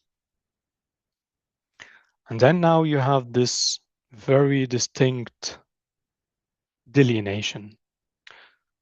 What is this exactly doing? So after the fire event has gone, Sentinel-2 comes in, which has a much precise resolution, which is 10-meter resolution.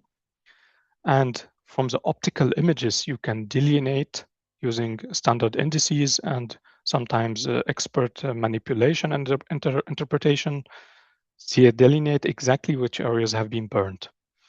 And because the resolution of this is coming from 10 meters, you get these very definite green detailed edges.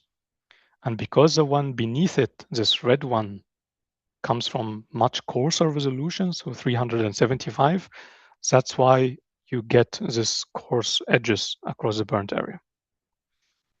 Okay, looks good. Do I get anything also from this? Again, you can also right click on the layers. You can do display layers info. And then on the right hand side, you see, okay, it started on 15th. Last update that happened to it is 19th. This is coming from the burnt areas near real time. What happens if I click on the other one? Do I get something different? Yes, I get something different. So you get percentages also of the different types of forests that burned. You get the total burnt area, and you also get it correlated to the location and the province where the fire event happened. Okay, so this is what we can get while looking at the current situation viewer. So we looked before, we looked at this forecast panel, and we looked during. So we looked at the MODIS and VERSE detecting in almost real time the fire spots or the very hot spots. And after the event, when the Sentinel-2 has passed, you get this detailed delineation of where the fire has exactly happened.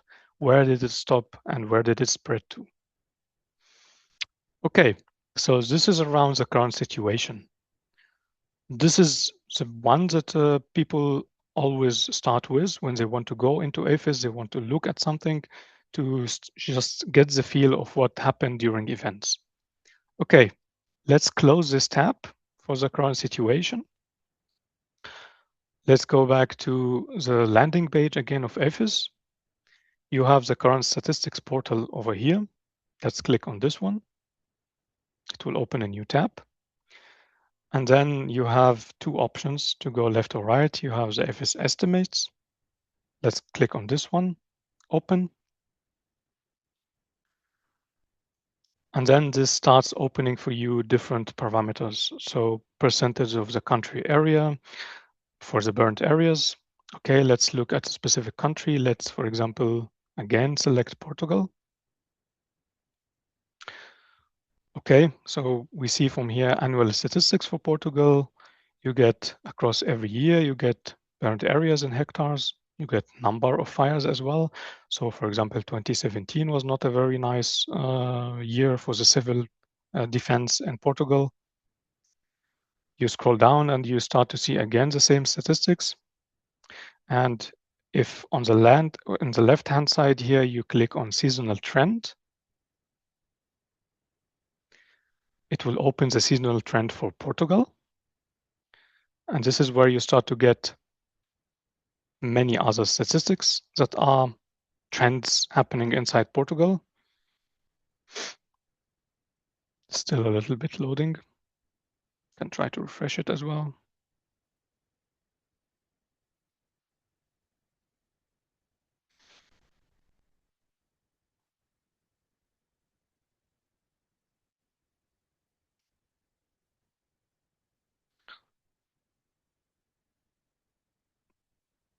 Taking some time to load.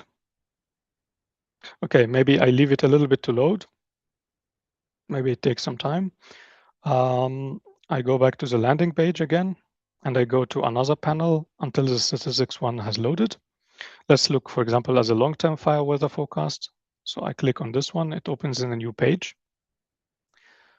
And as I said, in the forecast, you have monthly and seasonal forecast.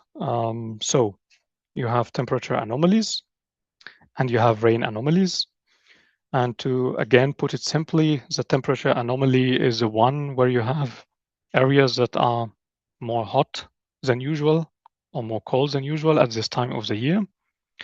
And the rain anomalies is the areas where you are expecting precipitation that's above average or lower than average at this time of the year for this region.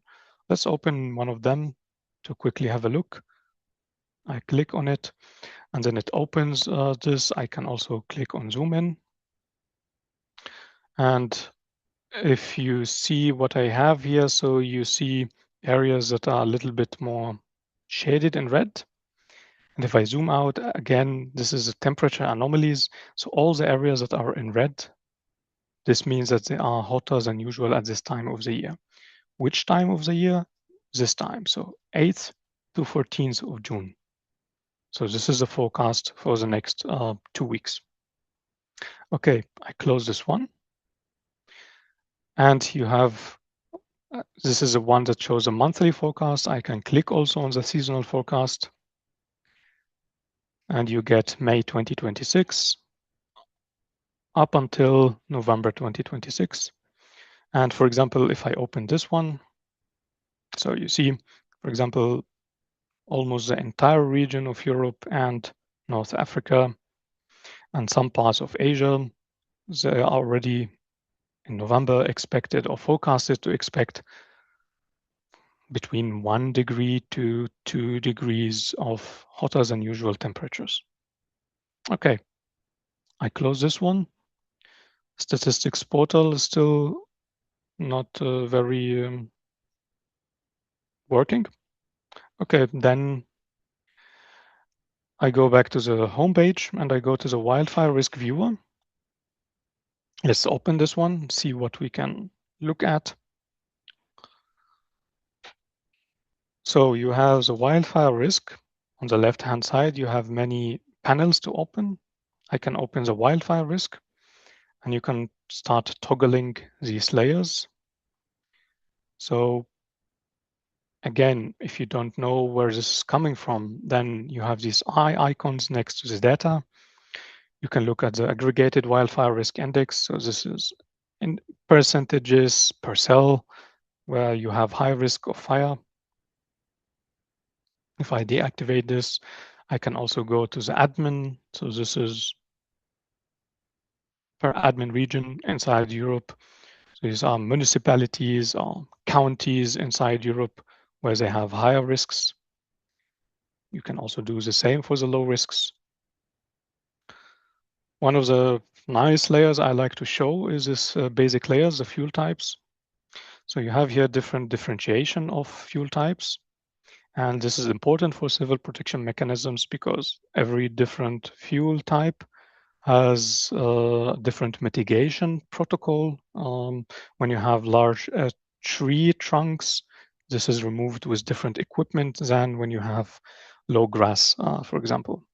So if I activate, let's say, fuel type 7, you can see that it's only in parts of Southern Europe.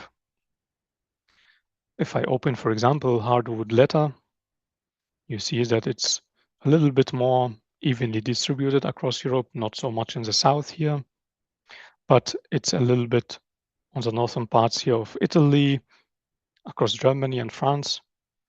And again, when you don't know what exactly does this hardwood letter means, you can always hover over this eye icon and you can read more into details. Of course, you can also visualize the last one here. So you have different land cover types. So if I click on green urban areas, you can see it's not so much distributed evenly across Europe, but you can download the layer here from this button. You can use it when you want to do an analysis that's more focused or tailored to green urban areas, for example. Okay, this is what you have in the wildfire risk viewer. I close this tab. Okay, statistics is working, but it's not showing much. Maybe I show it also in the other modules that I'm going to show. But what is very important is the data request. I want to show you this. So this is a panel, this is the interface that you get when you want to request something. So you have email address, organization, which organization you're dealing with, the reason why you want this data, and the data as well. So for example, if I click on burnt area, I can select here which format I want to the data as, so Esri shapefile, very common, GeoJSON as well, KML if you want to visualize it over Google Earth Pro or whatever. And when you have the description, this is very important. Again, the storytelling is very important when you request something from the service, because if they don't have access to this data or they don't have the data available, they can always tell you, okay, we don't have this, but maybe we have this that can be useful for your own analysis. Okay, is it always that you have to ask for stuff? No. If you go to the landing page again, on the right-hand side here, the last EFFIS application on the right-hand side, you have data and services. If you click on this, you have ready to download data. You have instructions here how to download it. You have the licensing, and you can click on the data download to just immediately start downloading the data already. For example, one that's very common that we use very often is burnt areas database. So you download this as a shapefile, and you get all the burnt areas across Europe for all the years up until 2016. And even inside the shapefile, you have some attributes, so different types of land cover from the shapefiles and so on. How much area was burned that is forest, how much was recreational areas or low grass, or so on.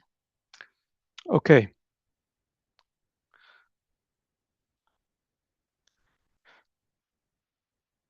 The statistics portal still does not work very fine if I try to refresh it, but maybe we can look at something in the global wildfire information system.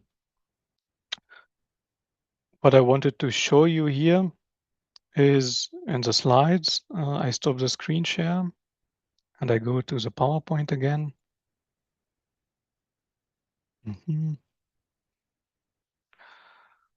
PowerPoint and share. So if you are going global, what we showed up until now is EFFIS. So again, this is from the name. This is called European Forest Fire Information System.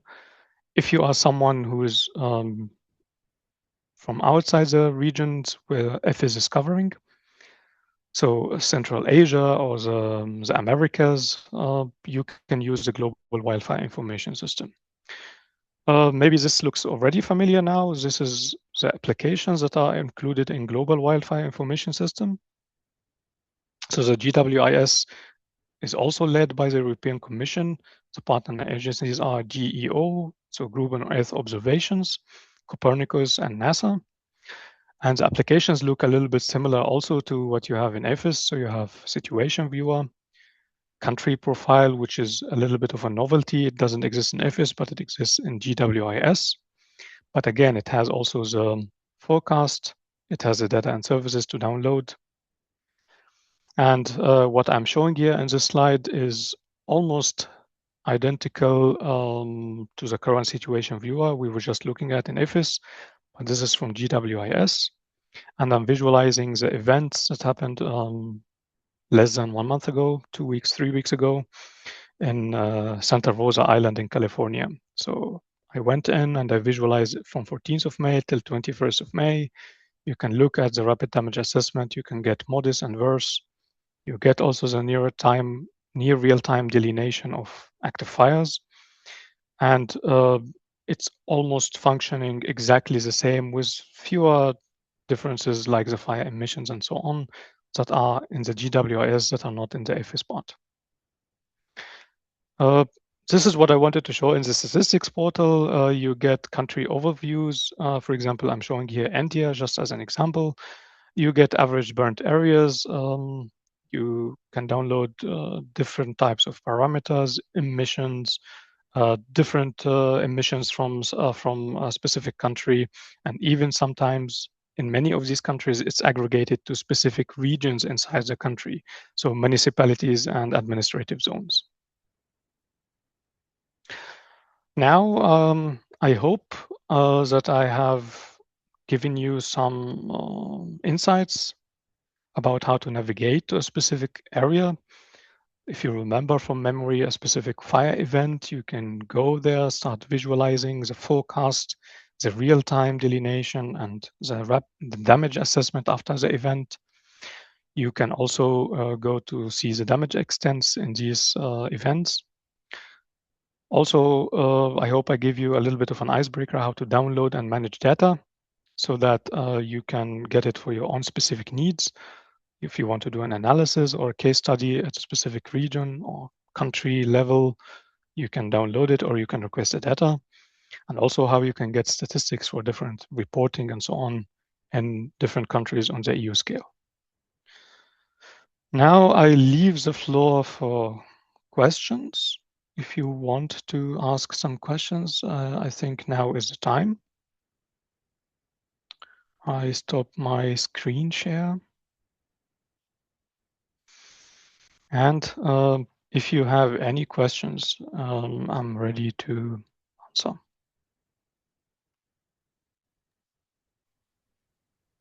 Thank you very much, Ahmed, for the presentation and also for the look into the EFFIS platform. So we are open for questions. If anyone would like to ask anything about the EFFIS or even about the RM again, now is the chance to do so before we move on to a quick quiz. Once again, just to wake you up a little bit.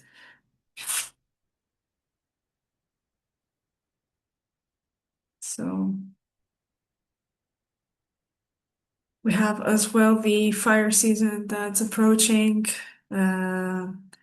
If it hasn't arrived already in some countries. So tools like this can be especially useful, I see you nodding, Ahmed, for the managing of wildfires and instances like that.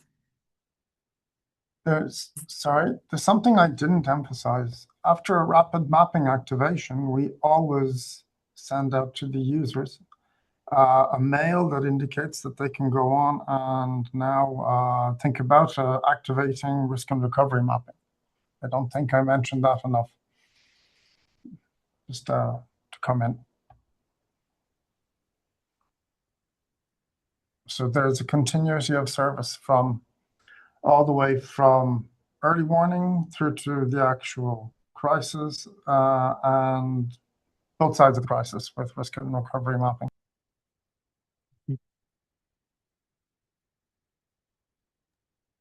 Okay, that's interesting to know as well, to highlight the synergies between the components within the EU Space Program.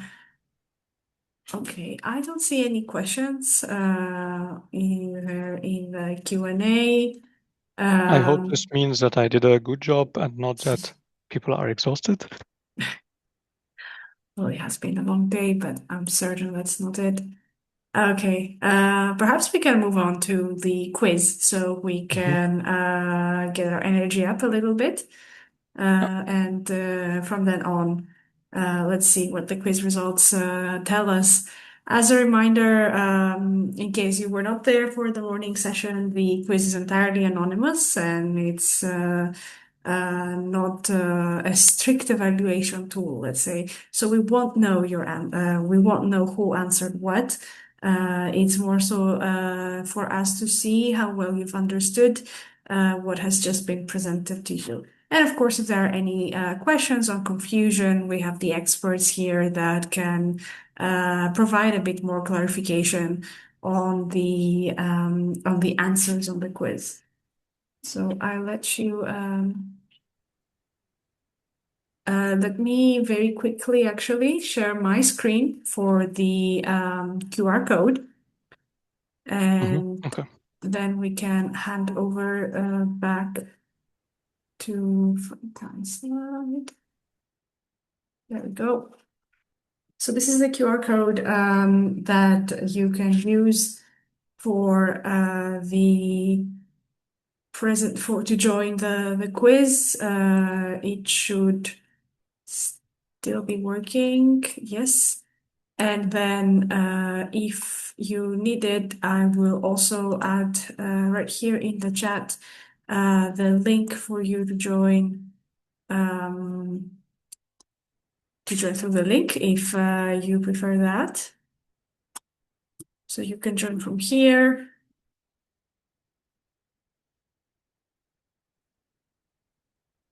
For EFFIS and RRM. And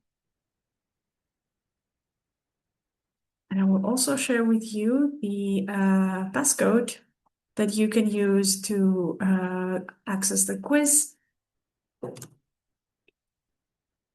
if the platform asks you for it. So you have it there. Okay, I'm going to stop sharing because I think it blocks you, Ahmed, from accessing the slides. So sorry, the Mentimeter. So I'll leave this back on to you. So I share it now. And then I need to click on Start Presentation, correct? That's right.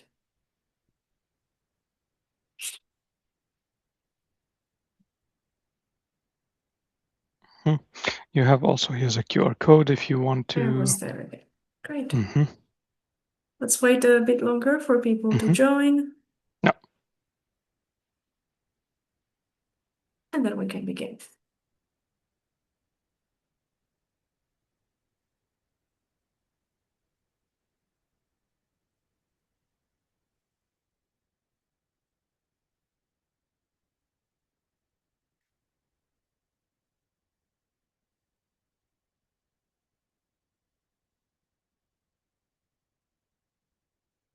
Can we get one more user?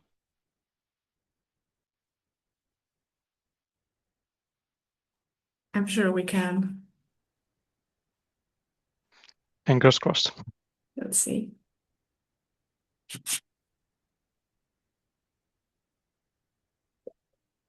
As I mentioned, the quiz is anonymous, so you have nothing to fear. Yeah, don't be shy.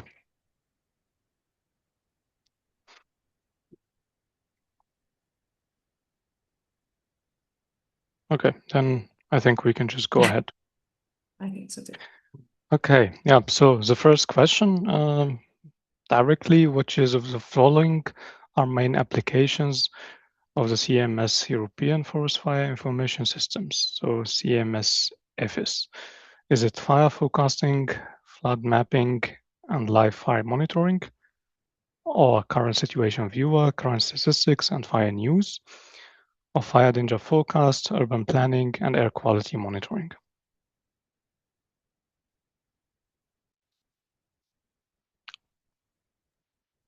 We're looking for how many correct answers?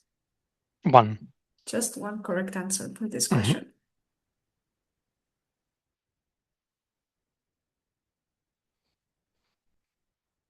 I think I can already see the results like this. Okay.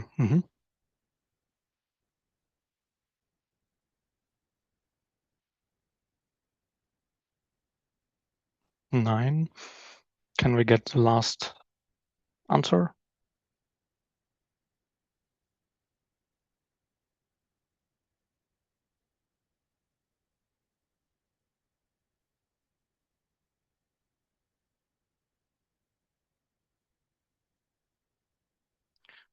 Okay, so let's show the result. Yeah, so it's a current situation viewer, current statistics, and fire news. Quick note, the fire forecasting, okay, could be, but flood mapping is not part of EFFIS. Live fire monitoring, yes, is correct, but the giveaway for this answer is flood mapping. This is not part of EFFIS. And of course, also here, the urban planning, air quality monitoring. So you have some emissions, but the urban planning, for example, is a giveaway for this answer. It's not part of the CEMS EFFIS. Okay, good. So do we go to the next one? So in the context of the European Forest Fire Information Systems, which of the following statements about the fire danger forecast module are accurate? So it uses meteorological data to estimate the probability of fire ignition and spread. It provides forecasts for both current and upcoming fire seasons. It relies exclusively on historical fire incident reports, or it's only accessible to government agencies.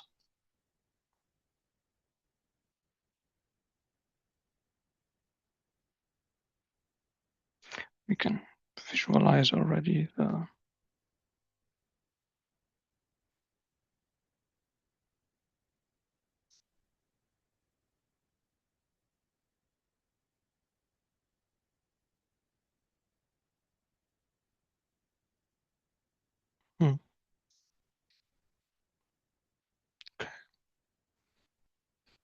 Okay, I'm good with 10.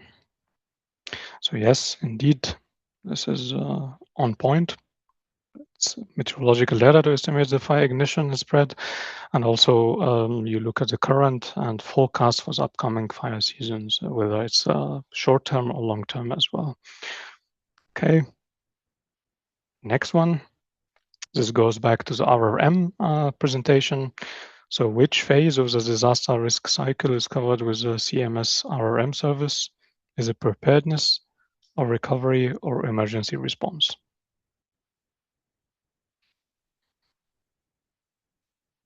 I think I can visualize already the results.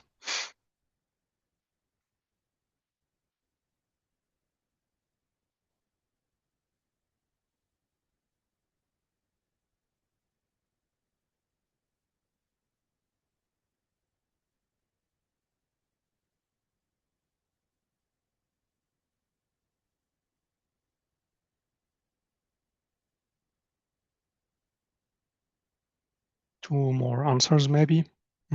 One more.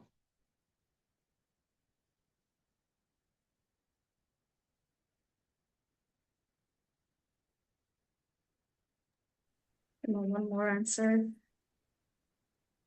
Once Please. again, it's anonymous. Don't be shy. No. If you're not certain, take a guess. Okay, maybe not. Okay, let's see the results. So indeed, it's part of preparedness and recovery. So before and after the event. What is not correct is emergency response. So this is what rapid mapping deals with, is the immediate response of the event. Okay, good. Now, again, in the context of the RRM, who can request this service? Is it authorized users, non-governmental organizations, armed forces, non-EU governments, or firefighting units?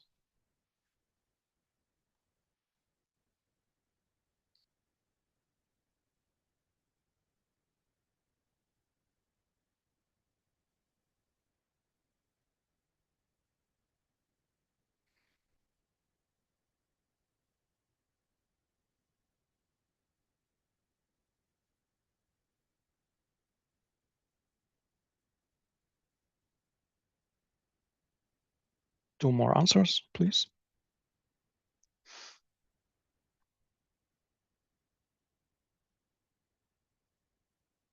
One more.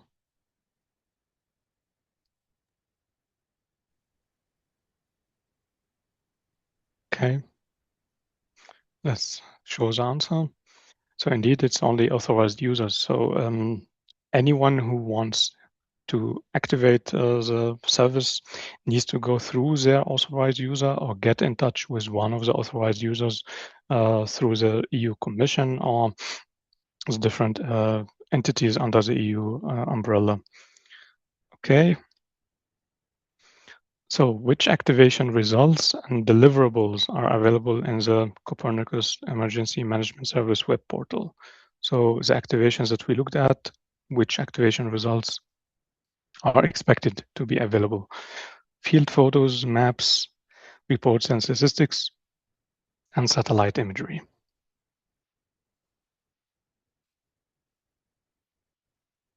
This is a tricky one.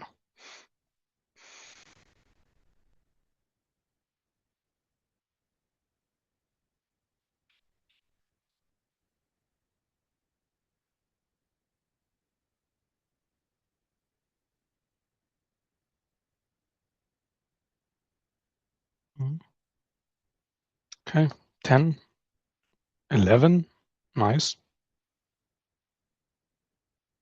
Okay, 11 is good. So as I said, this is a tricky one. Field photos and satellite imagery are not part of the results and deliverables. They are used for the analysis, but they're not provided to you as an end user. You can try to request them through the authorized user and they get delivered to you, but they're not published through the activation results and deliverables.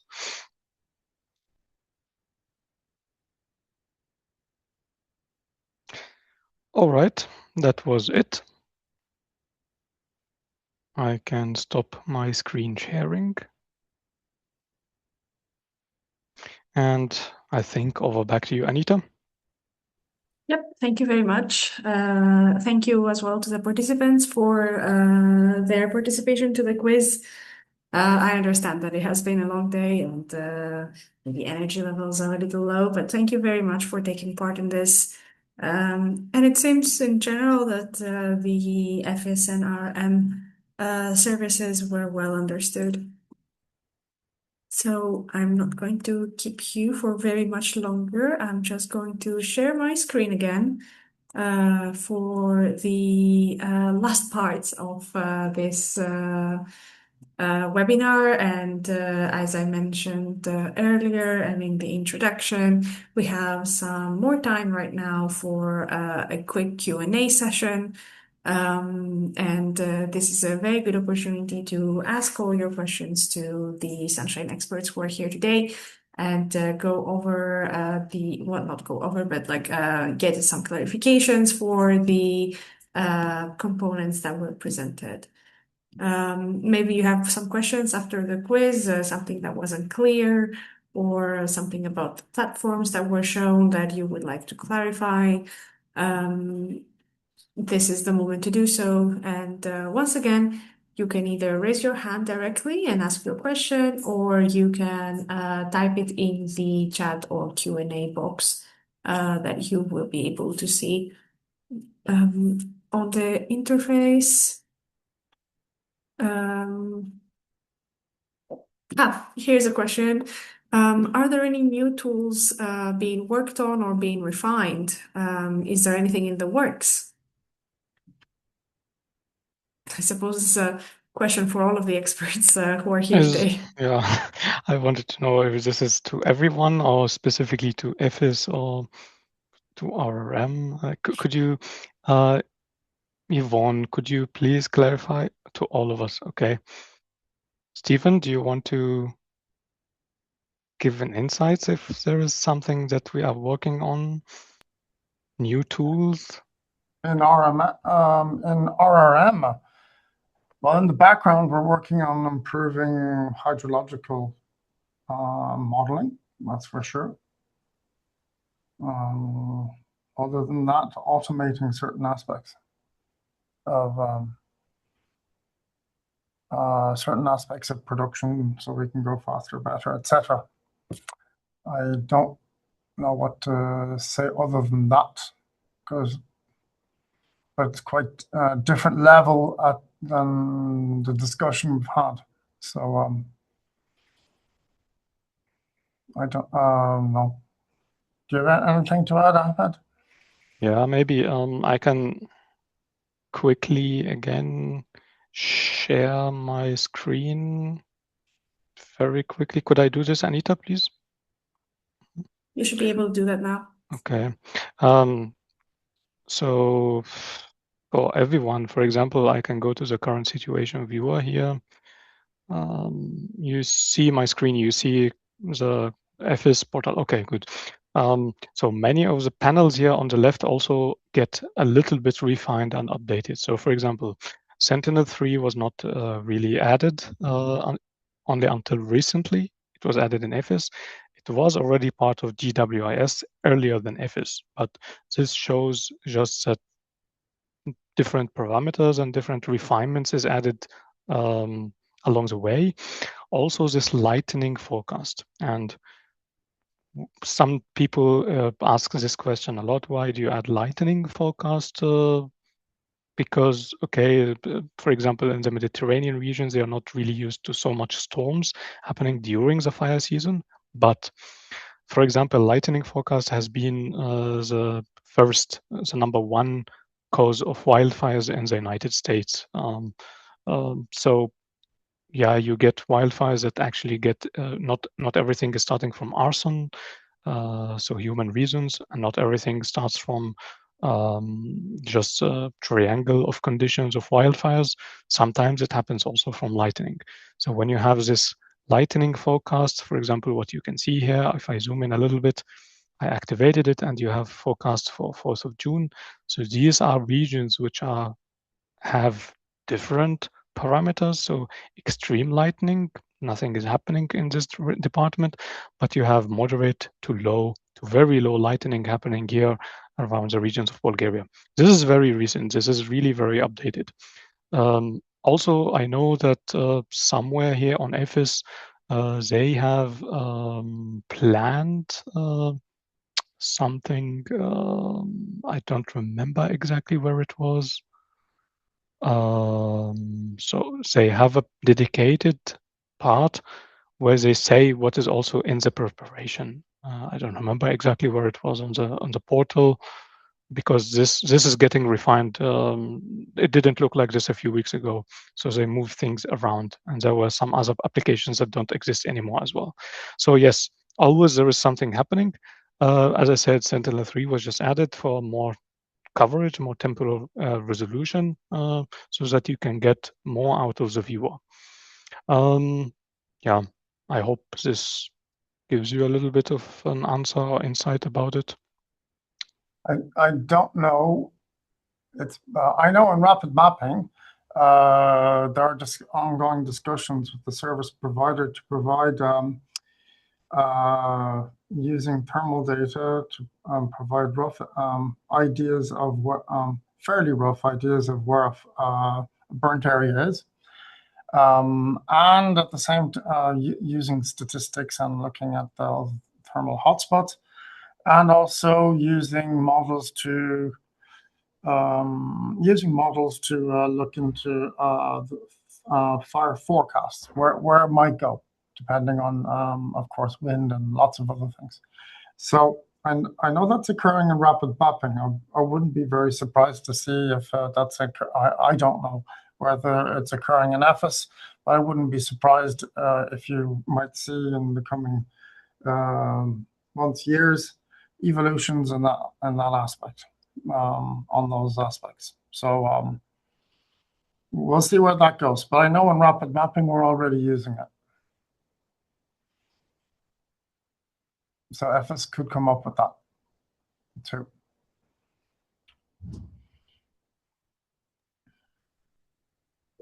Okay, that's really interesting to know. Fire spread, it's called, basically. Yeah. Very good to know. Something perhaps for future activities on this topic. Okay. Any more questions that you would like to ask to the team? Let me just fix this back up as it was before.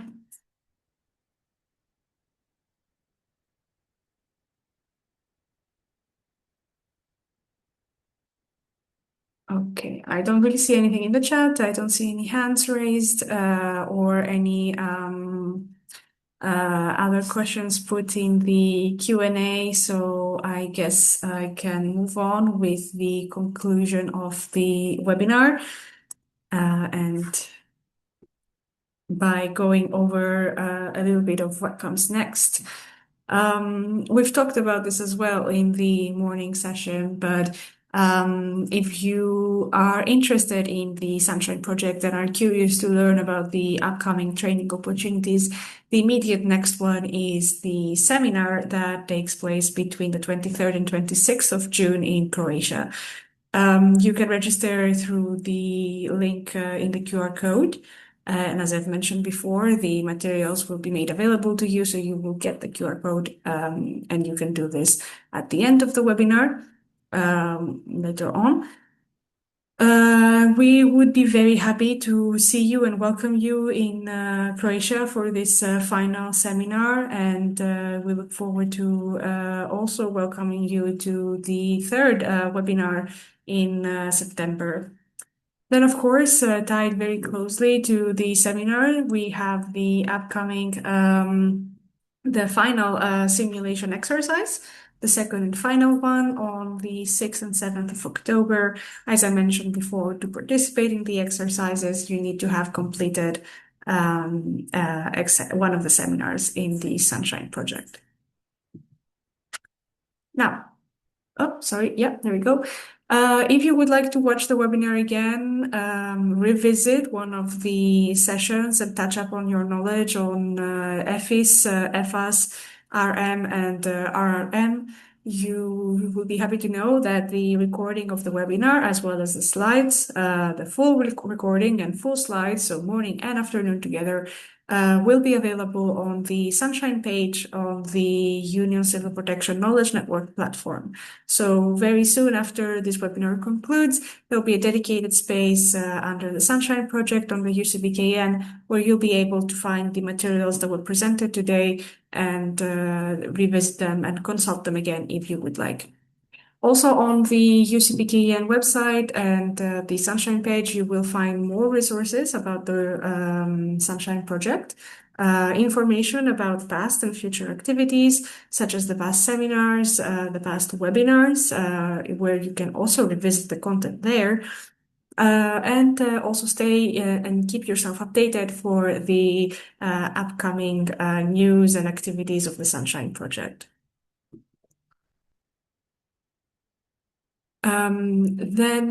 Sorry, I have a question here.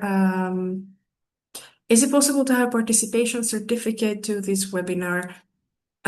So we normally do not hand out participation certificates for the webinars. But if you would like to have one, I will ask you to contact me, and I will send you, you will be able to see the emails and contact points right after this slide, so we can follow up on this request. Then, as we said before, and think that is very important to us, to the entire Sunshine Project, is your feedback and evaluation. So we would be very happy if you could if you could fill in the webinar evaluation form through the link that you see right now on your screen, and share with us your thoughts about this webinar, whether you found it relevant, whether your knowledge, whether you feel that you have learned more about the EU Space Program and the specific components that were presented, as well as any comments and feedback that you may have for us for the improvement of the Sunshine trainings in the future. That's very valuable for us and very much appreciated. So thank you in advance for taking part in the webinar evaluation form.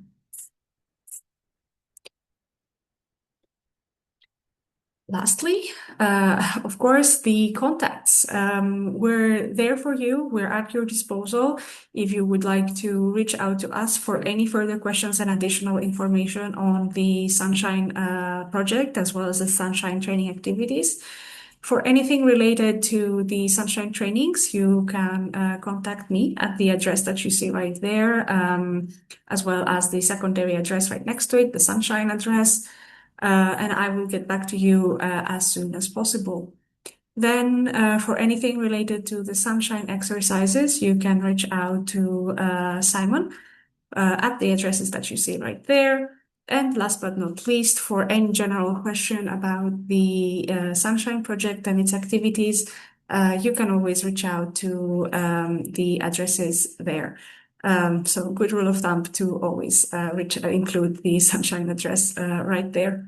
We would be very happy to answer any questions, direct you to the right material and the right points, but also hear back from you in terms of feedback on the Sunshine training activities. So with this, we've reached the conclusion of the webinar.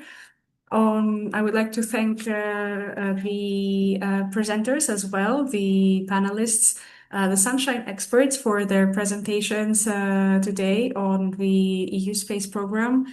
Thank you very much for the detailed presentations that you have prepared and for giving us a very insightful and in-depth look into the platforms and how they work and how they can be applied to the daily operations of professionals working in the civil protection and disaster management field. And of course, on behalf of the Sunshine Consortium, I would like to thank you, the participants, for joining us today and for actively taking part in the conversations, the quizzes, and the Q&As throughout the seminar. So once again, thank you, and we look forward to welcoming you in one of the future Sunshine training activities, whether online or on-site, so like the seminars. Thank you very much, and see you soon. Have a great rest of your day. Bye. Thank you. Thank you all. Thank you, Bye-bye. Anita. Bye.